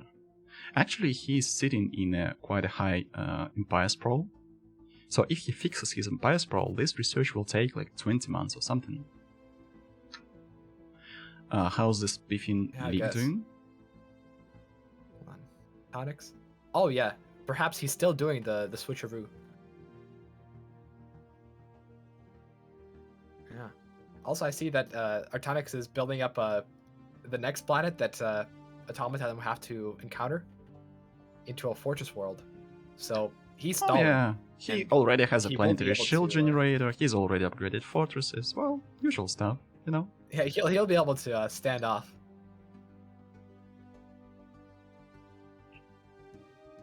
That is smart.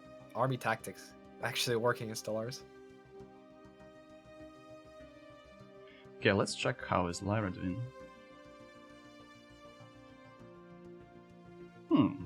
Actually...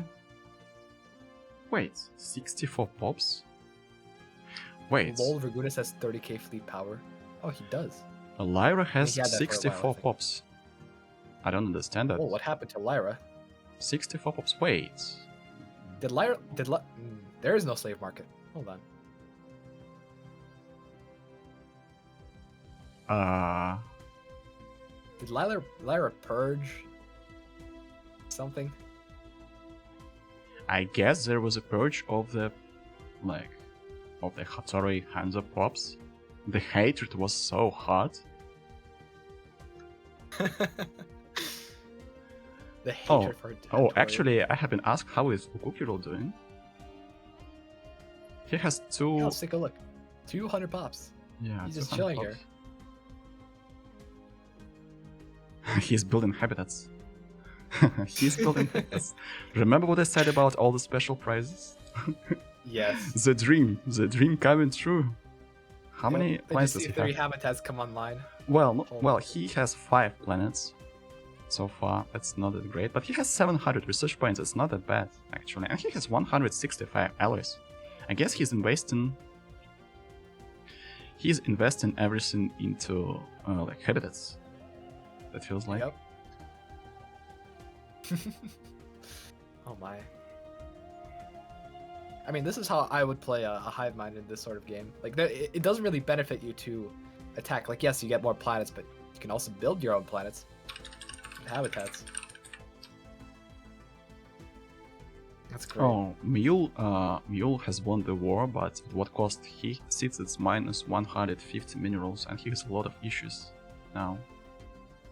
Let's see. Mule is accusing Salus of scorched earth. Let's see. Well, no, everything is nice. I just checked. No, everything's fine. Yep. It's just some labs are destroyed because building slots. Yep.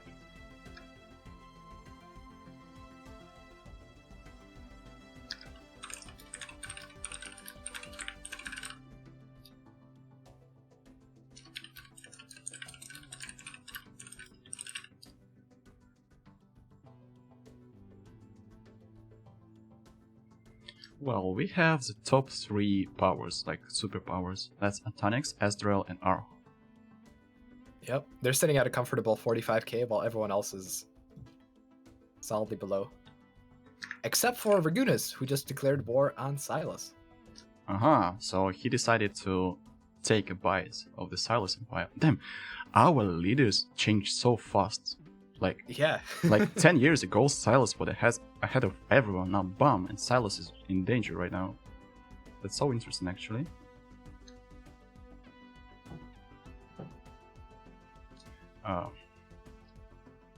Yep. How is the bombardment going? I don't think it's going anywhere. Oh.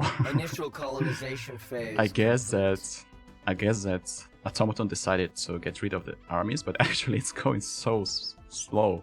He's still like Atonix still has more than 1,000 garrison on his planet. Still. I mean, Initial soon enough, colonization like phase complete. the soldiers will be the ones getting bombarded. But like, I love how like with a machine empire, and I mean with a hive mind too, you can just prioritize a job, and it will be the job that people do. There's no strata, so like the only pops left on Artonix's planet are warrior drones, because every time a warrior drone gets bombed, a new one steps in its place. So we're only now getting to the point where Atonix will start losing. Atonix has started the upgrades, and he has proton launchers. So I suppose he Well, fixed something. his thing for Yeah, a bit. something tells me that Atonix will be the owner of 6 habitats soon, and like I can already foresee that if Ezreal does not attack Atonix in time, Atonix might take over this lobby. Like Arh is really strong as well. Actually, well, no, Arh has almost 150 pops less than Atonix right now. And what is Ezreal doing? He has quite a strong fleet. He has 47k as well as Atonix. Where is he situated, his fleet? Just on his capital.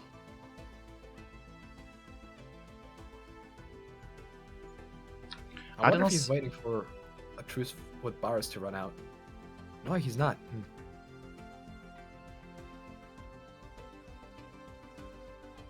I mean, Ezreal is only bordering. Hi, Mr. Merentor. Did Dizzy win the tournament yet? Unfortunately, he did not Artonix. join us. He's only bordering machine empires at this point. And hive mind. I do not understand that he sees Mr. Saint with Empire Cthulhu's chosen. And Mr. Saint basically plays Void Valor, so it's the best target for Ezreal, but he has not claimed anything. Maybe he's I mean, trying to get the Ezreal intel. doesn't even have border access to say. He doesn't even know about like where the planets are. Although Voidwell, I mean, you can assume it's the capital, but I don't know.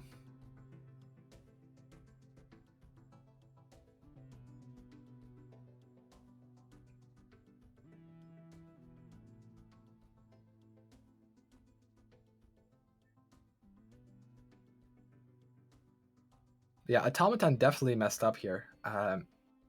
He only built 15 armies. He was relying on just bombarding down the planet.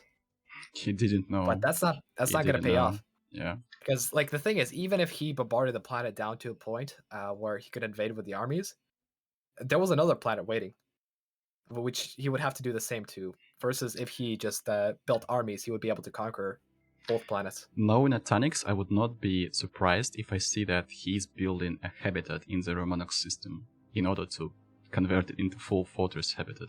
I know this guy. He can do this. Like, you enter, like, you bomb the planet, you're like, okay, finally I have done it. Finally I can like go on. You enter next system and you see 3 fortress habitats. All with shield generators. You're like, oh, holy moly.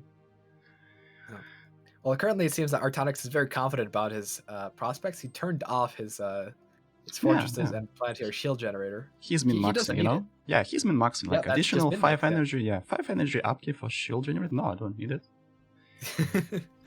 And he has claimed the system called Nest. That's the former capital of Alec. So I guess he will be going for that one.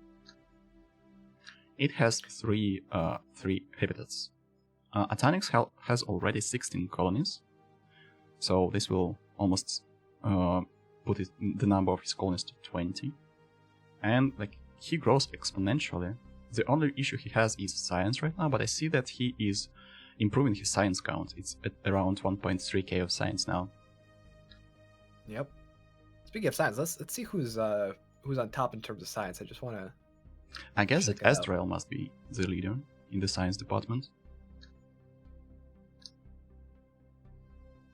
Ezreal is yeah, he is number 1. Actually, no. Kaldabolk. Yeah, Kaldabolk is number 1. Ahead.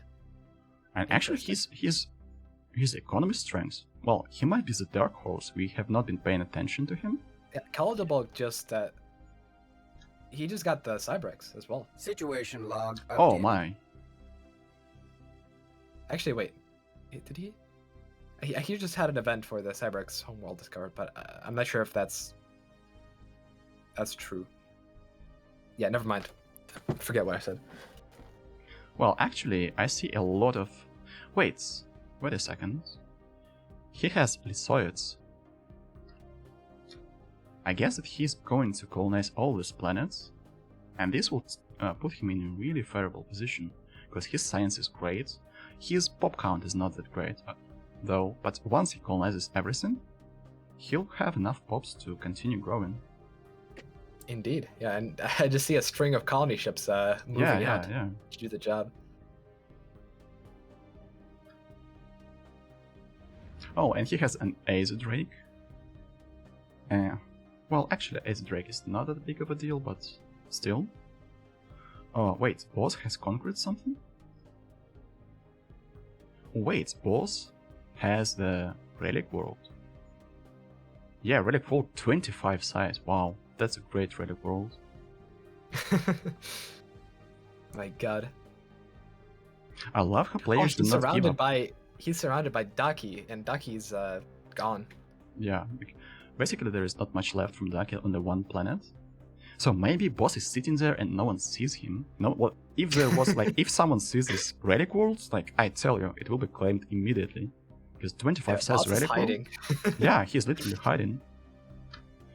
The only problem that he was caught off guard. Kaldabolk did not attack him, did not claim him, so Boss decided that Kaldabolk will be, peaceful. But actually, this is the way as Dizzy plays. He always says he is peaceful, and then you see like 500,000 fleets on your border, and all of a sudden Dizzy is no longer peaceful. So I guess that has happened to Boss. Okay, Atanix has close to 60k of fleets right now, and he has upgraded his fleets. with this amount of corvettes. Oh, yep.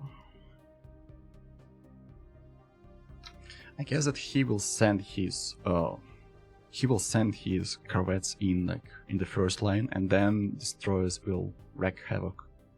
The problem of Automaton's fleet is that it's highly efficient, it's really deadly, but there are not many ships, and if you lose it once, you do not have the like resource base to rebuild it. And Atanix, he loses his fleet. Well, like 5 years later, he has the same amount. Yeah.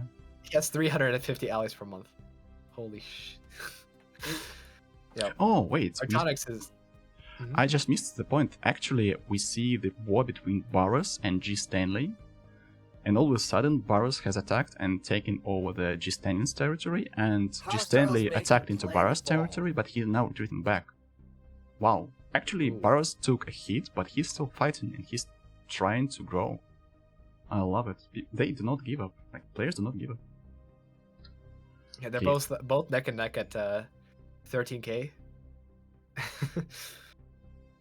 And they're still fighting among themselves. Yeah. R has 11 colonies. Atanix has 16 colonies.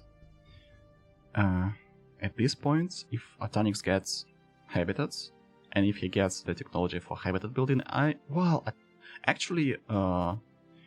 Atanix researched proton launchers and subspace sensors, and his next research is neutron launchers. His fleets will be deadly. He is no longer in a bad situation, bad spot. He has neutron launchers. He can just now push pedal to the metal with the ally production and overwhelm with the amount of ships. He has almost 400. He has 400 naval cap. Try to fight with that. Situation log updated. Okay, let me check Mr. R. R has 300. Well, actually, R has quite a strong force as well. Oh, he has neutron launchers already installed on his ships. That's interesting. Yeah. Well, actually, you see, robots were not that strong when the wars started, but actually buyers were too busy fighting buyers and trying to cripple each other. Yeah, they let robots be. Yeah, and actually Ark did not conquer much. He didn't conquer anything, I guess, or maybe 1-2 planets from Momonga, and that's it. And Atanix took over another resource consolidation world, but he did not double or triple his empire. He had a lot of planets already. They're just growing, and buyers are too busy fighting each other while robots are growing. That's what the idea behind robots in this type of lobby is. You cannot fight your 30. Scaling. Yeah, they're just scaling. And Atanix in his corner, actually big boys do not see him. I guess that Ark does not see Atanix. Yeah, he has no idea what's going on there. No idea. He's just a lurking threat. I guess the only big force that realizes how strong Atanix is Ezreal. But in Ezreal's place, I'd try to get Saints. Well, actually, Ezreal can see the relic world of boss. I guess if I were Ezreal, I would start expansion to the west, trying to get Saints territory, maybe try to grab this relic world. Because we have 3 hours to go, and if you have an Ecumenopolis, that's just... Well, it's almost an automatic win. Yeah, that's big. That's actually big. I don't know. Ezreal is just sitting here. Also, I have to admit that... Well, we forgot about Mr. Regunes. We did. Let's see how many bites he has taken out of Silas. Ooh. All of them. Well, look at that. I can see that former capital of Yoshimizu was taken by Silas. Now, most likely, it will be taken by Regunes. So basically, the capital will be changing its owners in the third time. Yep. Commencing planetary incursion initiative. I don't think we need a rehost. Automaton can rejoin. I don't think he's gonna last more than 5 to 10 years. Yeah, I guess he can just rehost. Yeah.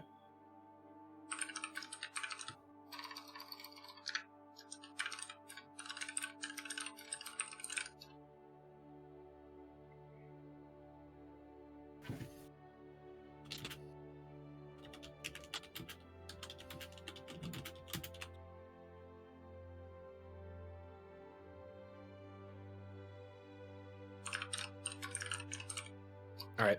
Okay. Yeah, he's got to rejoin. Like, I don't want this to be just a spanking of AI. Maybe Automaton pulls out something interesting. Well, I want to see Automaton's face when he realizes that Atonix wasn't just hiding, he was just building a mass of ships. Yeah, I mean, Artonix wasn't being cowardly, he was being smart. Yeah, it was, I guess, it was, when I spoke about attacking Automaton's empire, actually Atonix had a different plan. Just build a defense planet, and when he attacks, see what type of ships he has, and just strike back.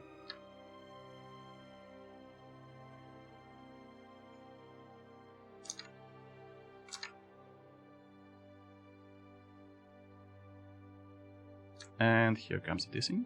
No, this was red. Huh.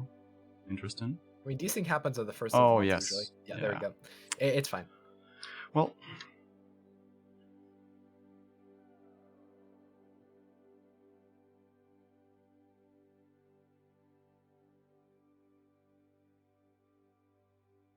I don't think even if you did on slowest, it would have helped because he was already desynced.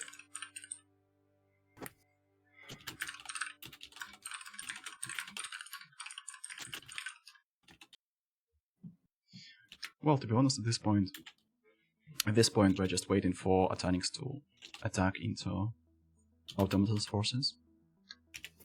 He has almost double the fleet power of Automaton.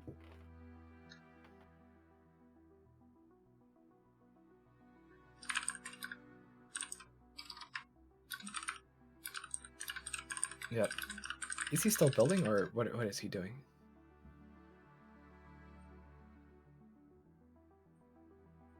I can see nothing on shipyards, to be honest. Maybe he's waiting for something. Yeah. I mean, he followed... Yeah, there we go. Now he's on the offensive. Oh, yeah. Okay. He does not have any edicts, though. Oh, wait. Atonix has... He doesn't even need edicts. Atonix has fixed his empire sprawl, by the way. Yeah, I mean, I saw for a moment there that his empire... Yeah, there we go. It was fixed for a moment, and then it went back to normal, and he's just disabling, re-enabling admin offices. 60 years into the game, that's pretty impressive that... Oh, yeah. That he can micro for that long. Some people underestimate the amount of micro you have to put in doing this. Yeah. And if you forget about this, like the costs of technologies are so high that you're basically stopping. Like right now he has plus 240 technology costs. Oh, yeah. Automaton has seen his fleets and he's retreating. He's retreating. Let's see what he's gonna do. I mean, Automaton's only chance really is to maybe declare war on another empire. To be honest, Automaton's only chance is to make it look like he had a crash of computer and say that he will not come back. That's his only chance, to be honest. well, I'm being honest. Like, look at Atonix. Well, I have to admit that Automaton did really a nice job by having neutron launchers exactly year 50, and his ships were immediately equipped with neutron launchers, so he did his best to attack. Mm-hmm. Unfortunately, he did not have enough pops and economy, because Atonix had all the economy in the game. He's still making 400 alloys per month while having 400 of naval capacity. Yeah, that is insane.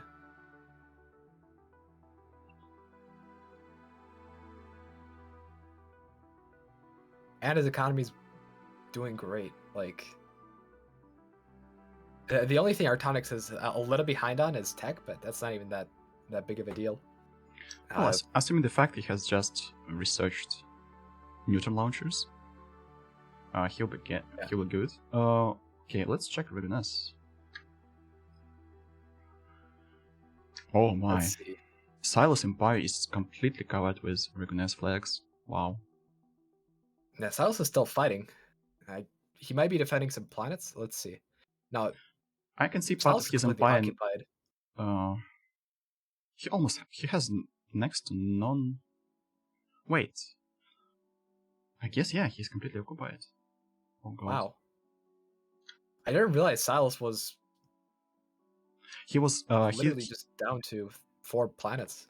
He lost a lot of fleet power while fighting Yule, and actually Regunes was waiting all this time, and he attacked exactly at the moment when one of his enemies was big enough to. Yeah, And he actually did it really smart. He attacked from the wormhole, so Silas was not expecting that. Remember what I was talking about, server kill? And that was exactly what happened. And actually, Regulus executed it really well. yep. He was waiting for his moment to pounce, and he pounced. Yeah, He was exactly. playing the long game. I mean, Dragunis isn't going to get much economy out of this war, but he's definitely going to come out ahead. Well, Automaton has 50k now, but that's okay.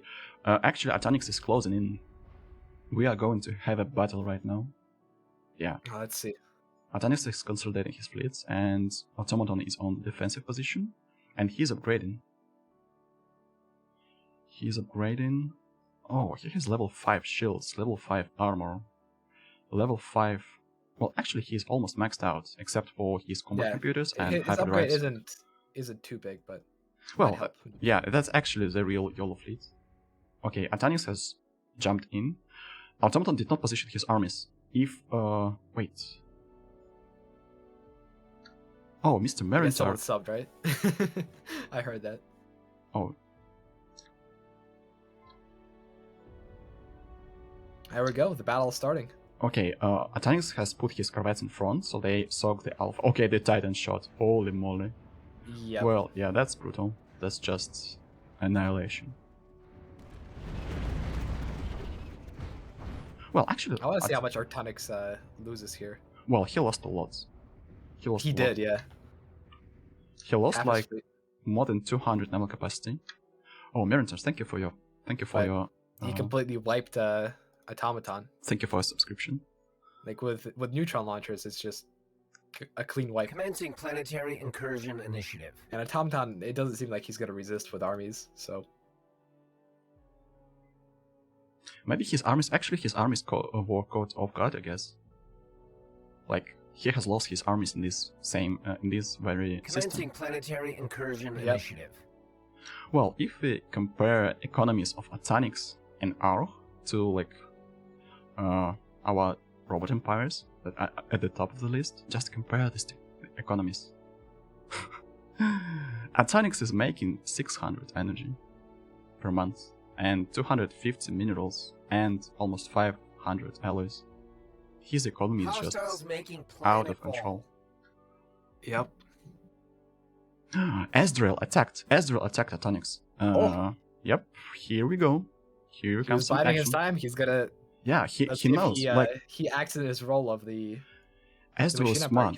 Ezreal is smart. He knows that if he does not stop Atonix, then his chances of stopping him later will be even smaller because he'll get additional territories. Yeah. Actually, I'd even say Artonix will be unstoppable later on. Yeah, exactly. But the problem is, okay, I do not see any production. Of fleets. The problem for Atonix will be that he does not have many shipyards at this point. Maybe he's too focused on fighting Automaton. Maybe he did not realize yet that he has been attacked, like with these dinosaurs. You could like bite them in the tail and they take 10 seconds to realize.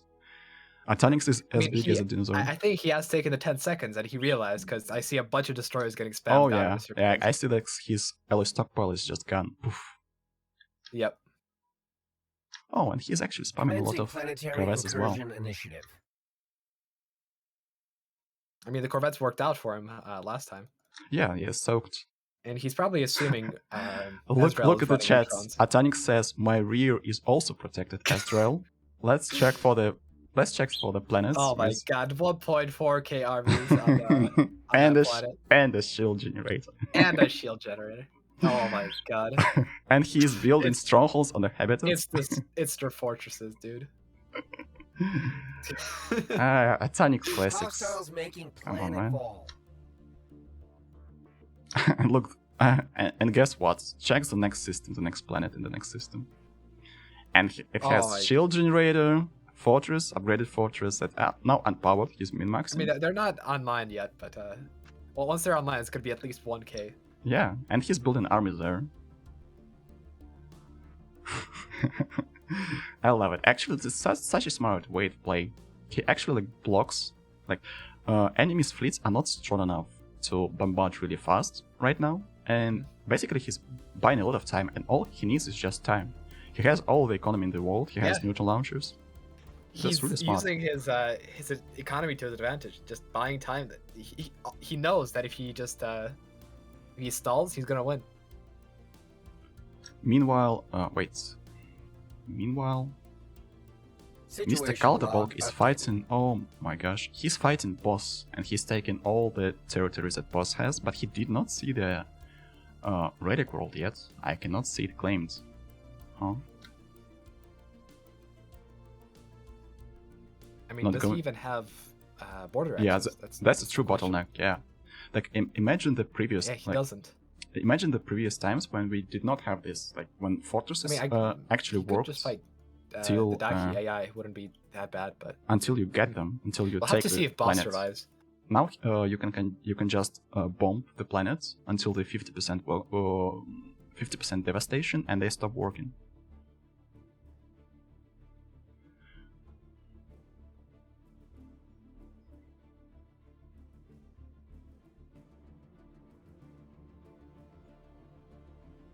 Well, actually, the bombardment from this side goes quite faster. That's 0.2 devastation, and actually,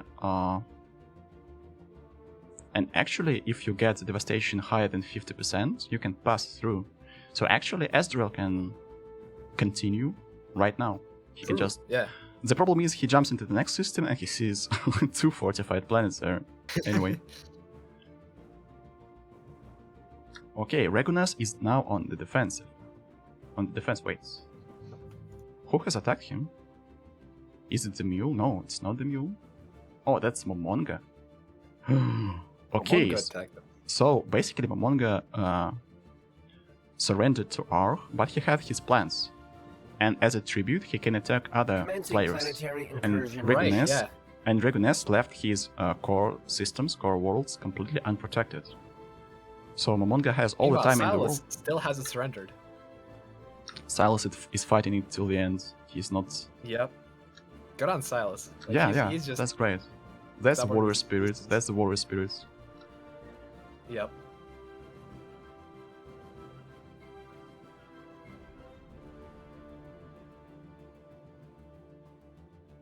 Let's see where Raguna's fleets are, though. Oh, they're still very deep in. Either jumps, drives, or. Oh, there is a wormhole. Colossi. I yeah, see. he will be using the There's a wormhole. Yeah, back to his territory. And actually, that's interesting. I see that Atanix is reinforcing his fleets that are in the system with, like, the former capital of Alec. And he's at 100% war exhaustion with Automaton, so at any given moment, he can status quo and focus on his war with Ezreal. Well, there we go, Sal's died. That's the bitter end of Sal's empire. Yep. I guess that being the like top tier empire, and don't be sad. Oh, actually, those players who were leading in fleet power at some point, they are all dead. That's interesting. I wonder who killed Joshi's empire completely. Was it Raguna's? It could be Mule. Yeah, I guess it was Mule. It was Mule. Okay. Yeah. Mule is having, like, out of bioempires, him and Ezreal. Yeah, look, Mule is top 4 now. Oh, top 5, I'm sorry. And he has 50k of fleets. That's a formidable force. Also, Mr. Emo, another robot empire, at the top of the galaxy map, that has been sitting, like, not doing anything. He's just been completely. Yeah, like, he wasn't involved. He wasn't involved in any wars. He was just sitting. Yeah.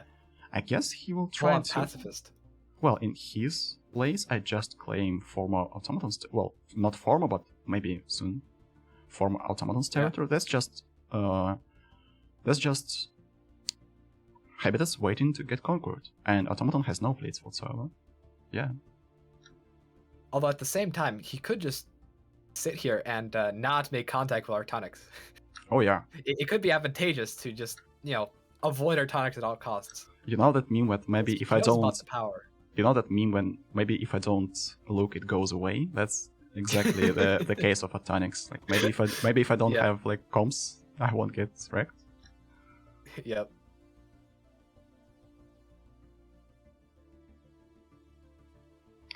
Atonix has 1, 2... Well, Atonix has started building habitats all over his territory. That's the classics. How many colonies does he have? 19. Okay, He has so much allies that he can afford to just build habitats. Well, his only In the middle of bottleneck... a war. Yeah, his only bottleneck is just influence. Yep. So we do not have many wars right now. We have a war between Ezreal and Atonix, a war between Momonga and Dragoness, and G. Stanley and Barras. J. Stanley and Barras, let's see. I mean, yeah, Barras is just... That has been like back and forth, but it looks like G. Stanley is on top of the war right now. Barras lost, it seems. I saw a message that the pause has... I saw a message that maybe the pause has influenced Barras somehow, but at this point they did not have like big fleets, so I doubt that there was something really important that happened. Hopefully there was no issues. I'm sorry, I didn't hear what you said. I mean that I saw in chat that G. Stanley asked Barras if the pause somehow affected him, and I hope there was no like mistakes done because of the pause. Yeah, I hope so too. Oh, Barras just said G. Stanley. He's gonna say something. Oh, he's kind enough reminding G. Stanley that there is no claiming line after year 50. Mm-hmm. I like it.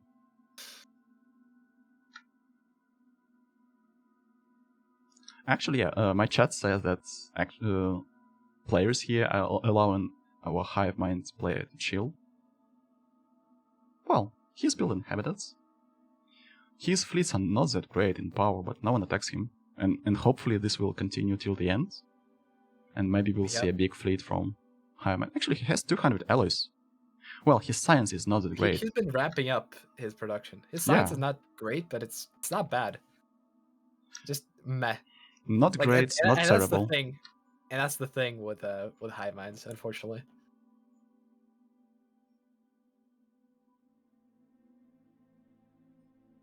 Hostiles making planetfall. Yeah, Artonix, speaking of Artonix, I just wanted to point out, like, I saw that Artonix was just sitting on Nest, like the former capital, with the 3 habitats, until he pieced out, at which point he started moving. I think he was just making double, triple sure that nothing could happen to, lose him that system. He knew he had enough time to just pull his forces down south and...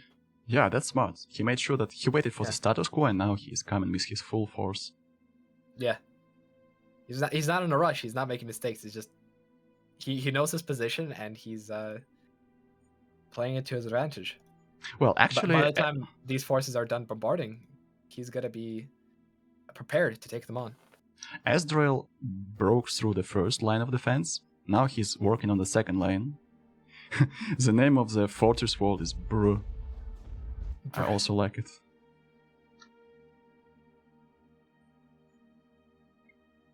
I mean, he had to go through 3 planets.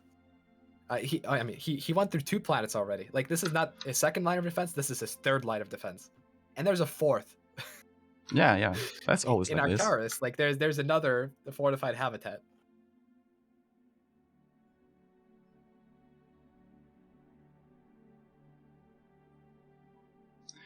I just realized that the karma exists. Remember what Klondike said about Frenchies from the start of the game? Yeah. And look how many French players are at the top 5. 3 players. Ezreal, Mule. Well, Mule lives in Switzerland, but he's from the French server. And Emma as well. Basically French. And where is Klondike? So, actually, karma exists. It's just the French apocalypse. Oh, yeah. Well, that's more like Atonix apocalypse. Yeah. But we'll see. I mean, Artonix has actually been overtaken by Arg in terms of initial score. colonization phase. Oh, yeah, complete. That's true.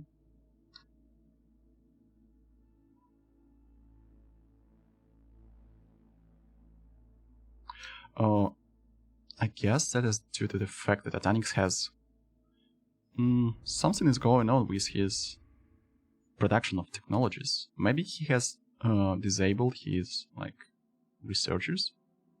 Yeah, that's weird. Well, actually, no. He's down and he's siphoning energy credits. Oh yeah. Crazy. Yeah, something happened.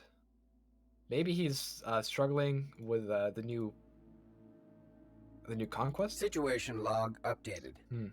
Maybe rebuilding the fortresses affected his economy. Like all the swaps. That's probably it. Yeah, he yeah. is losing Mhm. production on those planets. Yeah. And also he's getting bombarded. If that was the energy production. Oh yeah. Also look at his ally production, 250. That's because Ezreal is bombarding his ally producing facility. That is That's currently the fortress world. Yep. So he has to act quick. Actually, he cannot afford to sit back forever, because he will lose a big chunk of his ally production. Let's check Ezreal's economy. He's not sitting back forever. He is moving. Oh yeah, There's gonna he's be a moving. fight soon. That's why he's moving fast, not like with Automaton, like he was sitting in the safety of his defenses. Yeah, no, he's coming. He has well, actually not way more. 45k, 60. He has 70k, and actually Ezreal has around 60k, and he's reinforcing with battleships. Well, he does not know what type Ezreal has more fleet power than Artonix at the moment. The problem not in the system that matters, but the reinforcements are coming. Actually, that might backfire for Ezreal. He started building battleships, and battleships are not that great against corvettes. And let's check the evasion on destroyers of Atonix. The best way to deal with destroyers is cruisers, because they have picket compute. Actually, he has 42% evasion, 43. That's not. Yeah, that's quite enough, quite a lot, but not enough. It feels like. Oh my, Ezreal has red computers. Oh. Is it like any empire that is on the top is destined to get overtaken? Huh? Maybe.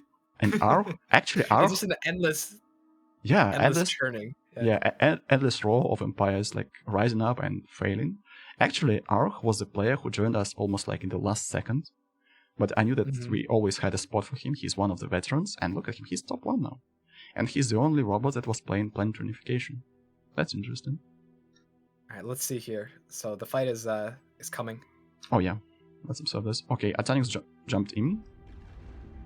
Yeah, he let his Corvette fleet go first. Oh, that was a mistake. I think it went in a little bit too... Yeah, a little bit too far ahead. Ooh, yes, his ships will get annihilated. Ezreal is coming for this third head of robots. Well, head or whatever you call it. Central processor. Holy moly. Oh my gosh, yeah, that's brutal. Oof. I did commentate how it was smart for Atonix to take his time and play it safe, but playing safe actually lost him this battle. Ezreal was able to reinforce his ships, reinforce his fleets, and he also positioned his ships better than Atonix, because Atonix had his corvettes in front that was okay, but they were too far ahead, and basically at this moment he basically lost his ships, but like ships of his enemy were able to reload, so that sacrifice was for nothing.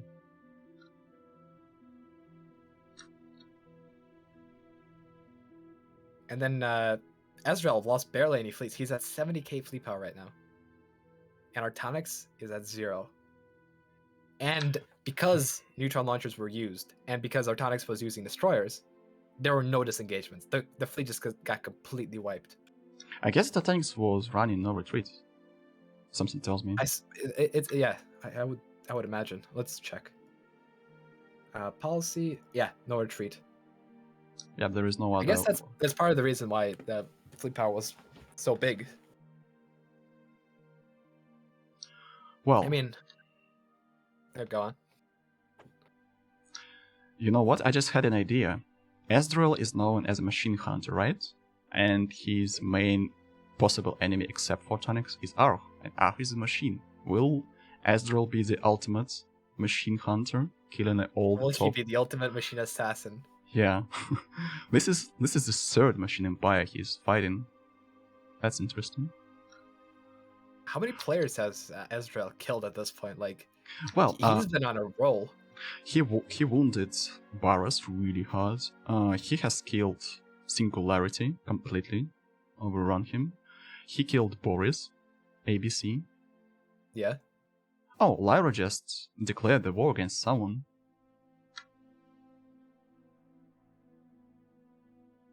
Oh, Lyra declared the war against Mamonga.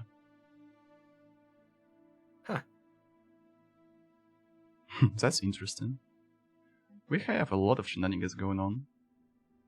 Okay, where is the fleet? Situation log Actually, updated. look at the Ragnar's fleet. Ragunis is getting saved by Lyra.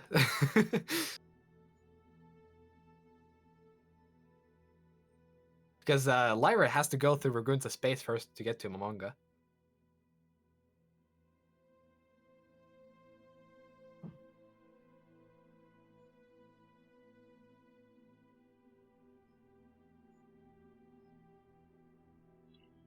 Okay, so Boss is still fighting, I guess, with Kaldebolg? Oh no, Boss is fighting the AI of Daki. Well, I cannot imagine. He's winning. I cannot imagine him coming back to this game. He can only come back to this game to get slaughtered by a machine assassin, to be honest. It feels like. Yeah. Well, actually, there's Draxon next to him, and he's also playing the Machine Empire. Situation log updated. I don't know what the end game is. It's 9.1k fleet power, but making aggressive moves like that, just like continuing to fight, I like that.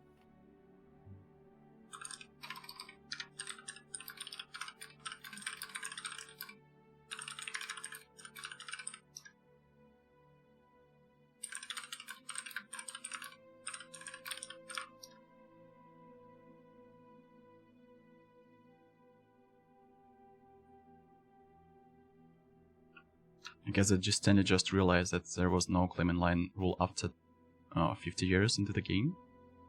Mm.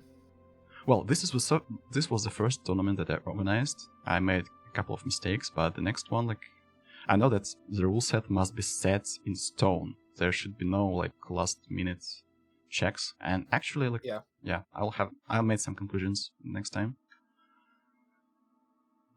And perhaps, I mean, even if you do make last minute changes, what you should do is you should make very, very clear that those changes are in place, like right before the game. Well, yeah, I did it, and actually, when we started the game, I wrote in green peace, claim in line, and tribute vessel until some date. But I guess players were so occupied with microing that some of them just missed it. Probably.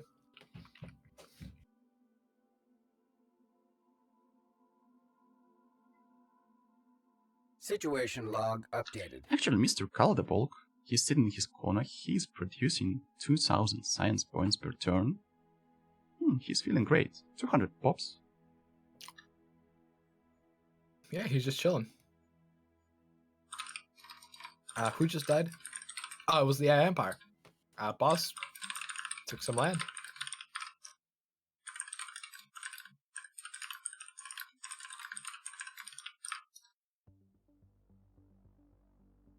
Someone commenting, y'all didn't even mention Tesla Industries this entire game. Tesla Industries is Draxon. Let's take a look at what he's doing. I mean, we haven't mentioned him because he wasn't engaged in a lot of action, and actually he has a lot of planets in his territory that he has not colonized yet, so he has some, let's say, hidden potential of growing. He has 260 pops at this point. Yeah. It's weird that he's not been colonizing. Because these are just normal planets, these aren't habitats, so... Ezreal just shoot into 80k of fleet power. Man, this man is scary. Well, he's working on the second line of defense of Atanix. Yes, Atanix is preparing a lot more defense lines. His core walls, I mean, Ezreal has been spamming out armies. Oh yeah, oh yeah. Oh, he's fighting on the ground. Like, the tricky part about fighting on the ground is that you get a lot of work exhaustion when your armies die. So basically, yeah. for now, he's just limited by the war exhaustion. Actually, it's not that high; it's 50% right now. And he has moved his fleets further to bomb his next, to bomb the next line of defense of Tonics. Yeah, I mean he's at 50% war exhaustion. He can take a lot of land before he reaches 100. And because he destroyed Artanis' fleet, he can peace out at any time. So it's just up to him how much he takes. Let's see. Is Artanis building back a fleet? Doesn't look like it. Doesn't look. He's probably focusing on armies. Yeah, I guess he wants to defend on the ground and outscale to attack him in the next war. Because honestly, there is not much point attacking this fleet because Ezreal has the high ground, basically. Yeah, I don't think it's possible for Tonics to even build up a fleet. Oh wait, Mule is attacking right someone. Mule is fighting with someone. Who is that? Let's see. Never mind, that's Okan Franka AI. I saw that Arch is defending against someone, so I was afraid that that's Mule attacking Arch and we completely missed that, but it's not the case. Right, yeah. Oh, I see that Lyra and Dragoness have joined their forces, and they're trying to move Mamonga back. Wait, and actually, you know what? Arch is defending his tributes. He's a good overlord. Oh my god. He's merging his fleets with Mamonga's fleets. That is interesting.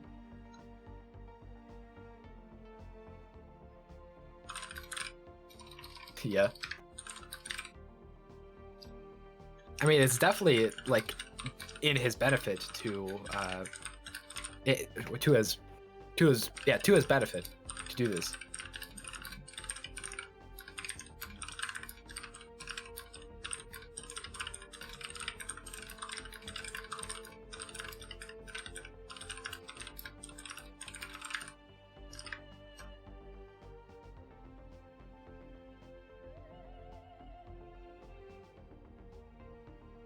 Yeah, let's see.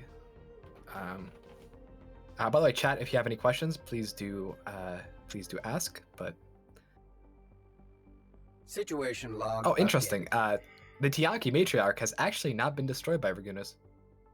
I guess Virgunas had to pull out his ships to attack Silas. Back when we were talking about it. Maybe Virgunas was traveling to Tianki, and while he was traveling, he saw Silas and decided that Silas is a bigger target. Or maybe he just decided that Tianki will wait. Tianki will not get anywhere, right? Yeah. It's not going anywhere. He can get it eventually. And I'm sure he will.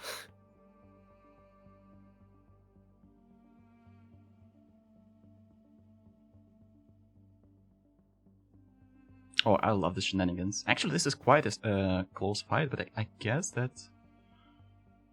Wait, Lyra is going back for some reason. Huh. Lyra is retreating from the space of Dragoness.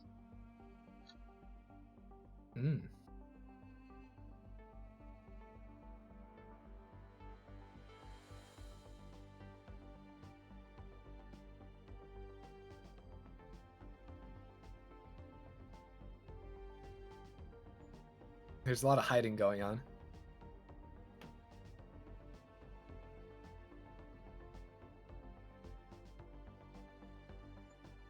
Yeah, I'm a little bit concerned. Arch and Mamonga are in a situation that they have to stick to each other. So if they will continue playing as a overlord and a tribute and join their forces, they will be really hard to defeat. Because Arch has 400 naval capacity, Mamonga has, let me check, situation log almost 400. updated. Actually, Mamonga has a really strong fleet for his empire strength. If they stick together, it'll be very hard to stop them.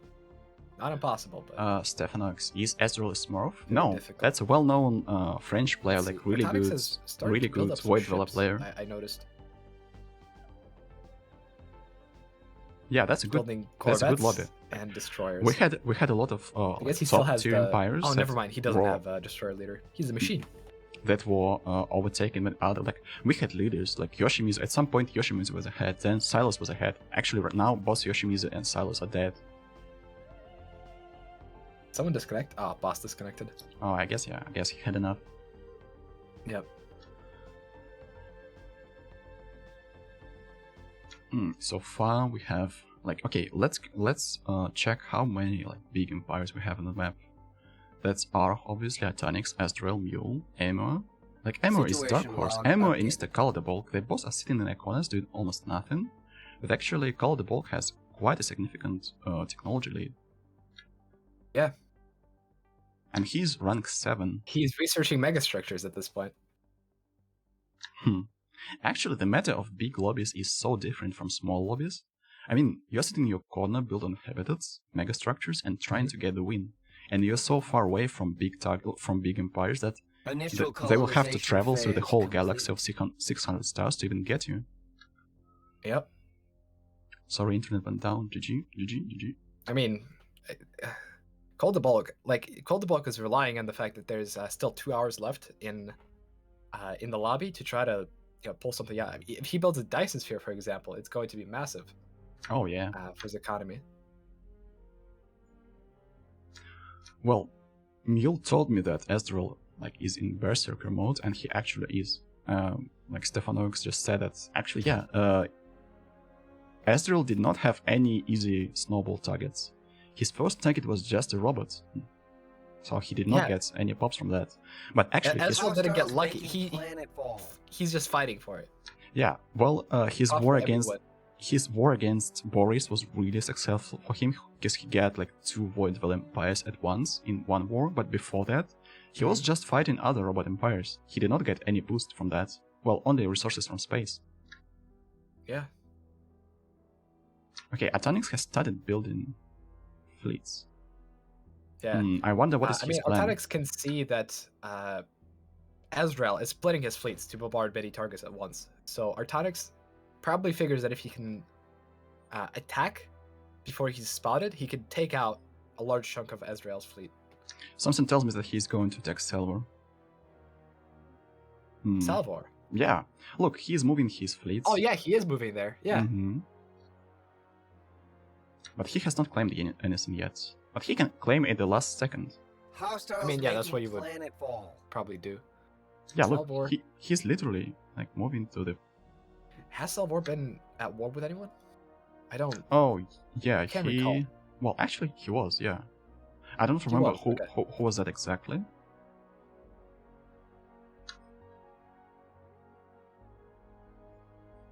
And actually, Cell built a lot of Hostiles habitats. making planetfall. Yeah. He even has Cyberx Alpha, so if he gets Mega Engineering, he'll be chilling. Wait. But he's still far away from that at only 1k tech. Oh, look at that! Wait, he attacked Artonic Epios. is moving. He's He moving attacked- through Salvor. He wants to cut Ezreal's reinforcements, I guess. Yeah. Yeah, Alec in chat said it. Maybe he's trying to sandwich, and actually, yeah. Look at that. Yeah, Atonix is smart. Interesting. He knows that he cannot attack Ezreal just like in front assault. He will lose because he does not have enough naval capacity. So he decided to loop around and cut reinforcements. Maybe try to cut his armies. Okay. Yeah. Actually, Ezreal is moving quite quickly. Look, he has already taken the habitat in Antares system. How many systems has he claimed? Yeah, actually he has taken all the systems that he claimed, so he can status quo out of the war at any given moment. Now he's just inflicting losses to Atonix. Yeah. Yeah, I think if Situation log Ezreal updated. sees the Artonix fleet coming, he'll just peace out. There's no reason not to. Oh yeah, the engagement of Atonix when he just suicided his corvettes was quiet. Not at the limit. I do have to question Artonix's war declaration against EP30, like at this point in time. Like, Initial colonization phase complete. I don't know. Maybe. Oh wait, never mind. I remember. I think if you declare war and someone in your fleets are in someone else's territory, there might be a regroup, or is it just in hostile territory? I don't recall. It must be in the hostile territory, I guess. It must be in the hostile. Okay. Well, actually, he has Then I would given. have waited to declare. He's actually kind of giving away his plans because he has done this declaration quite a lot of time, like in advance. So if Ezreal is paying attention, he will see that for some reason Artanix is fighting former Epios territory. Like, what is that? Yeah, that's strange. What is he about to do? Yeah, what for? He most likely he will not be doing it like just for fun. So maybe he's expecting. Wait. Hostiles making planetfall. Is Ezreal hasn't noticed though. He's not moving his fleets at all. The funniest part is that now Ezreal has to declare war against the Epios AI, because Epios AI has taken the system that is claimed by Ezreal. The system of Artanix, in the territory of Artanix, that's claimed by Ezreal. So, oh yeah, I see that. Yeah. Okay, the mule is climbing in the ranks. He has 80k of fleets. He has psionics. Big fleet. And he has Destroyer Ruler. Actually, that's great. I wonder what does he have from the Shroud. I'm sorry for my. Right now he's suffering. Like I apologize for my governing ethics attraction minus 50%. But yeah, it's fine. I apologize for the way I'm talking on that because it's quite late already here. I'm not that fresh anymore, but we'll still try to track what is going on the map.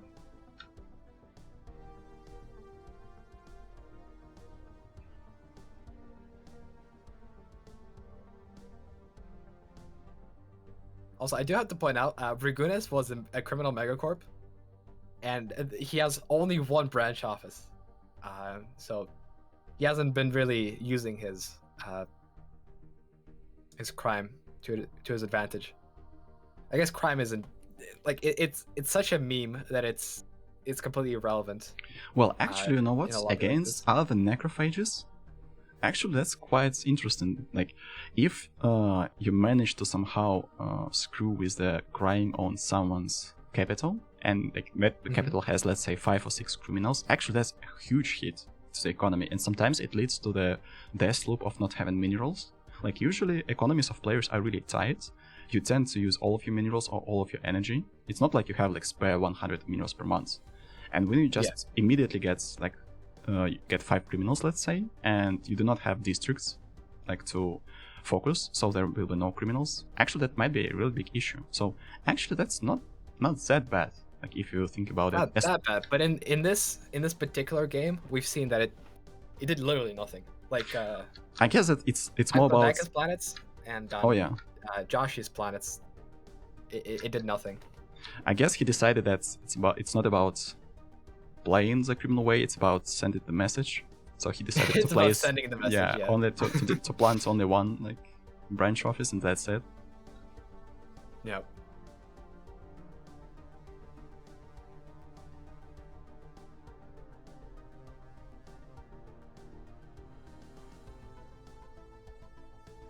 See, ARG right now is number 1 in fleet power at over 100,000.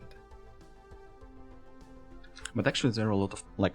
Also, there is Ezreal and Mule, and actually Emma is sitting in the corner. He has 320 pops, so he's growing quite, and he's building habitats as well. Huh? Emma is doing this quite well, and Emma and College of Bulk, they're both just aiming for the long game. They're building up.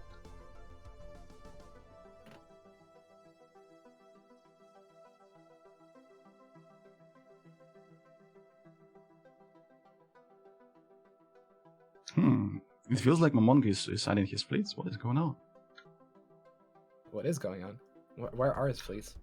He's advancing. Wait, what is...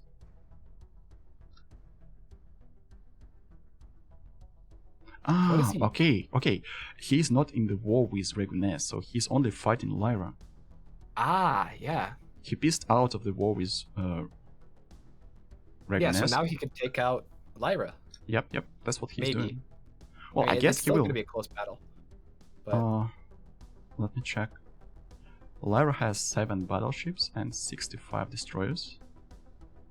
Momonga has an overwhelming amount of destroyers. In theory, he must win. Oh, his shields are so low, actually. he got pieced out. Oh, okay. Either he got pieced out or I don't know what happened.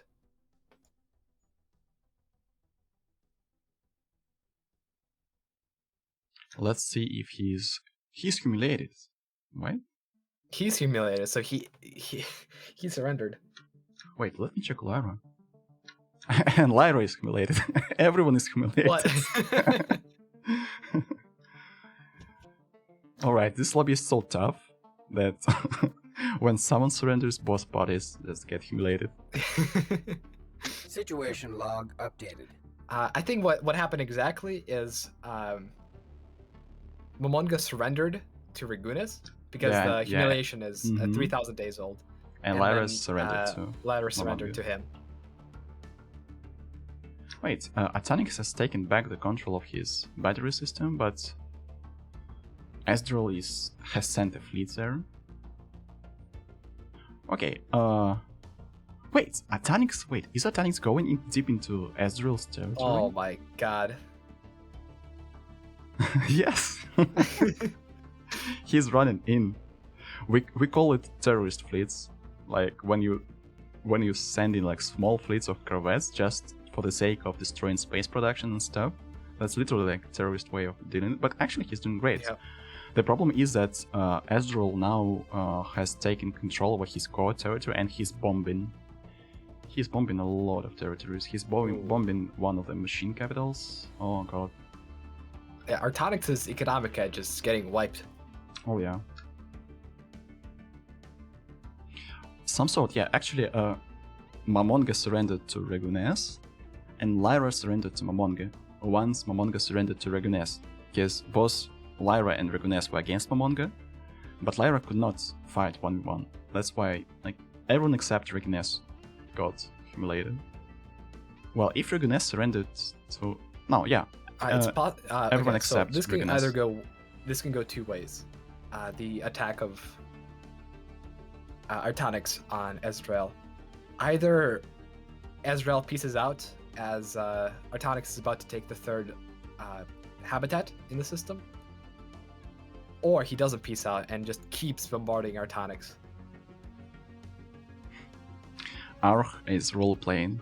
He says, I just wanted to do some peacemaking in Galaxy. And he's attacking. I'm not sure what he implies.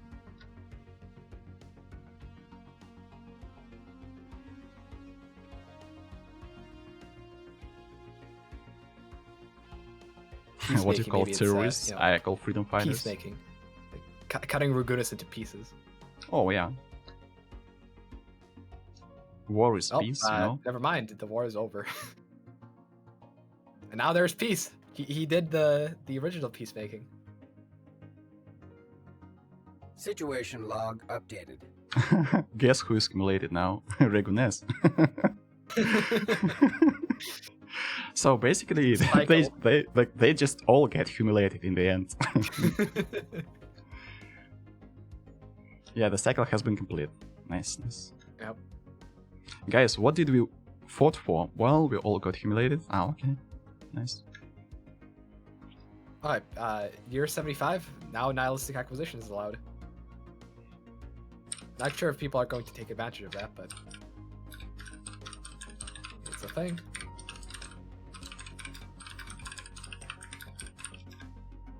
Okay, let me write in big green letters so everyone can see. Mm-hmm. Situation log updated.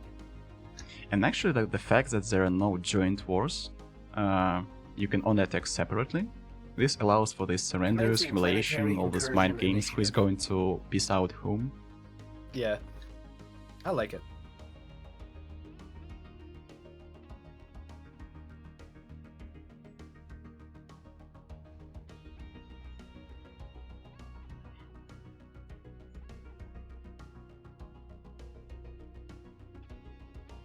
Okay, so I just took a look at Arctonix. Arctonix did finish occupying Ezreal's habitats, which nearly brings Ezreal to 100% war exhaustion. So Hostiles he making planet cannot fall. status quo right now. He's going to lose his habitats. Yeah. Yeah, Arctonix has claimed his territories. Yeah, I mean, Ezreal still has 2 Dizzy, years. Dizzy asking Or Klondike. if he just moves his fleet down south and takes out the Starbase, he'll Klondike, be what fine, are you but he is going to be forced to do that Oh, fuck. instead of Well, bombarding. there was a bug fleets, and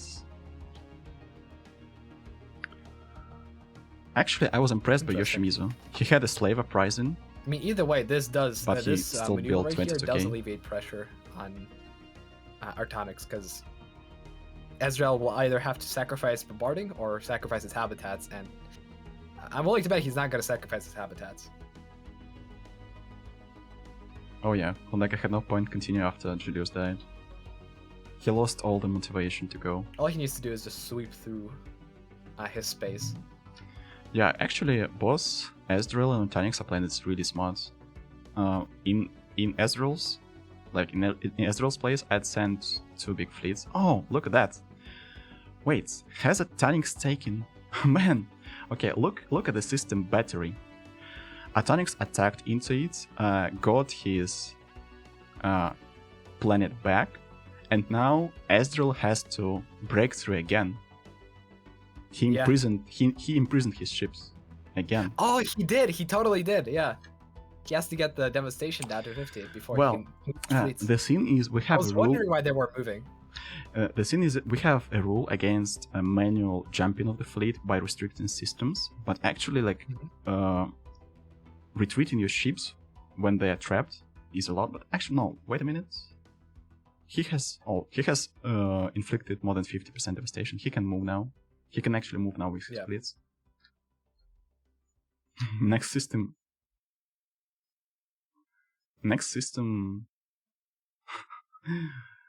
What's the timer? 500 days.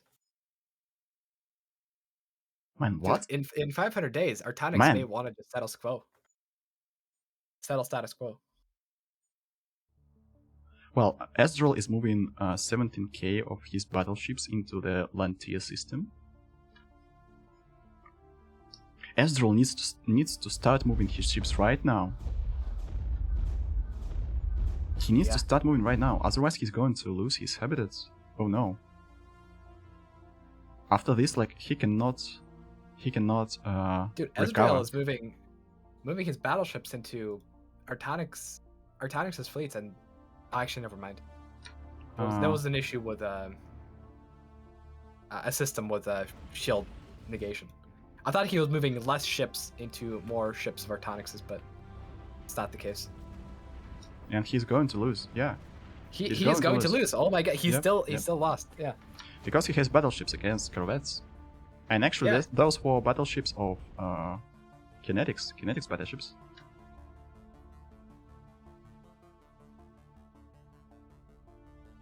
Yeah.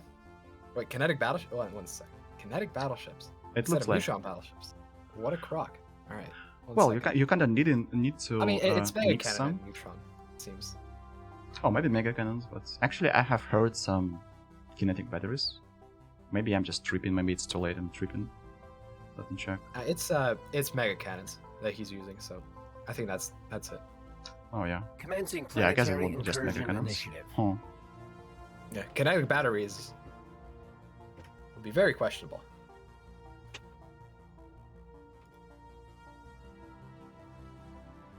Let's check in on our favorite hive mind. He's number 5 now. Slowly but surely. Yep. Look, and he has how much? He has 45k of fleets, by the way. Yeah, I mean, 50. He has 50k of fleets. He has almost 400 pops. You know, if this lobby continues this way, maybe he can invade Ezreal. By the way, Ezreal. He could, but Ezreal would probably kick his ass. Like he'd immediately stop the war with Arctonix. I'm really curious how this war is going to end. Like, I don't think it would be a smart play to attack Ezreal if I was Uvu, but who knows?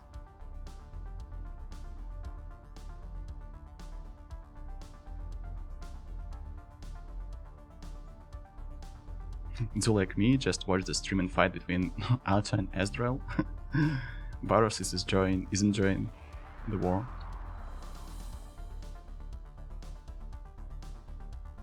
Yeah, Atonix is playing smart. That's really well fair.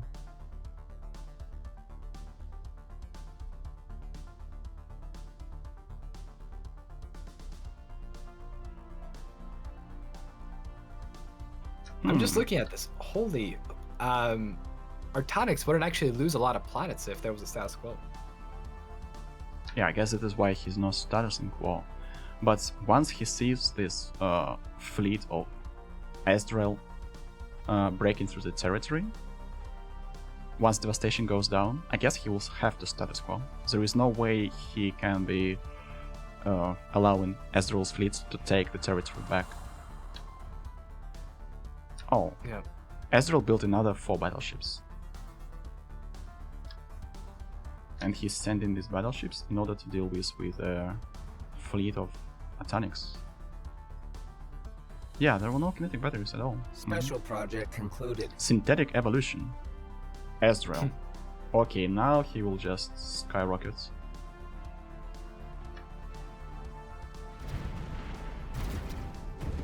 There we go. The peace out happened. And look at that. Artonix defended very well. Yeah, he barely lost any territory, and he gained territory in Ezreal. Oh, I guess. Oh, wow.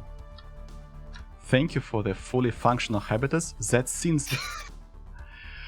God, he ascended to synthetics, and Atonix got synthetics. He now get all the pops. Oh my god. That is such an unfortunate timing. Jesus. Well, Atonix is literally playing 5D chess right now. Frickin' Artonix, holy shit. Man, what is that? Is it... Like, what is that? That timing, like literally synthetic bomb status quo. Oh my god. Holy moly. Wow. Well, I can tell you that Atonix is already like, he has qualified for some special prizes. That's like 100%. He's definitely qualified. Yeah, he will. This has been amazing to watch. Yeah, like all this guerrilla warfare defending, like sending small ships all over the place. Yeah. My chat says that Otto is predicting the future. Well, it looks like. Situation Look at the log mule all of a updated. sudden. He has 125k fleets, the same as Arch. And he has more pops than Arch as a bioempire. Yeah, Ezreal is dead. I guess that the ultimate machine hunter has finally met his demise. Yep. And Emma, look, Emma is number 2 in the ranks. Emma is number 2. He's playing the long game. He's just developing his economy. He doesn't even need to invade anyone. Ezreal crashed to the like top 10 level. He was level 2, top 2 or top 3. He has just crashed. Yeah. Oh my gosh. I mean, his economy is crashing as well. Losing that was rough. Like Ezreal, the thing is, Ezreal could have, like, if he had used the settle status quo, he could have made this into a win. Yeah, he just inflict losses to Atonix and that's it. And actually that's war. He got too greedy. And that war of Atonix against the AI and that encirclement with like 15k of fleets, that literally changed the outcome of the battle. And if Ezreal just built not battleships but cruisers or destroyers, he had more fleets than Atonix, but he had battleships. That's why he lost. He had the worst design. Yeah, if you just swept through Artonix's occupations, he would have been just completely fine. That is impressive. On Man, Artonix. this lobby is delivering. Like literally, this lobby is delivering. I was really afraid of like when someone gets ahead and that's it. Like the domination continues. Situation log updated. Like the only problem I see now is Arrow. But actually, we was thinking about Atonix the same way. And look where. Well, actually, no. Atonix is still like he is number 4 in the ranks, but that's not for long. He will fix his economy. I mean, yeah. Right now his planets are devastated. Like once the devastation ticks out, I think he'll be he'll be good. He's also gonna invade EP3 on, get a bit of stuff from there. Well, yeah, actually it's like 60 pops. Well, actually even more. 40. Yeah, and it's And fellow robots. So yeah, it's just, 100 pops waiting for him. yeah.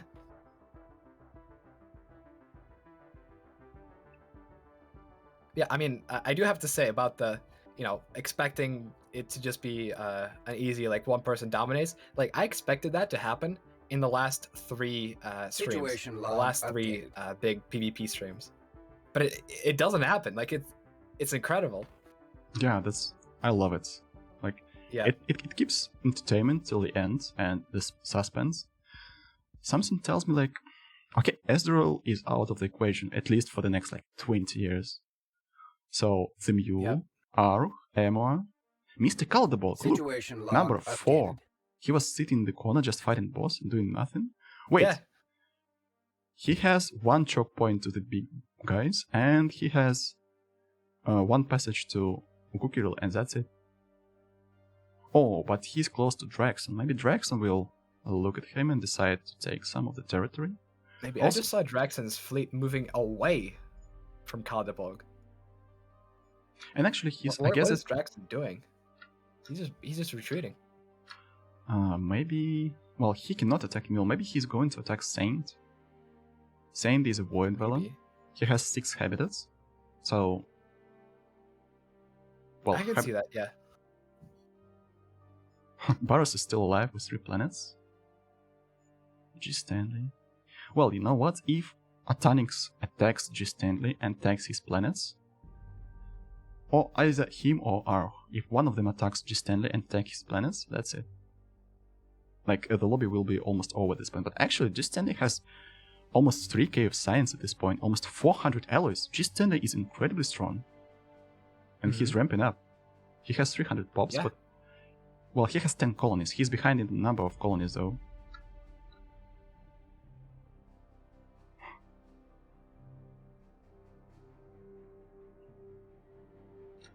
The Hive is top 6. The Hive is top 6. The Hive, yeah. The Hive is close to the winning. Well, in the victory score, the Hive is lower, but we will be deducting the relics, the tribute points, all these things. So maybe we'll see some differences. Mm-hmm.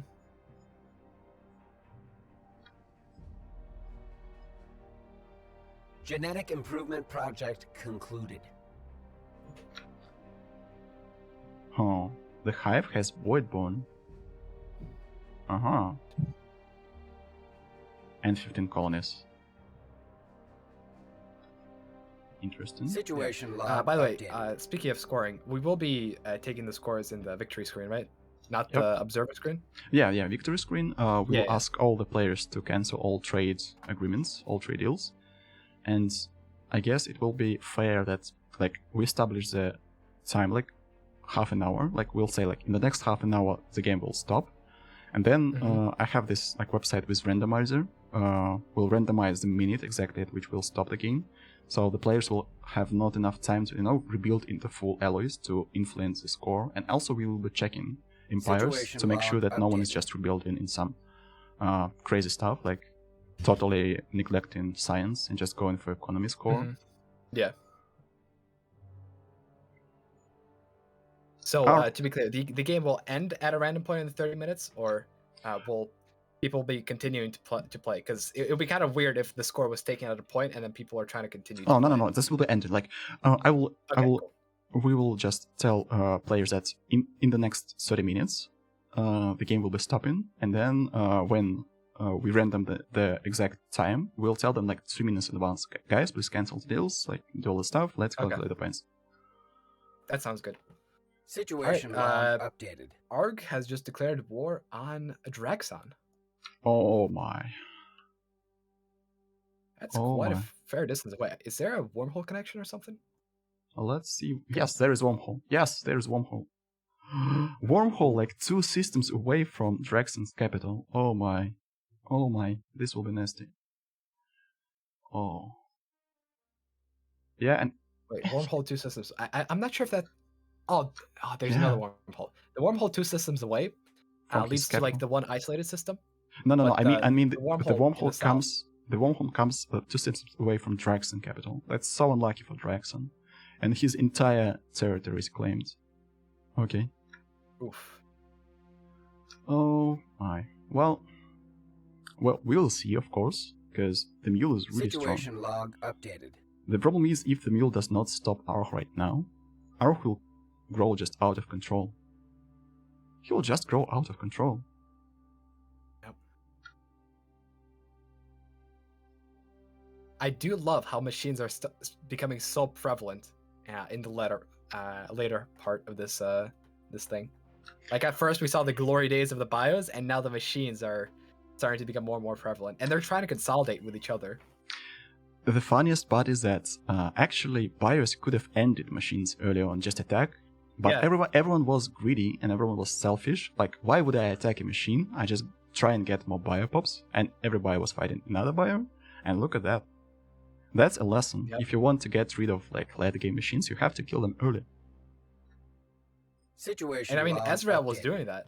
Yeah, Ezreal was, like, yeah. he was the only one actually. This galaxy needed another hero, but there was only one. And speaking of Ezreal, he just declared war on Uku, our favorite hive mind. Oh my, he decided to become the Gestalt killer, not just machine killer. Yeah. Actually, maybe that's a tribute war. Oh no, he has claimed. He's bloodthirsty. Yep. Oh, I know why. Ukuklu has built a lot of habitats that made him the target. That's the target makes 4. sense. Yeah. And Lyra is fighting, I guess, Reguness. Yeah, Lyra is fighting Reguness. Or Reguness is fighting Lyra. Lyra is on the defensive. Oh, and yeah. Losing. So yeah, Ragunis is. Ragunis probably wants some engagement, because I don't see Ragunis. Oh, never mind. He is in Lyra's space. Yeah, and Lyra is 100% war exhaustion. That means that Yeah. her fleets are just gone. Lyra lasted a lot longer than we expected. Oh yeah. Actually, she had to be dead like long ago, like good 40 years ago, but Yeah. sometimes a surrender can kill you up. Yeah, Klondike tells me in the chat that Momonga could have gone for Emma or Arch like easily. Momonga would have defeated Arch at that point early in the game, but he didn't. And look at him now. He is just a tribute. Situation log updated. I wonder what... Okay, Mule has Shroud accessible.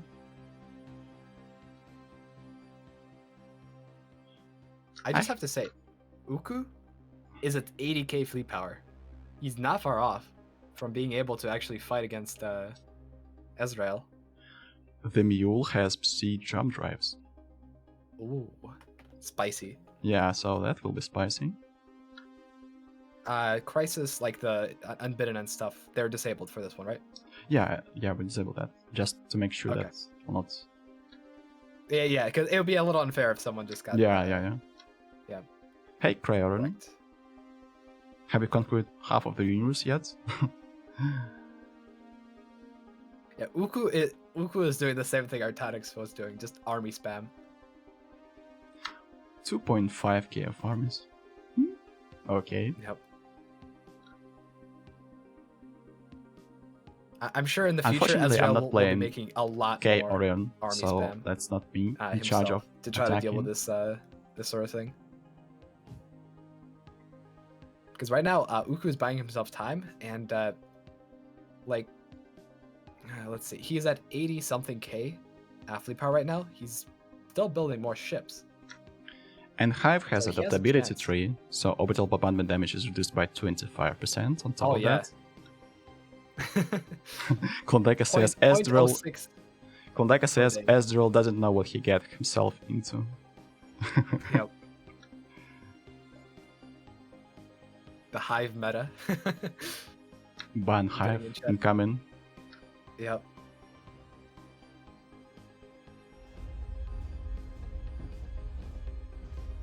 Look, orbital bombardment inflicts 0.06 Yep. devastation per day. With how many? With like more than 100k bombing. That's incredible.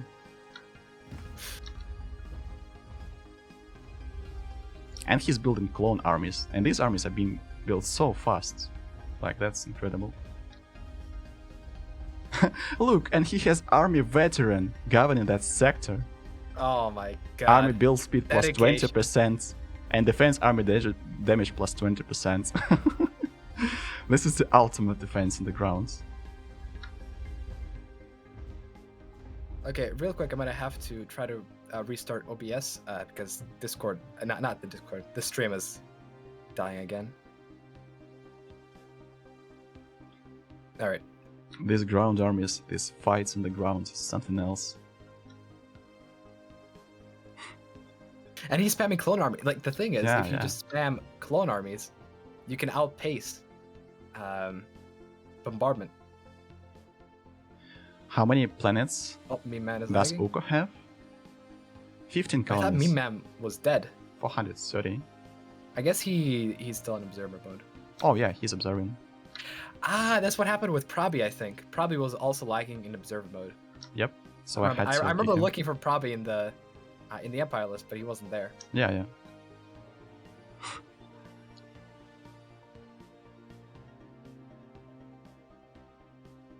God, I'm losing a lot. Hostiles making planet fall. I'm gonna try to fix Speaking this. about karma, Ezreal, Mhm. like I guess he has negative karma because he has to deal with two army spammers, like the hardest army spammers in the galaxy.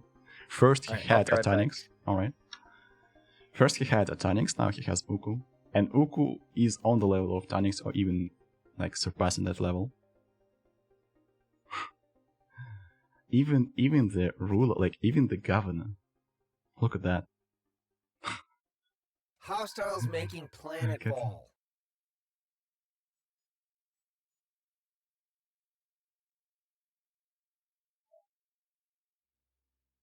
And the fleet numbers are so close.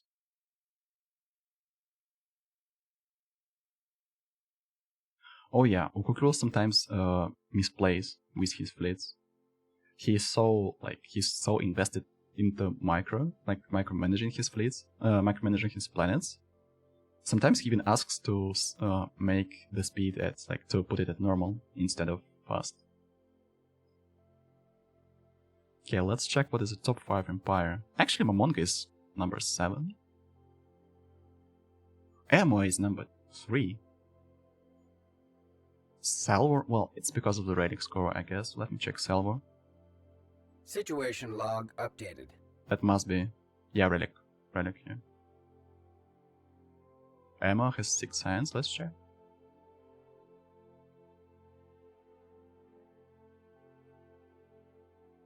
Yeah, 3k science. My man. We might see the fight between Emma and Arch. The problem is that Arch is fighting Draxon. I completely forgot about his fight against Draxon. Draxon is getting occupied. Yeah, Draxon is completely occupied. Hello. We forgot about the war between Arch and Draxon is almost completely occupied. He's also spamming armies, but not in such quantities as Atanix and Okukuril. Yeah, I mean, for army spam, you have to prepare to army spam. You can't just army spam out of nowhere. And here comes the end of Lyra's Empire. Rip Lyra. Regunas is the owner of this part of the map. He will be fighting against Momonga, I guess, quite soon, so Momonga can try to jump on him. Ragunas is still not sitting with a very good economy. Like, he has a lot of raw energy and minerals production, but his allies output is quite small. He had a lot of fighting going on. I guess he had to spend a lot of microing his fleets, and there's always like a finite amount of clicks you can do and manage. So if you have to always micro your fleets, sometimes your economy just falls behind. Yeah, Atanix Arch is incredibly strong. If no one inflicts any damage to him, and if he gets Draxon's territory, that's basically like the winning ticket. I suppose Virgunis can try to do something about it, but Virgunis just doesn't have enough fleet power. Oh no. Commencing now. planetary Even incursion Momonga is. I initiative. guess even Momonga is too strong for him right now. Actually, if Emo decides to do something, maybe. But actually, Automaton is still alive. That's the funniest part. Automaton is still alive. No one. Yeah, I'm Automaton still, but I'm. Just no I'm one. surprised. No one is attacking him. Atanix is too. He's just chilling. Yeah, he's chilling. He is back in his territories. He's literally with his starting habitats, and he's good with that. I Situation think log he's updated. actually decent, but he doesn't need to do anything. He's just Well, yeah. staying in. Arch is sitting at 700 alloys. Oh, I should have noticed that before. 700 hours per month. Did he somehow get an Ecumenopolis, or Oh no, he's machine, so he cannot get it. he's Well, just he just. Well, he has a rich tribute. Momonga is a rich tribute. He has 12 planets. Well, 12 colonies. yeah? Lara has disconnected. And we continue.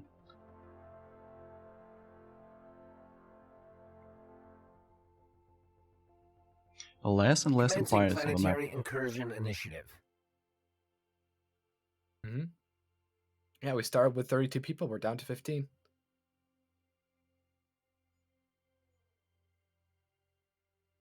I just want to check out the Hive Mind right now. How are they doing? Oh, Uber is striking. Well, there's a battle going on right now. Oh, I'm coming. Oh, he has attacked. Well, actually, it's. Yeah, he attacked Israel. Well, actually, it's quite this is a close close. battle. It's close. Yeah, I can't tell who's gonna win. Uku will win. Uku will win, yes, because of his corvettes. He must win. You sure? You sure? I don't think so. It's close. Like his ships are attacking the starbase. You see, Yeah. like torpedoes. These corvettes can still inflict a lot of damage. Damn, it's so close. Oh no, he's going to lose actually. You see the corvettes are somehow targeting the station. This targeting can... Yeah, I see that. That's so unfortunate. But it's so close. Actually, the Hive Mind fighting against the powerful Void Dweller. Well, he has 400... Not 400, yeah, 400 alloys in stock. What about Ezreal? Oh my! He was Wait. he was even on hit and run, and he still lost almost all of the fleet. The funniest part is that Ezreal is at 88% work exertion, and Oku is at 40, and Ezreal does not have fleet to bomb his planets now. That's quite interesting. But Oku is at such a deficit of volatile mods, he's sitting at 0 and minus 14. That kinda cripples his economy real hard. Situation log updated. I mean, at this point, if Ezreal tries to take the planets, it's like it's just gonna completely war exhaust him. Uku at this point, like that was a good fight for Uku. Yeah, like torpedo corvettes. Well, I guess if he just went for small slot corvettes, SSS, I guess he would win because of this strange targeting of the starbase. Like torpedoes, like one salvo of torpedoes going into the starbase, and he's close to losing the game. Like he's close to losing the war. Yeah, I think Uku's still doing good. Okay, let's check Ezreal's ally production. Well, they both are sitting at really low numbers. Oh yeah. Uku has to fix his mode income. He did not fix it yet. Oh. He's getting minus 25% from jobs, and that's quite rough. Yeah, he needs to like sell off some alloys and just buy volatile modes or sell off food. He needs to fix this. Our has completely eaten Draxon's territory. Oh, this will be a strong robot, like a really strong robot.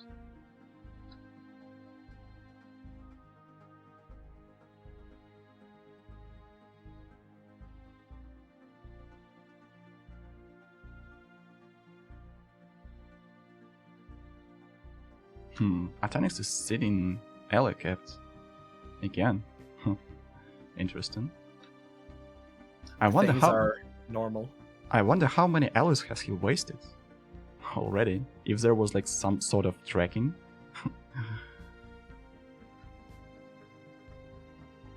Like, I mean, okay, it seems like he's getting capped and he's just spending, Oh yeah. trying to spend them some at a time. But it's got to be thousands of alloys that he's wasted for being capped.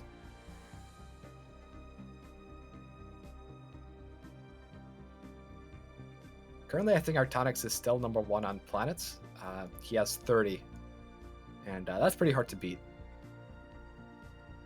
Look at Arch. He has 14 colonies, but he has Commencing 450 planetary pops, incursion but initiative. counting Draxon's territories, and Draxon is quite rich. Draxon has 15. I wonder how many of those are claimed by Arch. Let's see. Quite a lot. I guess that he will Yeah. get like 200 pops from this war. Yeah, at this point, the top players will all be sitting at around 30 planets as well. Onkukiro it's says that even. Ezreal just brought them both back in the number, in the tier list of empires. And Onkukiro is back to the bottom of the list. Oh no. Oh, now he ran out of exotic gases. Oh gosh, that looks like a death spiral for his economy. For some reason, Yeah. he's not just buying his rare resources. Why? I don't know. He's probably not paying attention to this. Oh, looks like. Once he does, we'll see that his economy fixes it. But Situation log updated. like it's purely because of this deficit that he's deficiting in energy credits. I Or wonder not deficit, what spiraling is out. Mule is waiting for. He has been inactive for quite some time, but he's building his empire. He's not sitting capped, so he's not AFK. And he has a big fleet. He's just setting it as capital. Although he does have a I think no, never mind. He's not sitting at his capital. He's setting right beside the wormhole leading to Emoa. I think he's gonna attack Emoa. Oh no. Emoa is Wait, what if must he be building up to attack Emoa? What if he joins Amor in the attack against Arch? That would be the most logical way to deal with the situation, because Arch is growing out of control. If he gets territory of Draxon, chances that he's going to win this lobby are really high, so they have to do something. They cannot use joint wars, but they can attack and stockpile their fleets together, group their fleets together. And actually, Arch has a lot of fleets back home. And he's sending his fleets, I guess, to the upgrade. Yeah, he's coming back to upgrade his fleets. So he's thinking about what can happen, and most likely he's thinking about that he's going to get attacked in the back while he is fighting Draxon. Actually, that is smart move. It makes sense to withdraw, because either way he has conquered Draxon completely, and all he has to do now is clean up with armies. Oh yeah, that's true. The funniest part is that Saint is sitting close to Ezreal and he's still alive. And he has 5 to 6 habitats just waiting to get conquered. But Ezreal is so busy trying to kill Ukukiril that he pays no attention to that. I mean, if I was Saint right now, I'd just be literally spamming fortresses. Oh yeah. So when Ezreal actually enters your space, he's like, oh no, not again. He just leaves the lobby. No, I cannot take it anymore. Commencing planetary incursion initiative. Momonga has 100k and R has 200k, so basically they together have 300k of fleets. And no one can oppose that. Even Mule has 150. Yeah. Momonga has tied his fate to R. I mean, I don't think it's even in his best interest to try to revolt, because he can't really, and I think he's gonna end this game as a vassal, tributary.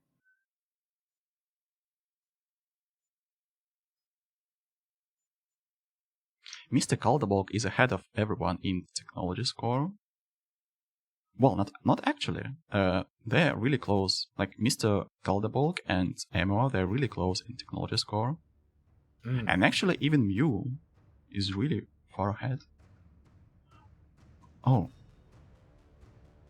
Boris. Interesting. No, Mr. Yoshimitsu, thank you. 521 subs. Thank you so much. Boris, Venerable, Gambrilla, Victor, CL of I want to PCKs, see and how some Arctonix survived. is doing. We have Seems to new have, additions to the crew. recovered for that. pretty nicely from the Ezreal attack. Yeah, we should not... Okay, R has ended the war. He has close to 700 pops now. Okay. He will take R is some at time. 4. Okay, Yeah. he has more than 1,000 alloys per month. More than 1,250 alloys per month. And 880 naval cap. If he spams more, I mean, I guess he can't really spam more star bases. I guess at this point he has to spam more armies. But if he just uses his naval cap, he could be an unstoppable force.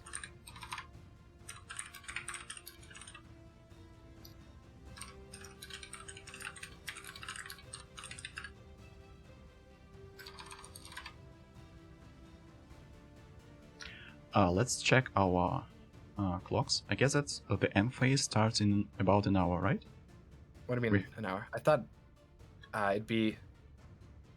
I mean, we can either have 6 hours plus half an hour end game phase, or we can have 30 minutes and then half an hour end game phase. But let's see how the game develops. Like, if we are going to have multiple empires that are close in their power, then maybe we'll like a little bit postpone. But actually, for now, just check the victory screen. Just check it. Like, look at the economic strength of R.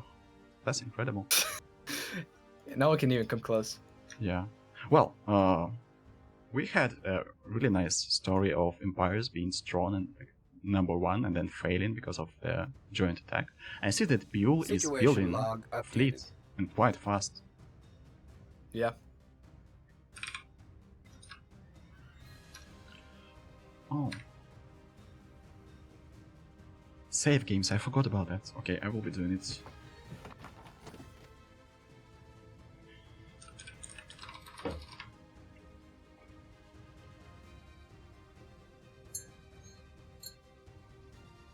Wait, G. Stanley is top 3 empire right now? Wow. G. Stanley actually have almost 500 pops. His empire is strong. It's actually number 3 on the observer Situation screen. log updated. What is he? Has he taken a chunk out of Salvor? Or has Salvor taken Cybrex? I can't tell. G. Stanley has taken over the rest of the Baros Empire. Wait, Salvor is lagging? No. Wait.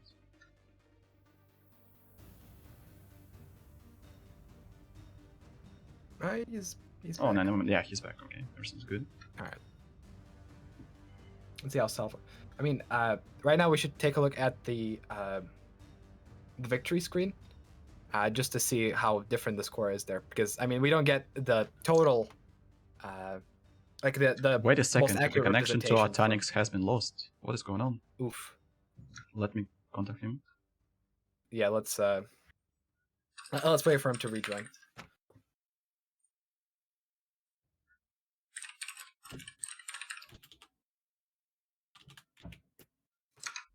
Yeah, Arctonix crashed. Okay, he's coming back. Yeah, okay, cool. I mean, right now, we could very well see an alliance against ARG. Yeah, well, happen. if no one attacks Arg now, then the fate of the lobby is determined at this point. Well, not of the lobby. Like, actually, we have 5 prize places, not I mean, 1. yeah.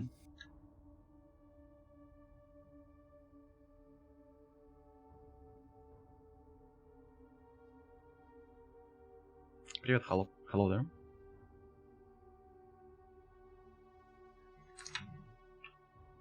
I enjoy this tournament so far. So much, like, there will be Pega moments, there will like hero moments. Can you say something about Regina's build? He's running Criminal Syndicate, right? Well, he has one branch office that he planted on the Klondike's capital, and that's it. He basically picked Criminal Syndicate to send a message.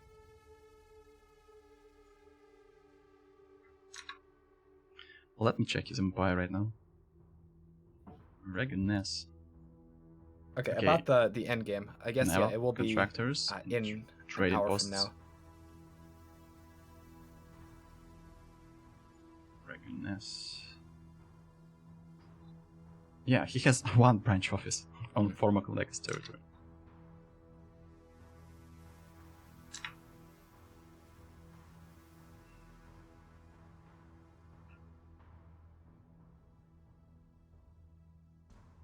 I guess Comrade is dealing with this chat, so I'm gonna deal with my chat. So Well, how are you guys kinda. doing today? Hello.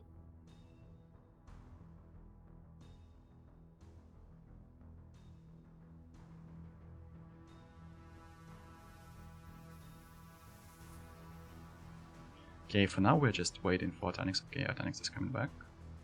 Are we counting subject? We're not counting subject empires in score, right? Oh yeah, It's we're just, not counting. Yeah, we're not counting subject empires. And relics Or are relics. also like that. Okay. I mean, Arg is still going to be far ahead of anyone. Unless something even with interesting happens. Unless something happens. We'll see.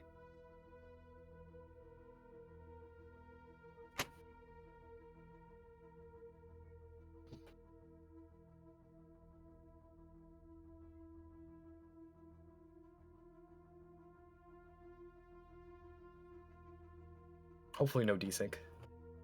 No. Ark just asked how much time he should give Atanix to prepare. Oh my. Atanix and Ark has just established a connection. Hey, hi. I guess they will have some sort of diplomacy going on right now. Like two robots. Beep boop. Well, Bop boop. I have to admit that Atanix has been going through a lot of devastation. Like, Automaton attacked him, Esdril attacked him, so he was fighting all this time. Ark kinda... he grew in better conditions. But Definitely.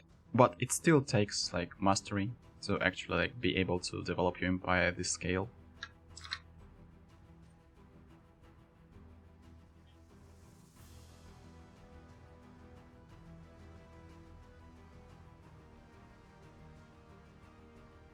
Yeah, the first day of the next month is a deciding day. Let's see. Please. Oh no, the sync is coming. The sync is coming. Alright. Well, at this point we can actually make a rehost from save. Because this is the end phase and we do not have that many players.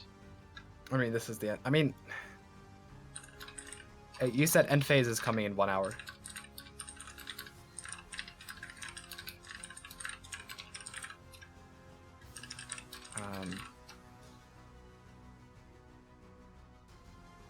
Yeah, we can actually make a rehost from save. Yes. Okay. Sure. Alright, let me organize this stuff.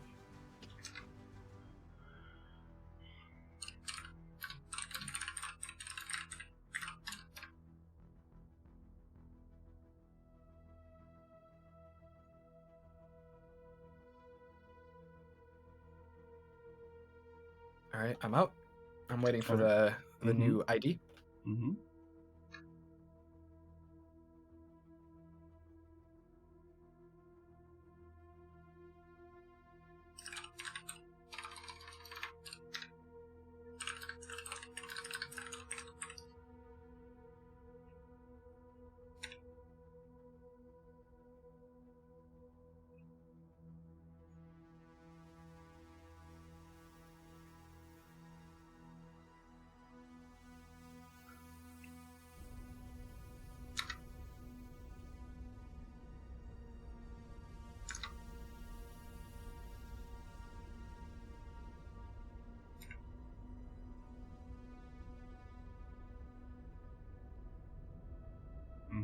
There was an autosave at 88, the 1st of January. Hey, Mr. Dubita. Glad to have you here. The tournament is delivering. So far we had a lot of wars, a lot of changes in the powers. Host save game. The same. Let me manage the rehost real quick.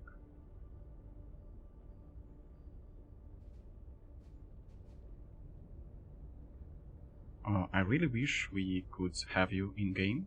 We had a lot of we had buyers fighting each other and forgetting about machine empires, and actually machine empires are now at the top of the list. And also French players are really great at this tournament. Like the Mule, Astral, they all delivering. Emmer is sitting in the corner and doing technological rush. So there. Okay, let me take a screenshot real quick so I can distribute that.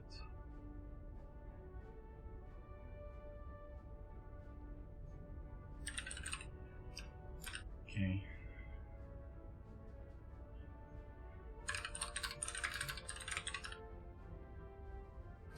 Team Baguette is delivering. Klondike actually has earned bad karma at the start of the lobby. He renamed the voice comms of French players to surrender room.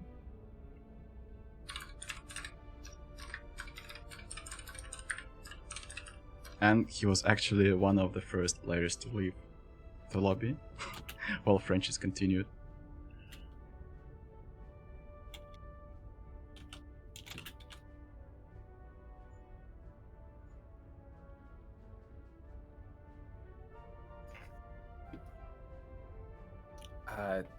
Has the host happened yet? Just want to get in the... Yeah, I'm putting down the numbers. Okay.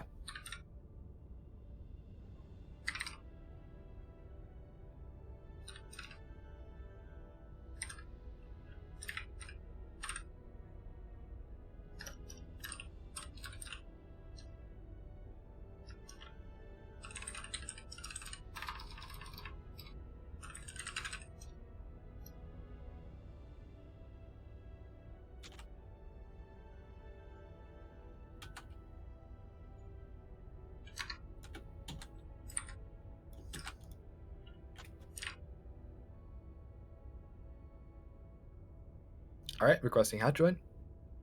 Alright, let's wait for all the players. Yep.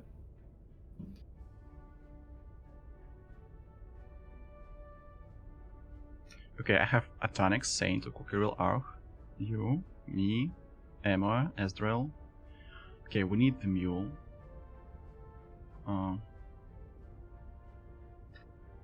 Okay, let's get in the first batch of players. I just talked to everyone.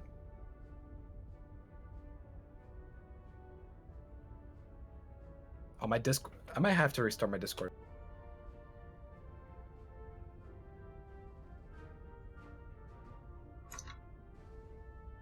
All right, I'm not sure. Like I joined every chat and said, you know, how join happening, but then my Discord died. So.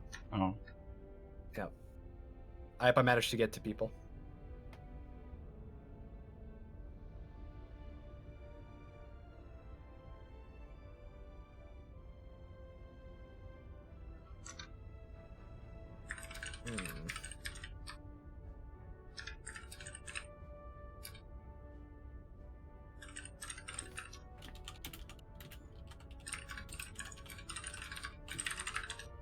I can hear it pretty well, just in case. Okay.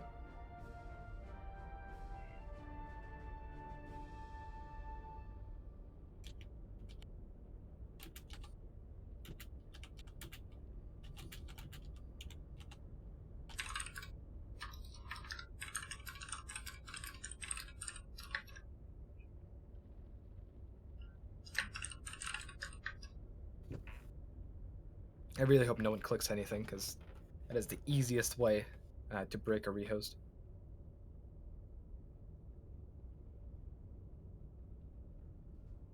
Oh yeah, Arch and Natanix are delivering. О, Мамонка точно.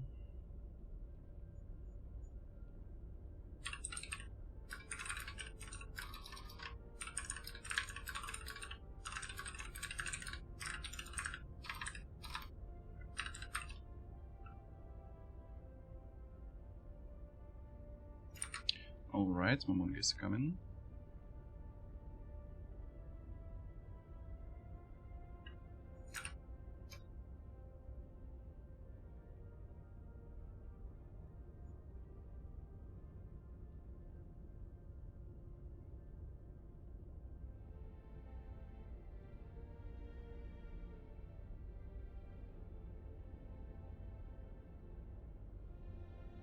Alright, for now I'm just waiting for...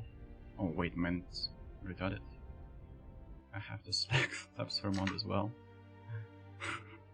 Actually, we were waiting for me to click in the another account. Okay.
Just standing asking the chat, I can play SR, right?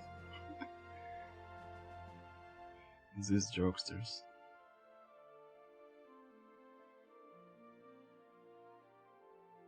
Okay, let's pray.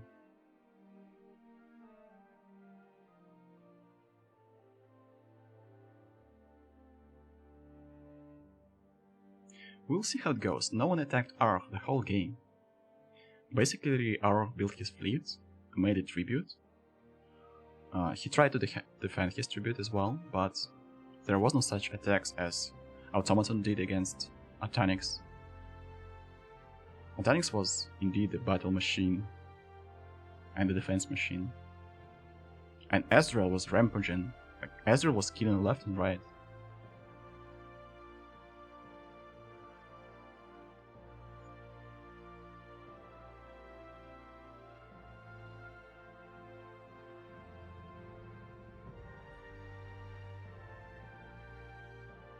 Alright, so we're about to start.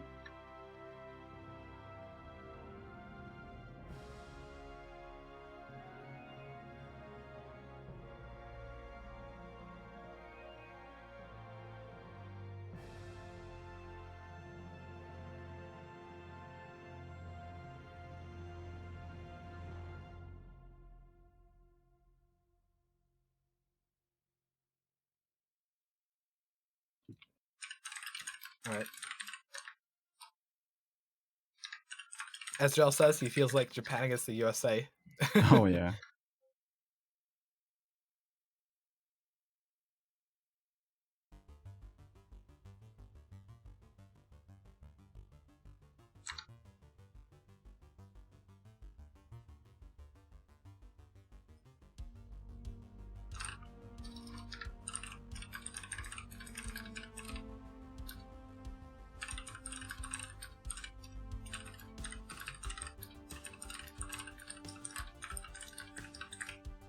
I hope you don't mind that I'm also voting.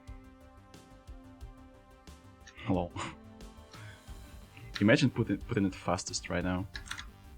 Oh my god. The I mean, it wouldn't ultimate go much suffering. faster than fast. But, yeah. Situation log. Right now, we're in a very rare time in the galaxy where everyone is at peace. Like, holy shit. Yeah, it feels like the first 30 years. And there is Yep. one interesting fleet power. Oh, never mind. Never mind. It just changed. Oh, it just hit the fan. And actually that is Atanix who's attacking Ezreal. Yeah. Atanix is ready for round 2. Station And sustaining Ezreal will- damage. Yeah, he'll probably die. Artonix is at 80k with a good economy, and Ezreal is a shell of his former self. Commencing planetary incursion initiative. Wait, Atanix is coming for synthetic pops of Ezreal. So actually he'll Yeah. get some pops into his empire. Well, if Atanix wins in the end, oh my. Okay, let's see.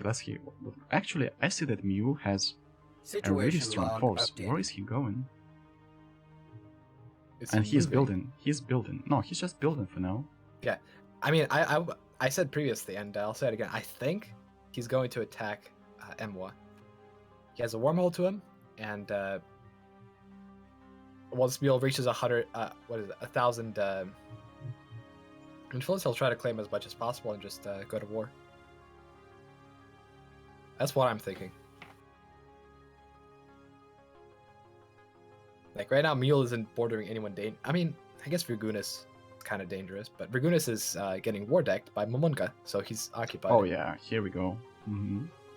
Yeah, this would be the perfect Situation log opportunity for updated. Mule to strike M1.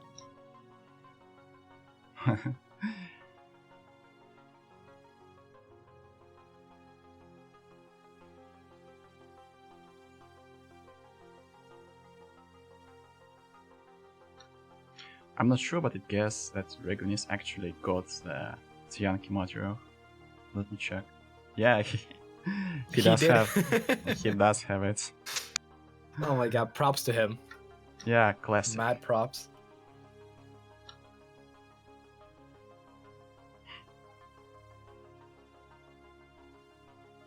No Tianki matter can survive the rendezvous with Mr. Regunis. Virgunis is asking Arg to open his borders.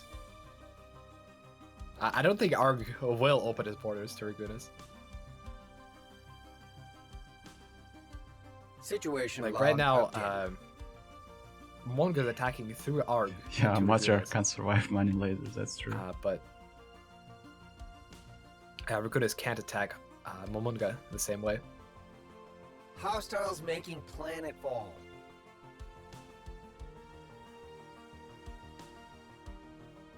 Okay, Ark has jumped to 215. Oh my. Where are his splits, by the way? I don't know, see Let's Ark see. splits. Oh, they're moving. They're moving to the mule. All right. Okay, I guess Ark tries to predict the next step. Yeah, Ark sees that actually Mule is the one who can be the, like... Well, that's the perfect timing for Emo to attack in the back of Ark. Yeah, maybe Emio is not going to get attacked. Maybe he will be attacking. Actually, Mr. Calderborg has Situation log 100k. updated. Huh? Interesting. And is he building more? No. But 100k is solid. Okay, let's check if Ark has jump drives. Oh, he has jump drives, but Mule has more range on his jump drives. And actually, if Mule attacks right now, if he sees fleet Ark, well, it will be quite dangerous to jump. But Ark's fleets are now separated, like one of his fleets is running ahead, Yeah. and two other fleets, actually his fleets are separated. Wait, let's check what is Mule doing right now. Situation log updated. That's 0 hour. Mule right now is becoming stronger than Arg in fleet power. Oh, there we go. The war deck happened. And yeah, the Mule got attacked by Arg. The Mule can get to no retreat. He's not a no retreat yet. Ooh.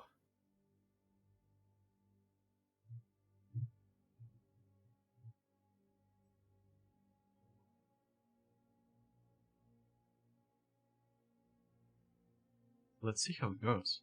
Ark might get too cocky. Look, he's moving really fast. Yeah. Okay, I guess he will be like grouping his fleets in the Huadim system, in the pulsar, and maybe he will jump. But if he jumps, that will be a problem for him because Mule can close the distance really fast with his destroyers, basically. I can see a problem. I can see that some of Mule's fleets, like his battleship fleets, they have corvettes in it. And actually, corvettes will be moving faster than destroyers, so he will keep track of his fleets in order to make sure that they will not run ahead. Okay, he had changed to no retreat. No retreat, here we go. Alright, there we go. Oh my. It's almost 200. Big numbers. Yeah. Look at that. And meanwhile, Atanix and Astral fights all over the place.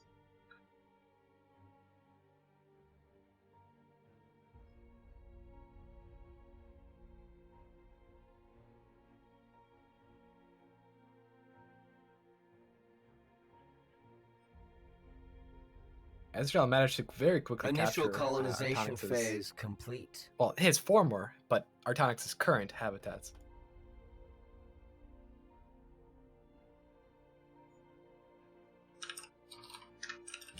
Yeah, I'm definitely looking forward to this battle that's about to go down with Arg and Mule. I'm not sure if they're going to go head to head because it wouldn't be really good for any of them. I'm expecting Emo to attack. Okay, Emo is building fleets.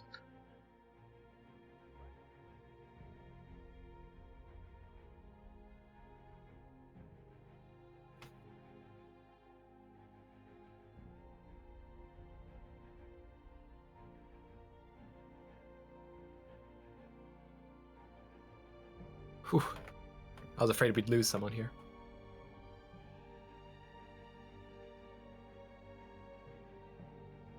I'm gonna have a massive battle go down here. Situation Although I do updated. notice that Arg hasn't really brought a big army. Okay, Yeah, he won't be able to. He won't be able to get through the Mule's first habitat. Defense habitat all over the place. Look at that. Yeah, I love it. dude, I love the usage of forts throughout this whole stream. Mm-hmm. And Yule is spamming armies. I guess he's spamming them just in order to like make sure that he uses them as a meat shield. I mean, he has to spam them if he wants to take. Actually, no, never mind. I was mistaken. R is the one that should be spamming armies right now. Speaking of this war, Okay, where the mule is has Mule's started. fleet? The mule has started It's moving. moving, and he's literally in the next system. Yep. Okay, the army of Arch is close to his fleet, so if Mule uses his army well enough and uses it to soak the damage, he's Yeah, and the thing is, he's hiding in Nebula. yeah, He's Arg hiding. doesn't know where Mule's fleet is. Okay, he's This jumping. is just a strike out of nowhere. He's jumping in, and he's going. It's gonna be a very evenly matched fight. I don't know who's gonna win this one. Striking This is just hostile station. 500k worth of fleet power. Initializing hostile Duking it out. engagement protocols. Alright, looks like the neutron launchers managed to reload before engaging the main fleet. Mule is gonna win. Oh Yep. my, yeah. That is a wipe. Wow. That is a such clean wipe. a wipe. I wonder what happened. Well, fire rate. Additional fire rate. Fire rate. Like 100%. And also, our had battleships and cruisers. And, like, not enough True, Mule had primarily destroyers. destroyers with evasion. Look at his evasion. 54%. Yeah. Basically, battleships. Oh yeah. And the mule said, go back home, toaster. Oh my god. That is rough. That is rough. Dude, Arg just got down, knocked quite a few pegs down. Imagine if Emma attacks He's right still now. number one, but Imagine if Emma attacks him right now. That's the cruel fate of all top 1 empires, basically. Yep. Emma is Damn. sitting at 166,000 fleet power right now. Holy moly. and he is moving to the border with Momonga. Well, Momonga has quite a fleet Situation himself, log updated. but Regulus has a fleet as well. We might have the French mafia all over the place. Imagine if Regulus helps to fight through like Momonga. Momonga is fighting. Momonga is fighting Regulus. Okay, Regulus is coming. I guess they will have a war, like the battle between Momonga and Regulus right now. Wait, Momonga's fleets are dispersed all over the galaxy. What is he doing? Let's see.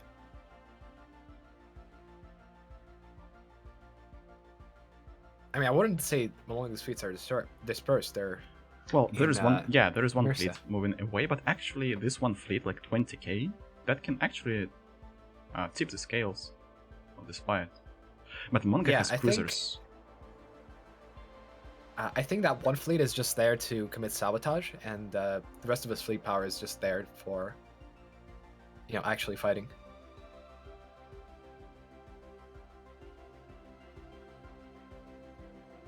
That's interesting. Momonga does not have red computers, and Regulus has psionic destroyers. Hmm. In theory, cruisers are better than destroyers. Well, okay. Regulus went full shields, and he has protons. Momonga is almost Commencing full shields, but planetary his shields are level incursion 1, initiative. so that shields are not that strong. Level 1 shields? Yep. 92 years into the game? Yep.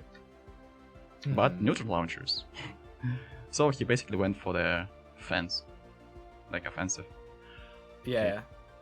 Ammo is moving. And where's he moving? Okay, he's in system close to Momonga. Emma He- declared war on Ark. And here we go. And Ark is 60k. But Ark's Ark income, is his income is has 1.2k. insane income.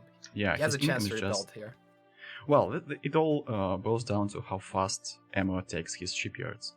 That's all about Yeah. shipyards. But actually, his shipyards are quite far back in his territory. Dude, Ark was so ahead that he's now building a strategic coordination center. Well, he loves building megastructures. Like, he loves that. Hmm. I'm surprised he's not building the science nexus. That's his usual approach. Situation I mean, at this log point, science updated. wouldn't really help him too much. Well, yeah. I understand strategic coordination as a choice. Like, it actually has tangible benefits. Like, science is not gonna give him much. Either strategic coordination center or mega shipyard. That's like... Yeah. Either of those would work well. I mean, how many shipyards does he have? He has one. I'm starting game as Machine Empire, and for Ark the has first a time I'm single checking my shipyard. news production. I got no negative. Although he unit does have trades. the ambition desperate measure, so battleships are You getting have pumped up changed very to- quickly. Extraction focus, most likely. If you have changed to extraction focus, you'll have minus 20% on all of your like complex drones. That Unity must be complex drones, or either the manufacturing focus. I do not remember. Like, I guess that Unity drones are the complex drones. Alright, let's see.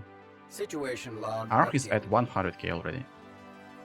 Oh, Emma decided to go through the territory of... Okay, that's a mistake. He's going to get through the territory of Monga, and it will give Ark some time to rebuild. Mhm. Funniest part is that Atonix has the same fleet power as Ark, like give or take 90k right now.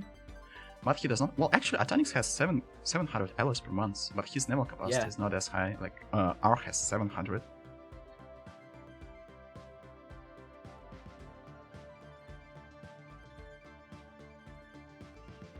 Artonix is still at war with Ezreal. Commencing He planetary hasn't incursion initiative. made significant gains yet, but I imagine he would go to war with Jay Stanley in the near future, before the whole event ends, because Jay Stanley is not too strong right now, and taking him would mean a lot of economy. Commencing Also- planetary incursion Also, initiative. Emma has jump drives. at this point. So he could have actually jumped right into territory of Ark. Ammo is playing kinda passive as well. He should have attacked into Ark territory. And Mule is just chilling. Striking hostile station.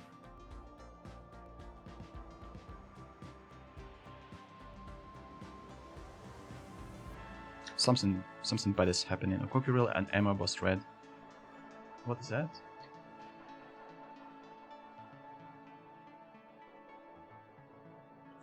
Okay, let me check real quick.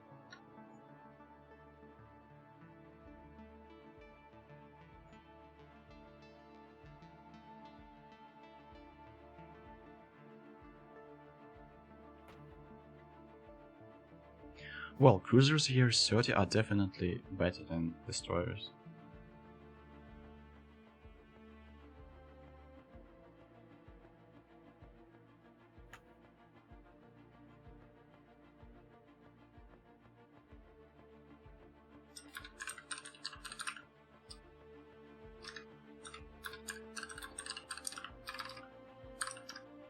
Well, cruisers still win against destroyers. They must win. But you have to have like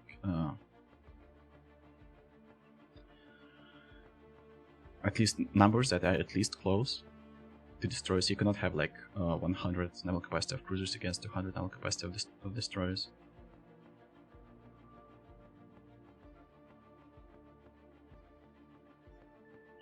Okay, Ark is at 120k already. So the longer it takes for Emma to arrive at his territory, the stronger Ark will become.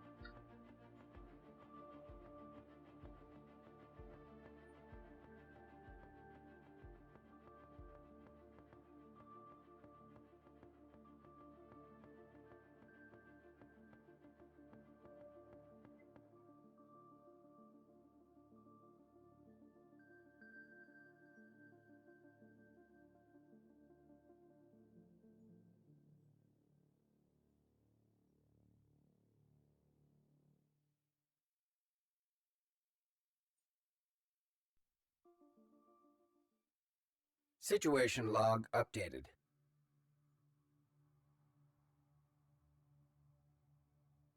Okay, what we can see. Situation log updated.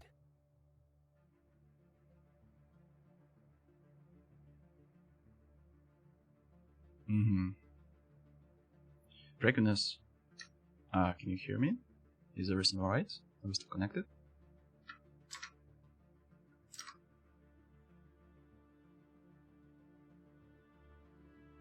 Oh, moment. Okay.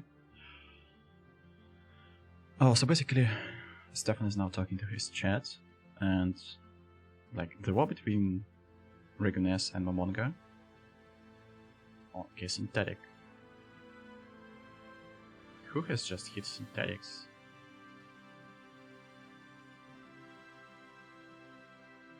Momonga? Salvo? No, not Momonga. It must be... Oh, Caldebulk! Caldebulk! That must be Caldebulk. Let's check.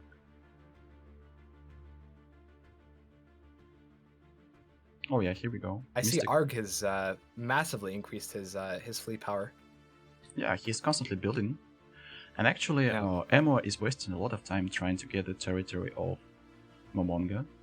Oh yeah, I see that. Just going back for star bases, that is not smart. And also Mr. Caldebulk has just ascended to synthetics. I noticed that. And he's at war with Urukil. Oh no. Our poor hive mind. Poor hive mind. Situation log updated. His whole territory is claimed. Oh, except for one. Except for one system. He might still survive. Oh yeah.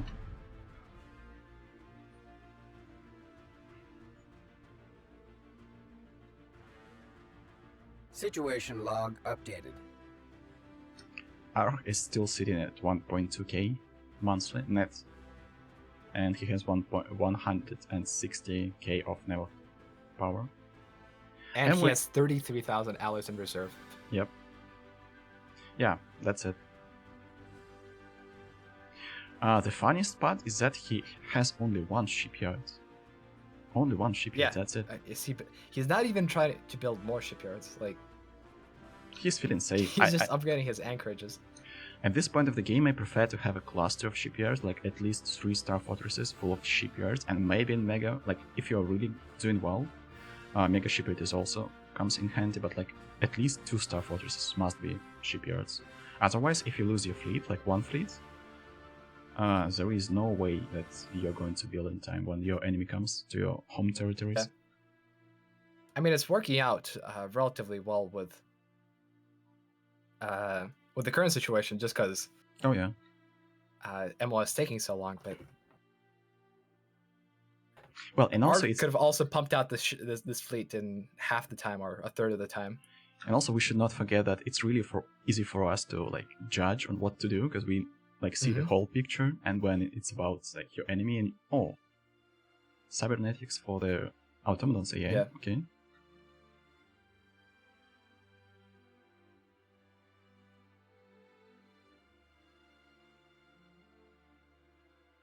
Wait, Dubita, do you mean that destroyers are better at disengagement?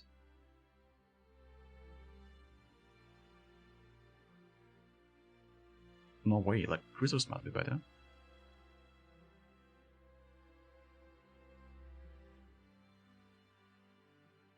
I do love how the top players are all beep boops one way or another. Oh yeah. Either you ascend into machines or you start as machines. It also like sends the message that if you're too busy, like if there was another machine hunter as Asdrel on the map, I guess that Araf would not be able to be like number 1. But like when buyers only focus on other buyers, then machines have all the time in the world to scale. Yeah. And also it's also due to the fact that we had so much like back and forth fights between like there wasn't such an empire like Bioempire that was like overwhelmingly ahead of any other empire. So we always had like Bioempires but they crippled each other with wars all the time. With infighting. Yeah. So the glorious machine was able to uprise and win. But yeah, from what it's looking like, in an empire that's a 1/3 machine, 1/3 void wars, and 1/3 necrophage, the machines win.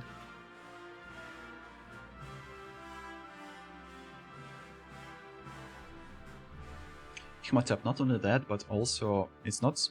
Wait. What is the disengage chance for cruisers? I guess it must be equal for destroyers and cruisers, but cruisers start with 1.8k of hull points.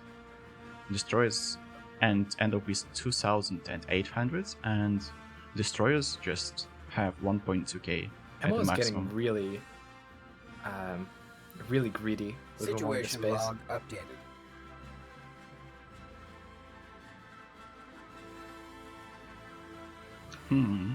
I see that G. Stanley is gathering his forces on the border with Asdrel.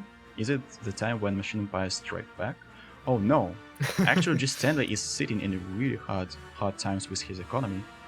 Minus 500 energy. Oh my. Oh, he's in a death spiral. Oh, he's buying 200 minerals per month, and the price is 260 energy per 100 minerals. Yikes.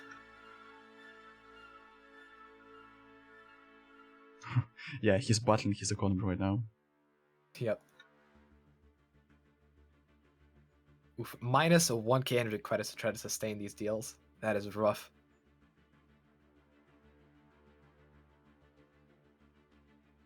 And the thing is, with a lack of minerals, he can't just rebuild his economy to have more minerals production because he needs minerals to do that. Yeah, that's like a spiral, indeed. Yeah. He needs to waste his fleet somewhere, and Asdrel is the best target right now. But actually, Asdrel has 84k of fleet, so he's not defenseless at all. I mean, J. Stanley can just disable his alloy foundries for the time being and try to work from there, but yeah, an attack could also work.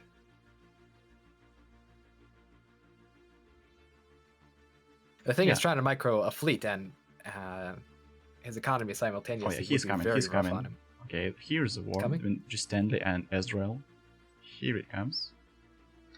Oh wait, so basically, Wait a second. Situation Oh log no, updated. no, never mind. Astral is actually fighting with Atanix. Like, InterStellar has not declared the war yet. Huh, but Situation log He's not updated. yet, but he just positioned his fleets yeah, towards the hyperlane. Yeah, he's literally on the border.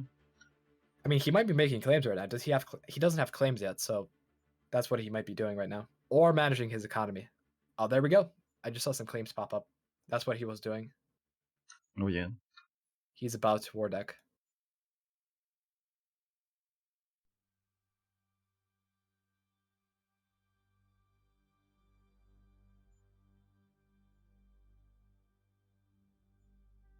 Poor Ezreal. Israel has been caught off guard. When the hunter Is, is hunted, basically. His fleets are going to be... Oh, maybe not. Oh, he's collecting his forces in one place. Yep.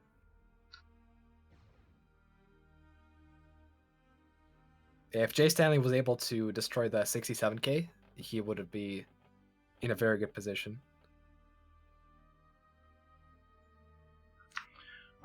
Actually, his fleets are going to be destroyed most likely by Artonix. Oh yeah, thanks. Because I just saw Artonix pop in. Yeah, they basically like they're sandwiched. Yeah, they're sandwiching him.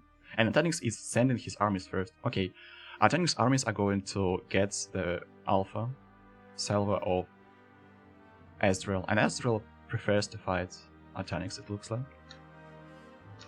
Wait, no. They're both. Wait, what? What ended that war?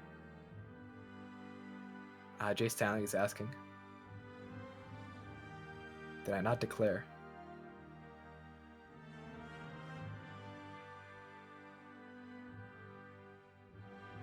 Wait. I'm confused, to be honest. He was in the territory. He was in the territory. He never declared, I think. I think that's the issue. Oh, I know what happened. Ezreal closed the borders. That's why the fleets left. I think that's exactly what happened. Yeah, Jay Stanley tried to attack Ezreal without declaring, and then Ezreal noticed that. It closed his borders. Now Jay Stanley has to move his fleets back. Okay. I was so confused because I was like, what? I'm not gonna lie. I also thought he declared, considering how he was moving it's the his same. fleets. Like I was sure he declared the war. Man, we had a lot of like kappa moments here. Like starting with Hattori Hanzo like surrendering the one war. Yeah. Wow.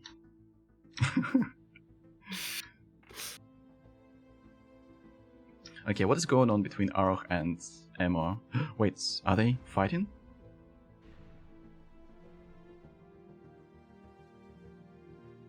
Not yet.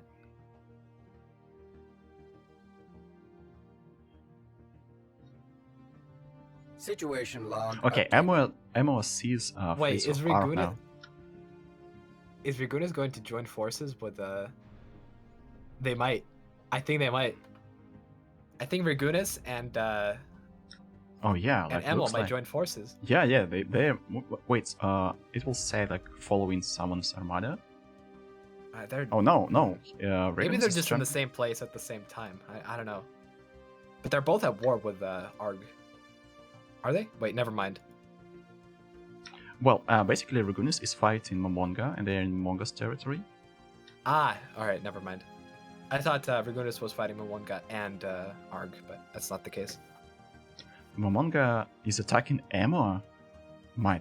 This is complete chaos on the map. Momonga is literally in Emma's territory right now, so is he fighting for his overlord? Or maybe he's trying to like get back to his territories? Oh my.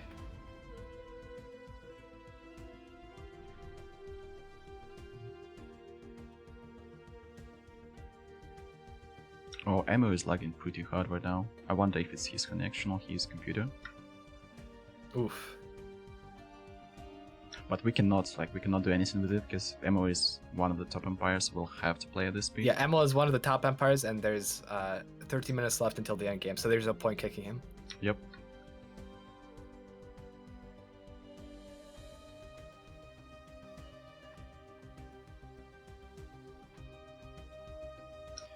Okay, Arch is at 270k. He was at 600 at some point, but now he has surpassed the fleet power of Emma. And also there is like 100k of Among Us fleet somewhere. Actually, Among is attacking into Emma's territory and he's taking starbases. And taking starbases actually is a big hit to the naval capacity of Emma. Yeah. Situation log. Emma is updated. already red in naval capacity. Although Emma is doing nice when it comes to energy.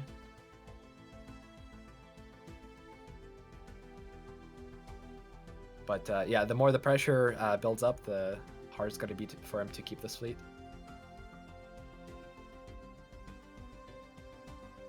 I just want to mention something about Uru. His planet that we saw defend against Ezrael is also helping him defend against Kaldabolg. He has Kaldabolg 5.6k fleet power. Not fleet power, army power. It's okay. This it's like not something he can deal they with. have the ground battle. 3.8k of armies of Ukukiril against 3.6k armies of Kaldabolg. Jesus. This war will like this battle on the habitat will continue forever. Oh my god. Yeah. Like this will continue forever. Dude, I think Uku might live through this. Well, he has these armies on all of his habitats. Well, not all of them, but actually he has. Checks next system, like checks next planet. 6.6k of armies, and he's building clone armies. Good luck with that. Good luck with that.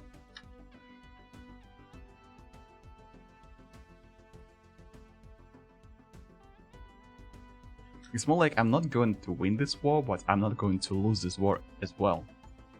And Yeah. actually, it works. Mad respect for Uku. Now the robots are invading the chat. My chat says that like I have some spam bots that are, like want to become famous, like all these links, and they say that now bots are invading the chat as well. The bots are fighting for the top positions, the bots are invading the chats. Bots are everywhere. Okay, how is Atonix doing? Atonix has, well, actually Arch and Atonix, they have the equal amount of pops, but Arch has triple amount of fleet power. He has 300. Oh yeah. The thing is that the mule, his truce with Arch will be ending in a couple of years, if I recall it correctly.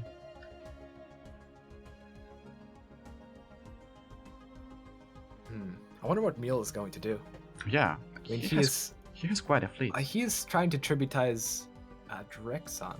Oh yeah, what is left after Just- Drexon? Yeah. I mean, I assume he has claims, right? Because vassal score does not count.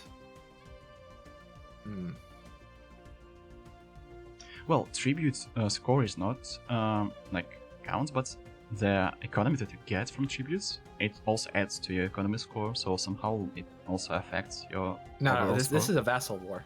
Ah, this is a vassal war? Subjects don't count. Yeah. Oh. Maybe he wants to integrate Drexon. Well, that's weird, actually. That's strange. Maybe.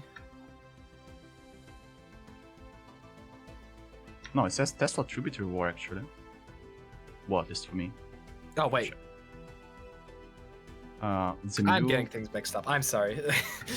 Yeah, that's after 5 Yeah. hours of stream, I can understand After it. 5 hours of streaming, I just confused myself there with my own words. Okay, Arch is moving. Arch is moving his fleets. Oh my gosh, that's a lot of fleets. Look at that. Well, actually, Emma has 250. And I can imagine if he defends on the Star Fortress with a lot of death platforms and with this huge army shield, or maybe engages really well, there is a chance. But yeah, he kinda lost his advantage. Now Arch has 100k on top of him.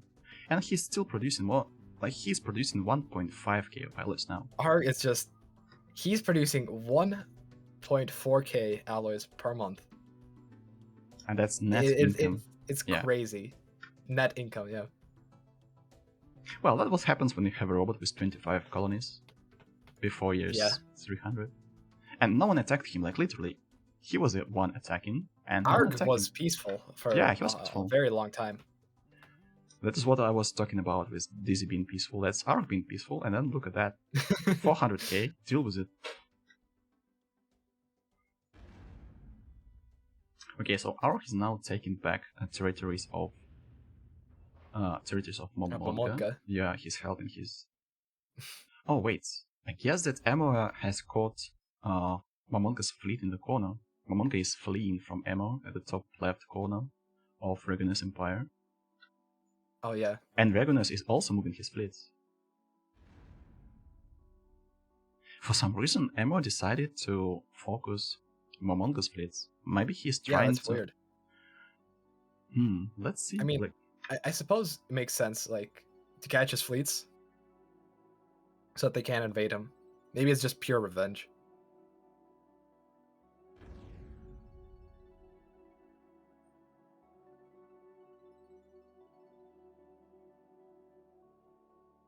Is he going to be able to catch some? He must be able, because he has some corvettes in the fleet, like in the next jump. If he... Okay, he must...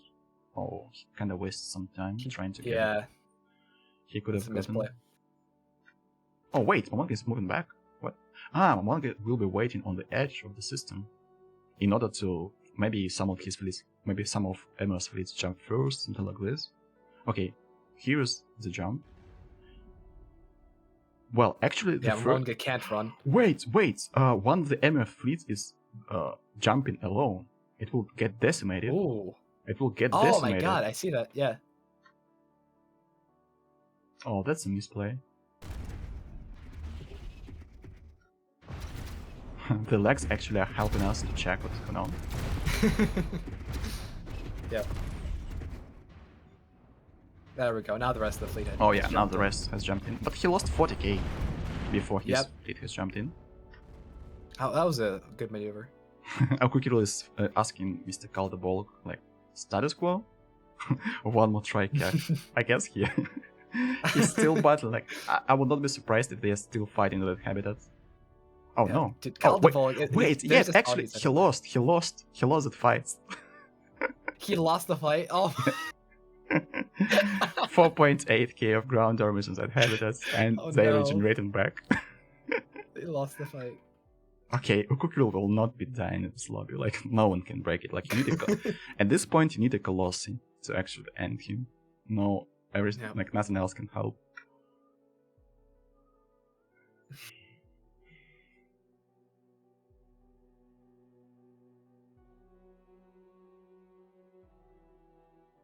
I just have to point out a flex that I noticed from Arg. He terraformed all his planets into Gaias. He is so rich. Well, actually, he is sitting at minus 70 energy, but who cares if you have 75k of energy in bank and you're producing 1,400 alloys? Yep.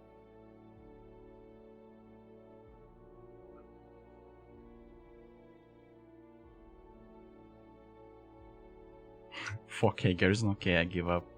Calderbolg just checked that habitat. And he didn't see the next planet that has 7k garrison. 7.5k. I underestimated the power of Ukukiro actually. Alright, GG. War's over.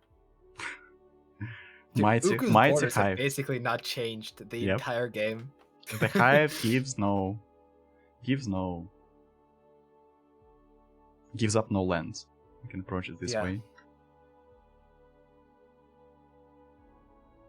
I guess that Uku will be getting the stand your ground special prize or something like this. Playing the hive mines and like fighting back and surviving.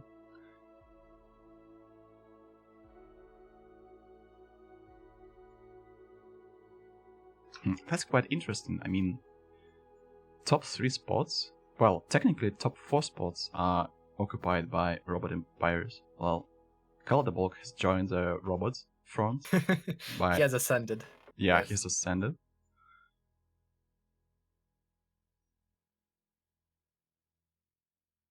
Five out of the top 6 are actually, number 5 spot that is currently occupied by the Mule, and G. Stanley is quite close.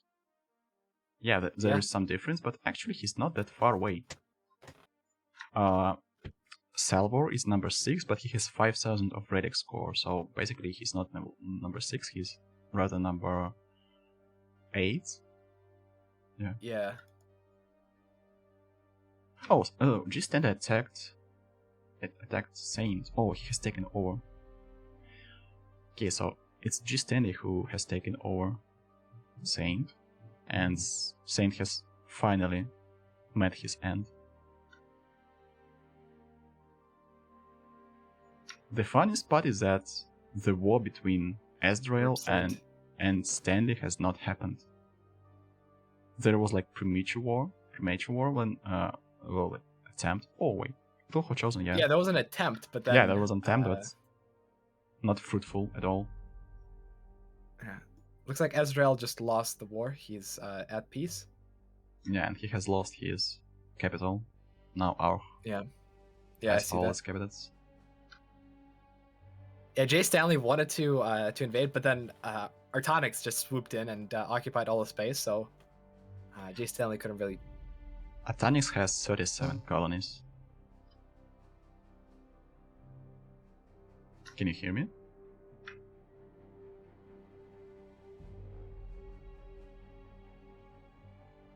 Ammo is lagging. People. Oh, there was some sort of delay, but everything's okay now. Yeah, everyone's at 20 to 30 planets. I mean, that's about as much as you can reasonably micro. Kaldabok has 28 planets in this small territory he has.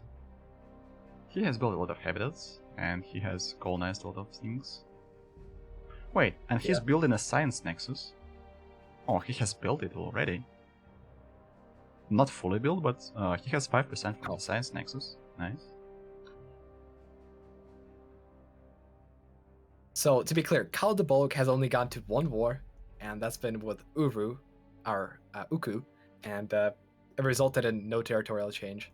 Well, no, actually he fought against Boss previously, and like he has combined territories of Boss and him. But other than that, yeah.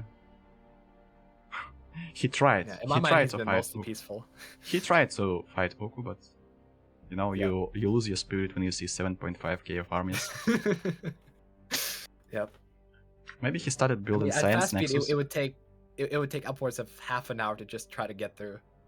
Maybe he started building a science nexus to get faster to the Colossi in the first place, to blow its planets. Commencing planetary incursion initiative. Oh my, Situation log updated. Okay, I'm not the best caster in the world. We have just missed the fight between Arch and Emo. And Emo is sitting at 5k. I just saw Emo's fleet. His fleets were decimated. Oof. And Arch is still sitting at 300. He is like comfortably sitting at 300. Yep, that's the peace deal. And here we go. Arch got a science nexus site. That has started the... Wait, has he started the upgrade, or was it Emo who started it? Emo started the upgrade. Oh god. Well, in the end... Emo just gave Arg 15k alloys. Remember what I said about Science Nexus? Look at the territories of Arch next to the Strategic Coordination Center. Basically, he's the owner of two, like, Science Nexuses. Yeah. He has a hub, like site of Science Nexus, and he has a Science Nexus from... He's building a mega shipyard, a strategic coordination center, a Science Nexus, and the occupied Science Nexus. Well, he can afford that. Like, he... like 1.6k alloys per month. Alright.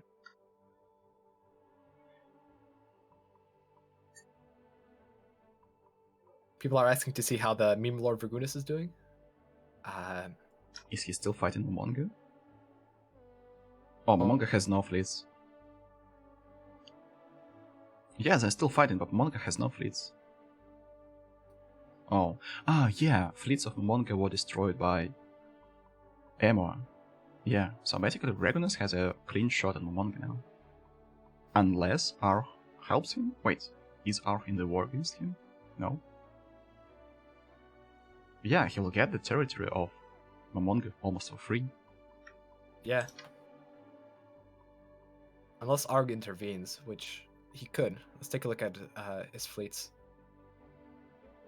They're not definitively moving down to Ragunas, but they are kind of moving down to Ragunas. So they might war deck. In 1 year, the truce period between the Mule and Arch wears off, so we might see some action.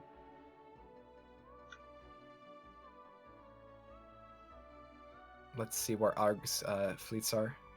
Well, right now Arg is focused on tributizing. Oh, look at that! Look at that! Atanix has completed Colossus. I was about to comment on. There's been no Colossus this game. Wait, maybe Atanix is planning on some type of blitzkrieg against Arch? Imagine like using jump drives to jump in the capital of your enemy and blowing up his alloy foundry planet or something like this. Yep. That can be nasty, actually. Or he can do what no one has done before and actually deal a blow to Uku. Oh yeah. Achievement unlocked, actually conquered something from Uku. Yeah.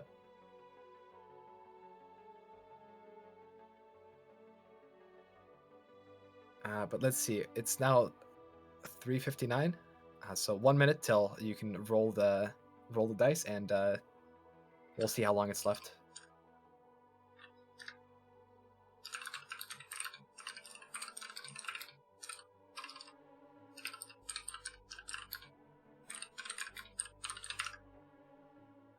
Arch says, "Do not touch my tribute." Okay. I guess that Regulus is. I think there's gonna be a war. Yep. Yeah.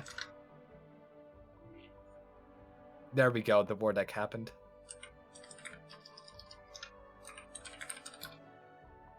War deck. Yeah, the war deck happened, and the fight happened. Ragun's fleets are gone. Oops. I was managing the random generator, and I just blinked, and there is no fleets left. Yeah.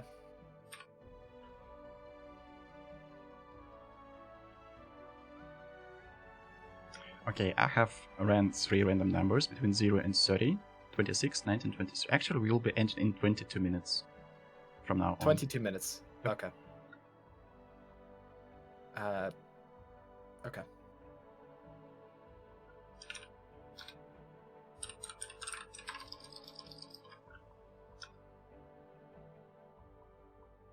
So in 20 minutes, there's going to be a 2-minute warning, and then Yep. we'll see. That's going to be enough time for the Mule to make a move, possibly. And Artonix to use his Colossus. Maybe. It is still going to take like 10 years to build a Colossus, so I'm not sure if it's going to come into play.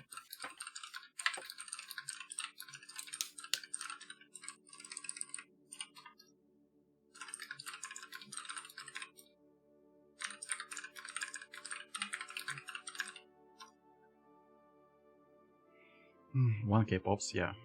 Yeah, Arch is sitting at 1k of pops. Well, once he took over Draxon, like actually he was kinda lucky that that wormhole led exactly to Draxon. Draxon had a lot of planets here and pops. But once he took over his pops, that was quite over, and the Mule did not continue with the war against Arch. Arch attacked the Mule, and they status quo. Mm-hmm. Oh, and the Mule is fighting, but he's still fighting the Draxon, so yeah, he wants to tribute that. He might be struggling with... No, he's not. He's just bombarding... Okay, Arch is approaching 500k.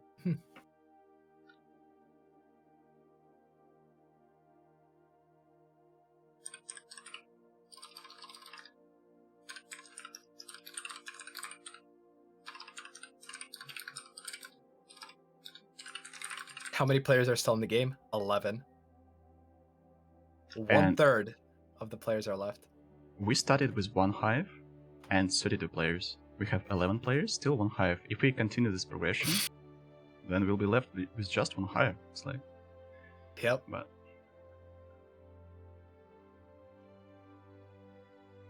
Also a shout out to Mr. Fatalrock, also a hive player who did not join us even though I asked him. He is now in my chat, and I really do hope that he'll come for the next tournament. If we'll have 2 hives, they will be unstoppable, I think. Mm-hmm. If there's 2 hives, it may be too many. Yep. The galaxy will tremble.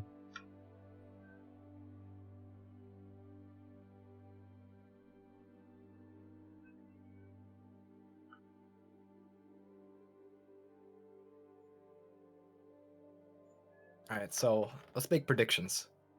I predict Arg is going to be number 1. There's That was an easy virtually one. no way. That was an easy There's one, yeah. virtually no way. I'm gonna lose that prediction. Unless Atanix declares war and Arg accepts the surrender and just surrenders half of his empire. Okay, if that happens, then maybe. But yeah, Artonix, I mean, I think he would be a second, but I don't know. The thing is, Kaldabolg is Yeah, he's close. closing in. Yeah, he's closing in. He's number 3 right now. In the 17 minutes, what is it? 17? Wait, math. 18 minutes remaining. Kaldabolg may overcome the score advantage, but it's gonna be kind of tough. Kaldabolg would almost definitely have to invade someone, which he's not doing. So if this persists, it's probably going to be Arg number 1, Artonix number 2, Kaldabolg 3, and Mule will either be number 4 or he's going to be a close number 3 because the war is going to end soon.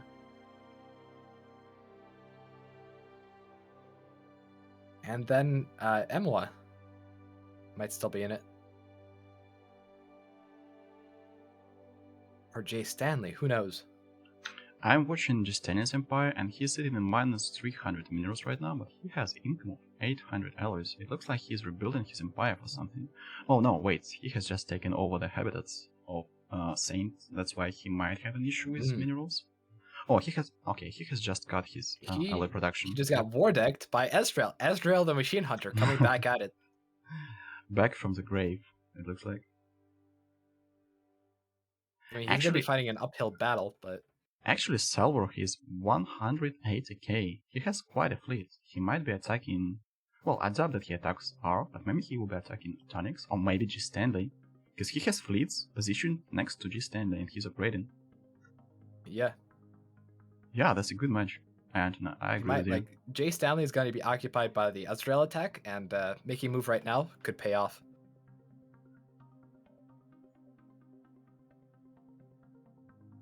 Although with the amount of time left, he has to strike very, very soon. Ezreal's Terminator of the Terminator. Let's see. He has 80k and Just Stanley has... Well, actually, Ezreal has more fleet power than Just Stanley. And he's going in. Ezreal wants to fight till the end. That's true. He has no chance to be in the prize pool, but actually, his attitude at fighting all the time, he also deserves some recognition. I mean, I think the machine killer himself does deserve something. Yep.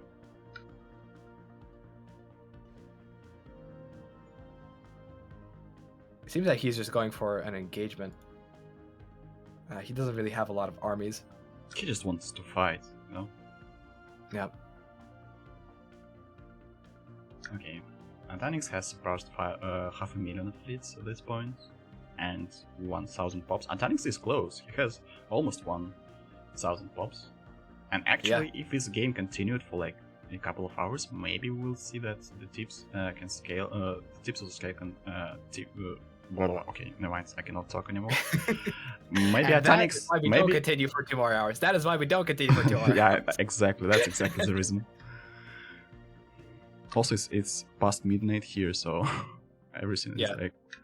Alright, what about Ezreal and his fights? He's closing in, right? Oh, he will jump in. He has positioned his fleets kind of like, come at me. Okay, come on, like, fight me. And... He's not attacking. Yeah, and just then he's sitting his... Oh, okay. I guess he's waiting for the reinforcements.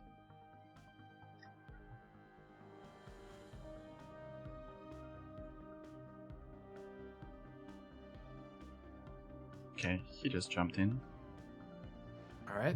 They both have battleships. Ezreal got the first volley off. Oh yeah. Wait, he has some hangers? Oh wait, I guess that's the station. That's the station. Wait, really? I think he does. Hold on, I'm gonna check Ezreal. I think the single battleship following up behind is. It's got to be a carrier. Yeah, it's a carrier. It's a carrier. With level 2 strikecraft. That is some style, I have to tell you. I guess he decided to build some carriers because he had really hard time against small ships while fighting Atanics, so he decided to have some sort of support against small ships. Yeah, but he did. The reason he won there was because of the first volley. He has cautious. Range. He has synthetic. Yeah. I bet he also he has rapid deployment as well. So he's stacking all the range. Meanwhile, Jay Stanley, if you take a look, is at hit and run still, which is not a good idea. And is a legionist as well. Yeah, that's also quite an issue. And his leaders. I mean, he did have a cautious trickster, but it wasn't enough. 20% from synthetics. Is it 20%? I guess it's 20, right? No, it's 10% from synthetics, and then 10. And 20 from cautious. Yeah. No, it's 20% total extra range that Ezreal had. Like, you can see the power of the first volley here. Yep. Actually, G-Standard did not position his fleets behind the starbase as he had to, in order to soak first salvo in the station and then fight back. Yeah. Atanix is moving. Atanix is moving somewhere. Maybe he's moving to attack what is left after Automaton, or maybe he's going to use jump drives somewhere. Is he moving towards the... not to the wormhole, he's moving somewhere. Okay, he's not moving to... he might finish up Automaton. But I doubt that it will give him some edge. I mean, Automaton, let's take a look at what Automaton has. He has 83 pops and 4 habitats. Okay, Ark has used... and space. Ark has used all of his stockpile of alloys. Well, actually, no, never mind. He has 30k. Never mind.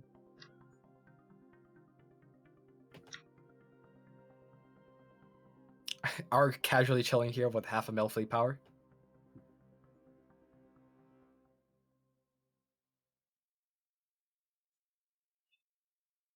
I guess that Ark has sent the tribute demand to Artanix. Oof. I will only have one tribute. That means that he's going to attack Artanix. I will only have one. He might release that Momonga. Yeah. And attack He might release him after he gets Artanix as a tribute. Okay, so it's 12 minutes until the end and 9 minutes until my last warning that we're going to end in 3 minutes. Yep. Our participants have the last moments to...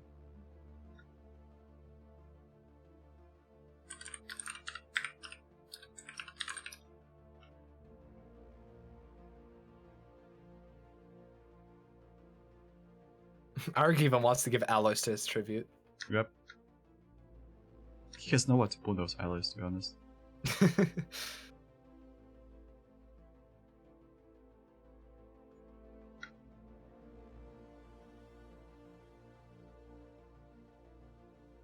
Artanix has moved his fleets back towards his home space. He might be preparing for a jump drive attack from Arg. Something along those lines.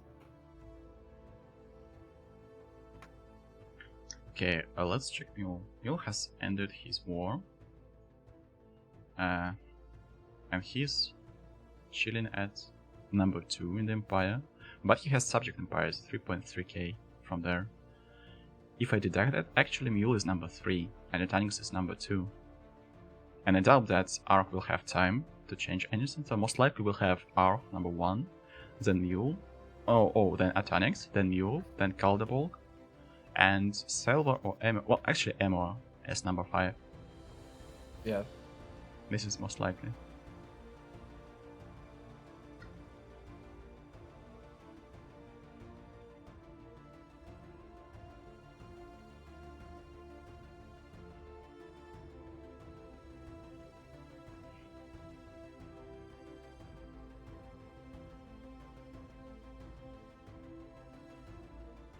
Oh, Dragonis is occupying Momonga pretty heavily. Just noticed. Yeah, He might be able to enforce the status quo as well very soon. Momonga has lost his fleets to Emo. That's why like Dragonis has a clean shot on his territories. Basically, Momonga can only defend on the ground right now. He has 500 of garrison, but that's not enough. Yeah, I see a lot of ground armies from Dragonis right now. Yeah, Dragonis just has to push the war exhaustion up to 100%. Or either occupy all of the systems. That is highly unlikely. Actually, he has taken the home planet, home system of Momonga. He'll get a lot of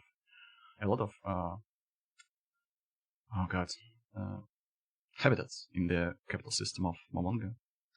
Yep. Okay, there we go. Momonga is at 100%. So it's 2 years from now. Let's see if 2 years pass.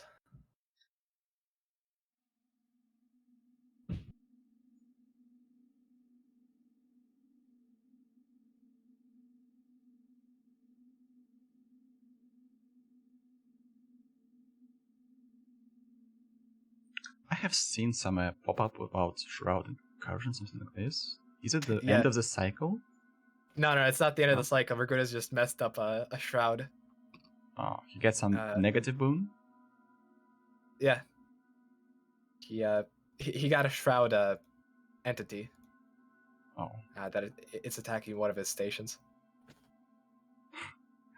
Well, I guess it's not that big of a deal for him right now. Yeah. Wait, is it? Ah, the Shroud entity spawned on the Traders Enclave, and Traders Enclave is taking care of that. Look at that. Oh my god. Trader Enclave confirmed Dragonis. Hidden alive. Dragonis front. Yep. Yeah. Look at that. Easy. Alright, Artonics got war decked by Arg in a tributary war. So let's see what Arg decides to do. Well, to be honest, there is nothing that will change at this moment, but the fact that they still fighting, that's... actually, Artonics is closing to 1k of allies per month. And Arg is closing to 2k of allies per month. Okay. I would not call this a fair fight, I mean, not an equal fight, but... I guess it's fight just to having some fight. Having to use their fleets somewhere.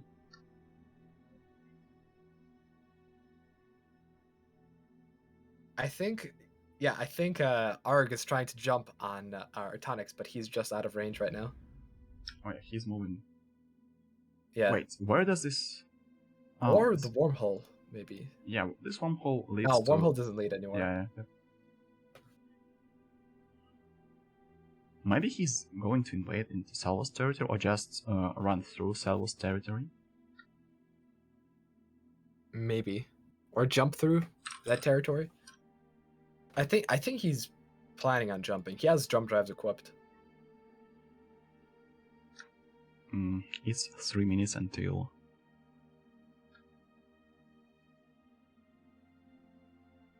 Yeah, Drexen, I agree. Like, that wormhole was so lucky. It literally... Jim infested. No, it's not that every time you get a negative Shroud event, an entity spawns. It's one of the negative events that can happen.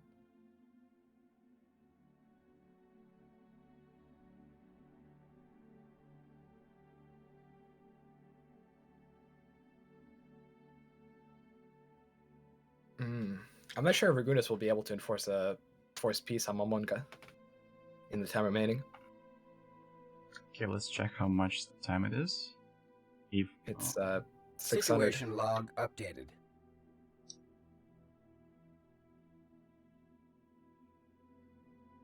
Oh, never mind. It's 400 days 400, actually. Yeah, 430. But at the pace we're moving, I look for Momonga. I doubt that we'll have that. I doubt he will have enough time. But actually, even if he enforces peace, I doubt that he will be able to jump like above MR? Well, actually, we'll see. We'll see. Actually, I guess we will have to wait until the status quo. Like, this will be quite...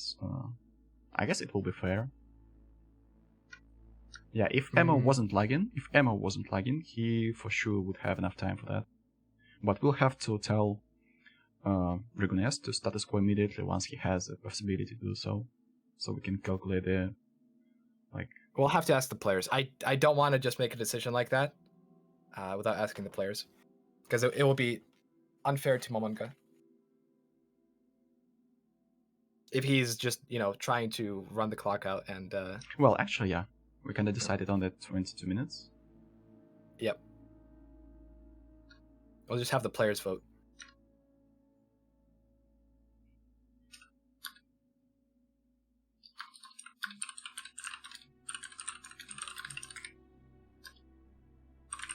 Oh yeah, he jumped. Arg jumped. Okay, where's our... Okay, he jumped to the system next to the systems of Atanix, and Atanix has a full view on our forces, but even with the debuff from after the jump, he still has more than Atanix, I guess. Yeah.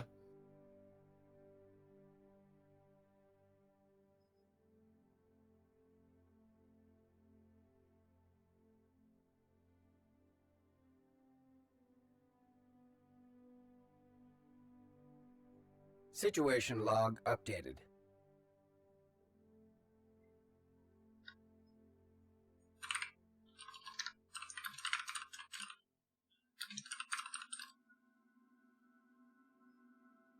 Momonga declared a war on Arg for independence.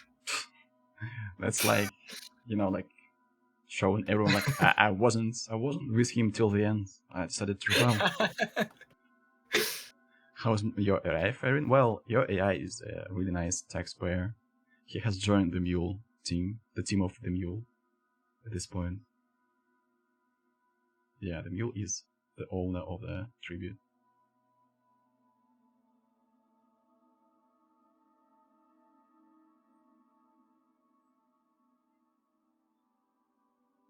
I guess we just need to check the war, like the fight between Atanix and our... Wait, is it the same story again? Atanix has 2k armies on his planet, okay? Oh no. Okay. Oh no. we might not see the fleet battle if it goes the usual there's not way. going to be a fleet battle. Yep.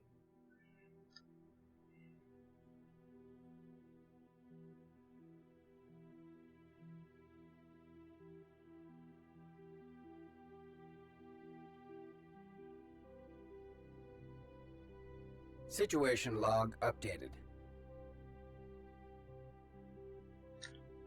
Okay. Yeah, this Okay. this invasion isn't going to go anywhere. Okay, Atanix is moving in, actually. Yeah, he's moving in. They want to fight, actually. I wonder if he would just suicide the fleet just for the sake of it. Yeah, I guess they will If fight. he wants to, well, we can let that happen.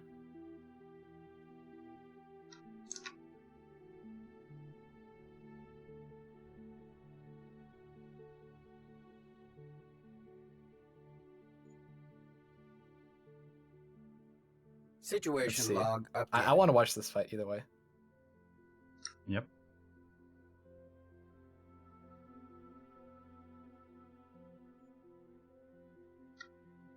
Yeah, Atanix is moving in. He decided to have a fight. Yep. He had enough.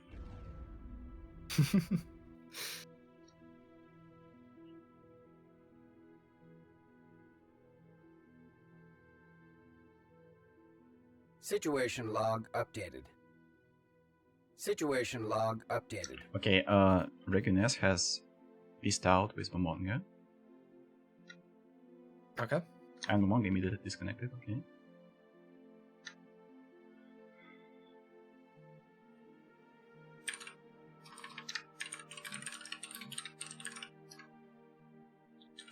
All right, we're gonna finish it with the battle. Yep. Actually, that's a really nice end. Yeah.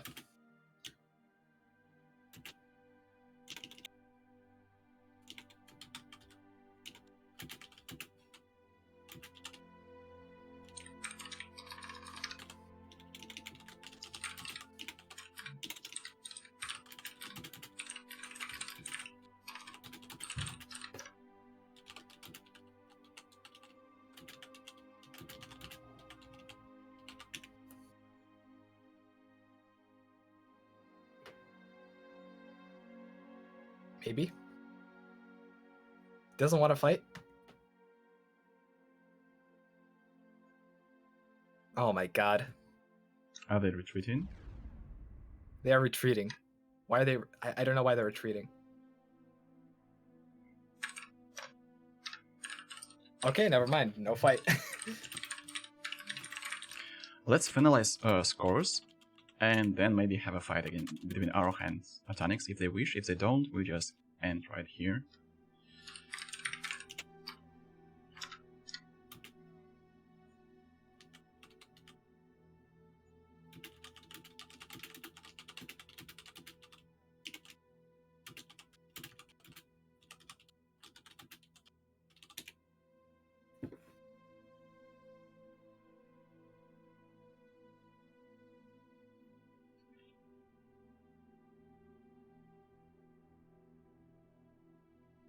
All right. Are you calculating scores right now? Yeah, give me like a second. All right. Okay. Let's see. Well, Ark is number 1. That's without a doubt. Mule has Situation log updated. subject empires 3.5k. Okay, I need to check it a little bit more.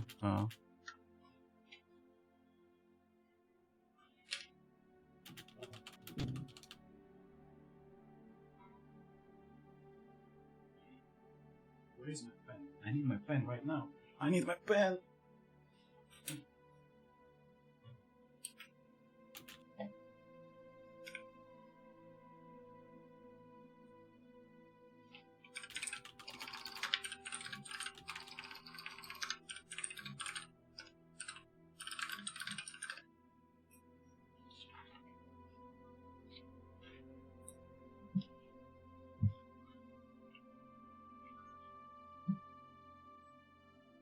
Tell me when you're done, Oh, comrade. yeah, neither.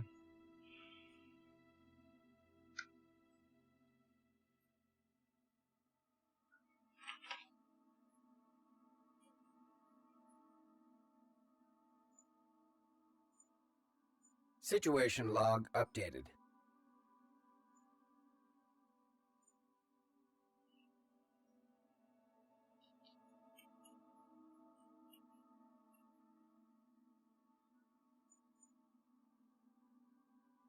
Situation log updated.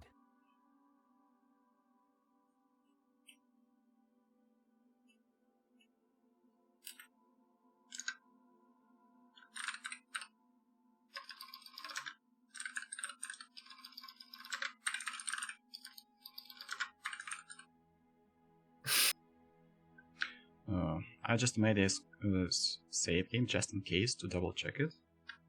Okay.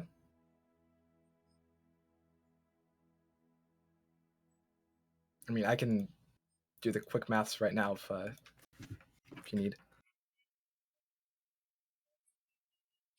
Well, we can actually double check it.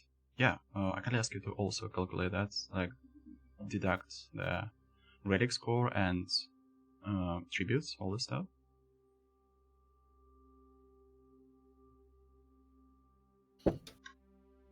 Alrighty. In that case, I'll double check your results. Yeah, just in case, to make sure that nothing slips through. And also, it's Okay, like so almost for sure, Arg is number one. Yeah, that's without it up. Number 1 winner. Next up, we have Mule. Oh, not really. We need to deduct 3 Oh, south. maybe. Hold on. Mm-hmm. Before I say that, Mule is 22,153 minus 3676. So he's at 18.4k score. Artonix is number 2 for sure.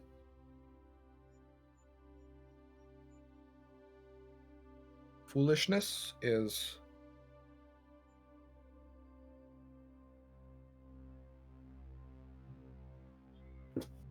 potentially number 3. Yeah, I guess he's number And then 3. Mentomori is Uh, hold on. He's either number 4 or number 5. He's number 5, and the mule is number Yeah, 4. he's number I 5. guess. And Mule's number 4. All right. Cool.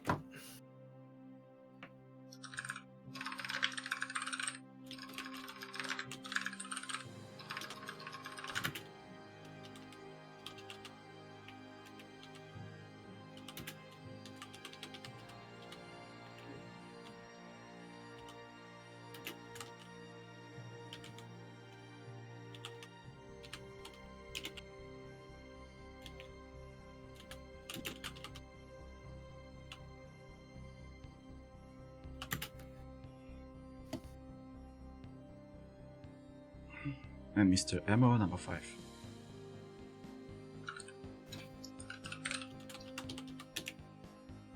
Yep.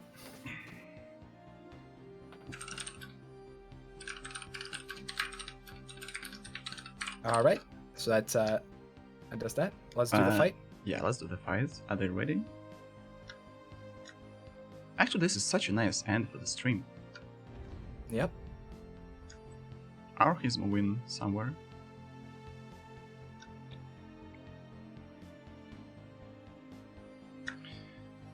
We had... they're probably gonna move to Tiffin. Oh yeah. Maybe. Yeah, they're moving to Tiffin to make it fair. Well, it won't be fair anyway, but yeah, they will be fighting on the equal ground. Okay, as fair as a fight between 700k and 400k can be.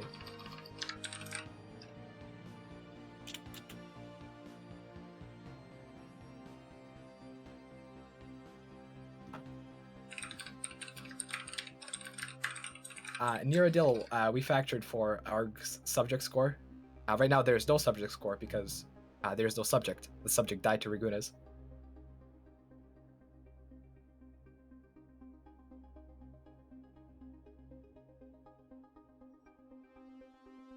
Actually, speaking of Ragunas, if we calculated the score 1 month later, Ragunas would have been number 5 instead of Emoa. But the cutoff is the cutoff. Well, yeah. We're not going to favor someone because of reasons. Alright, let's see. See the battle commence.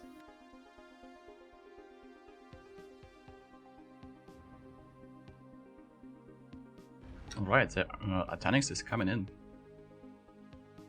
Atanix is coming. Set the game speed to slow when the battle starts. Oh yeah, I need to tune out to the virtual machine for that. Okay. I'll just put it at slow right now. How far Alright, is it? cool. Okay, Atanix is closing in. And then I believe it's Alt F10, Control F10. It's Control F9 if you want to turn off the UI. Yeah, turn off all the AI.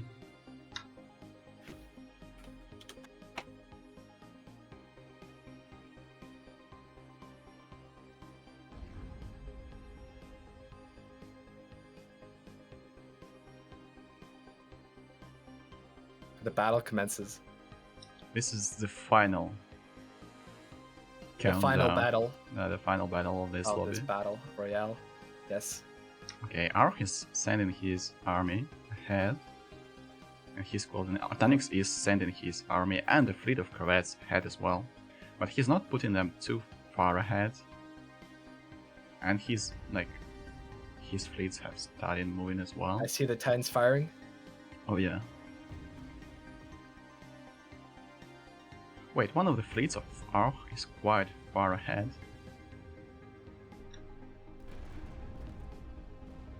Yeah.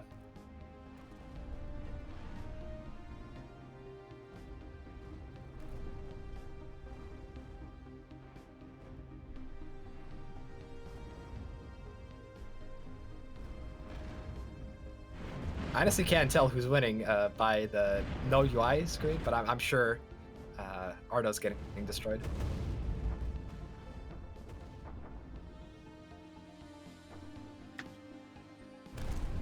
Oh yeah.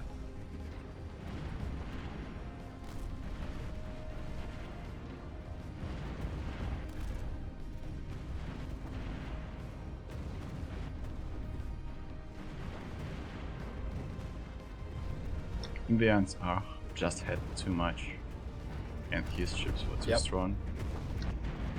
Well, that was to be expected. Ark simply was too big to fail. Yep. And he also had a Titan with him. Yep. A Titan was tracking. Well, Titan that's was it. tracking. That's it, Alright, basically. that does it for today. Thank you, everyone, for watching. We're gonna go chat to the winners real quick. Otherwise, the stream is going to wrap up soon. So let's, I guess let's start dragging people in. Where is Ark? Oh my god, is Ark not here? Oh, he is. Okay, let's check. Alright. I can't drag him in. Oh, give me a second.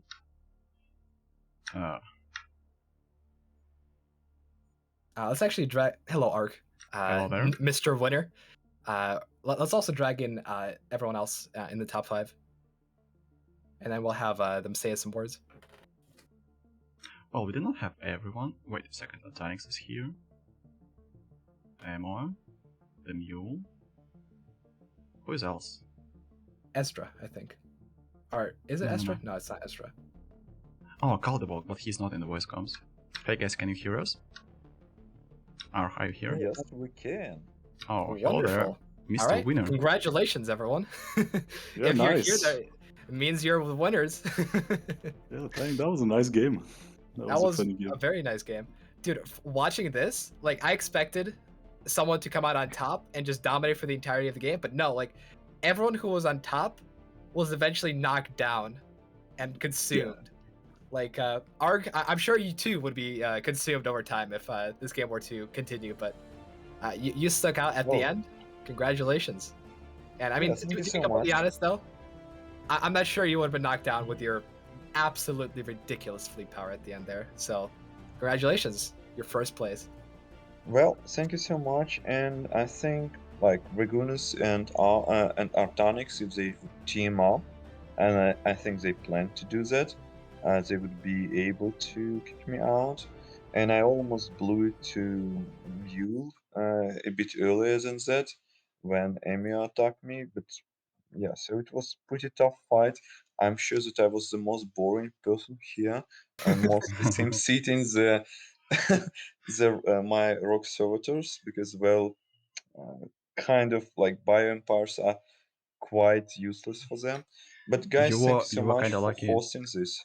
You were lucky that Actually, you were far away I'm from the gonna say before Ezreal. you leave, like, I'm like pretty impressed. I'm like, it's very good to see like a bot winning such a lobby. Yeah, yeah. And actually, we had a bot hunter, Mr. Ezreal himself. He has ravaged a lot of like losses Yeah. amongst Oh, yeah. robots, but Ark was And far every away time he from was like Ezreal. in vocal, he was like, "Oh fuck, I'm gonna kill him," just because I don't have anything else to do. Yeah, yeah, yeah. But actually, yeah, it was impressive. And that lucky wormhole to Draxon's territory, like Ark was ahead already at that time, but when he conquered Draxon, he was just miles ahead of everyone. Yep. Anyone, like, thank you guys. That was that tournament to watch, and it was incredibly impressive for everyone. We had a lot of wars. We had leaders. They were failing, like one leader, then like the leader is back in the numbers, and another leader, and this leader bites dust. So I was also expecting someone to take the lead and like continue with the lead, but it wasn't the case, and it's actually really cool. Yep. That was awesome. All right. Other winners, y'all can have a word to say. Artonix. Oui, ho ho. I guess he is preparing his Reaper from the Mass Effect he's Reaper mute. horn. Yeah, he's mute, but he might be preparing his Reaper horn, so we can anyone can hear that. All right. Atonix? Caldebolg. Caldebolg is the one that's not here. And then Mule, you spoke as well. And yeah, that was great. That was awesome. Thank you That was everyone awesome. for was a participating. funny game. Great game. Yeah, great game. I mean, Yeah, I'm this not was sure amazing. exactly how I landed here, but because I had like Ark the played worst the Robot spawn Empire. possible, and then I was just left in peace for too long, I think. Yep. And Emma, I believe you were also left in peace for very, very long. Yeah. Yeah. I got a pretty peaceful game. I play it like one you can play in solo, and then I tried to do something to to counter the one who was too dangerous, but it it worked for only 50%. And well, I died. Actually, I get my capital clap. So actually, Ark was playing I'm Rock surprised Servitor. to be on the final list on the podium. But well, I had Your empire was a really strong funny enough even game. without your capital. Actually, the safe approach was the most efficient here. Like, Bulk was sitting in his corner, taken up, only fighting with boss. Arf was kinda left alone for quite some time. Emma was left alone for quite some time. Actually, all the bloodthirsty one-mongers we had, like, they ramp up from the start, but actually, in the long run, they were too, like, dragged into the wars, and other players kinda outscaled them, basically. Yeah. Anyways, guys, thank you for tuning Also, in once again. Janom, you started saying I something? wanted to just say, yeah, like everyone who was aggressive also painted a target on their back, and all the guys here clearly didn't paint a target on their back and still alive. We're gonna have some special awards as well. For example, Uku is getting a secondary prize for being the sole hive mind in this galaxy and defending his ground throughout this entire game. Uku has really impressed me, and I mean, 7K armies are no joke, but is going to be one of the special additional awards that we're going to grant.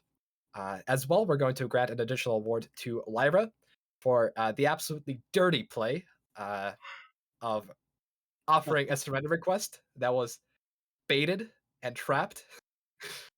Well, the special prize also goes to Mr. Ezreal, that's for sure. His As machine well, hunting Mr. skills Ezreal. are just unmatched. Well, And I believe that does it. maybe we'll also add a couple of additional prizes, but I'm too tired right now to calculate everything, and I want to make sure that it will be fair. One more. Oh, Ragunas the Crime Lord. Actually, yeah, he was one of the crime lords that was able to take it to the end game. And actually, he almost, like, if we did calculate the winning points, like 1 month later, he would be getting, maybe he was going to get place number 5. So actually, he did really well throughout the tournament.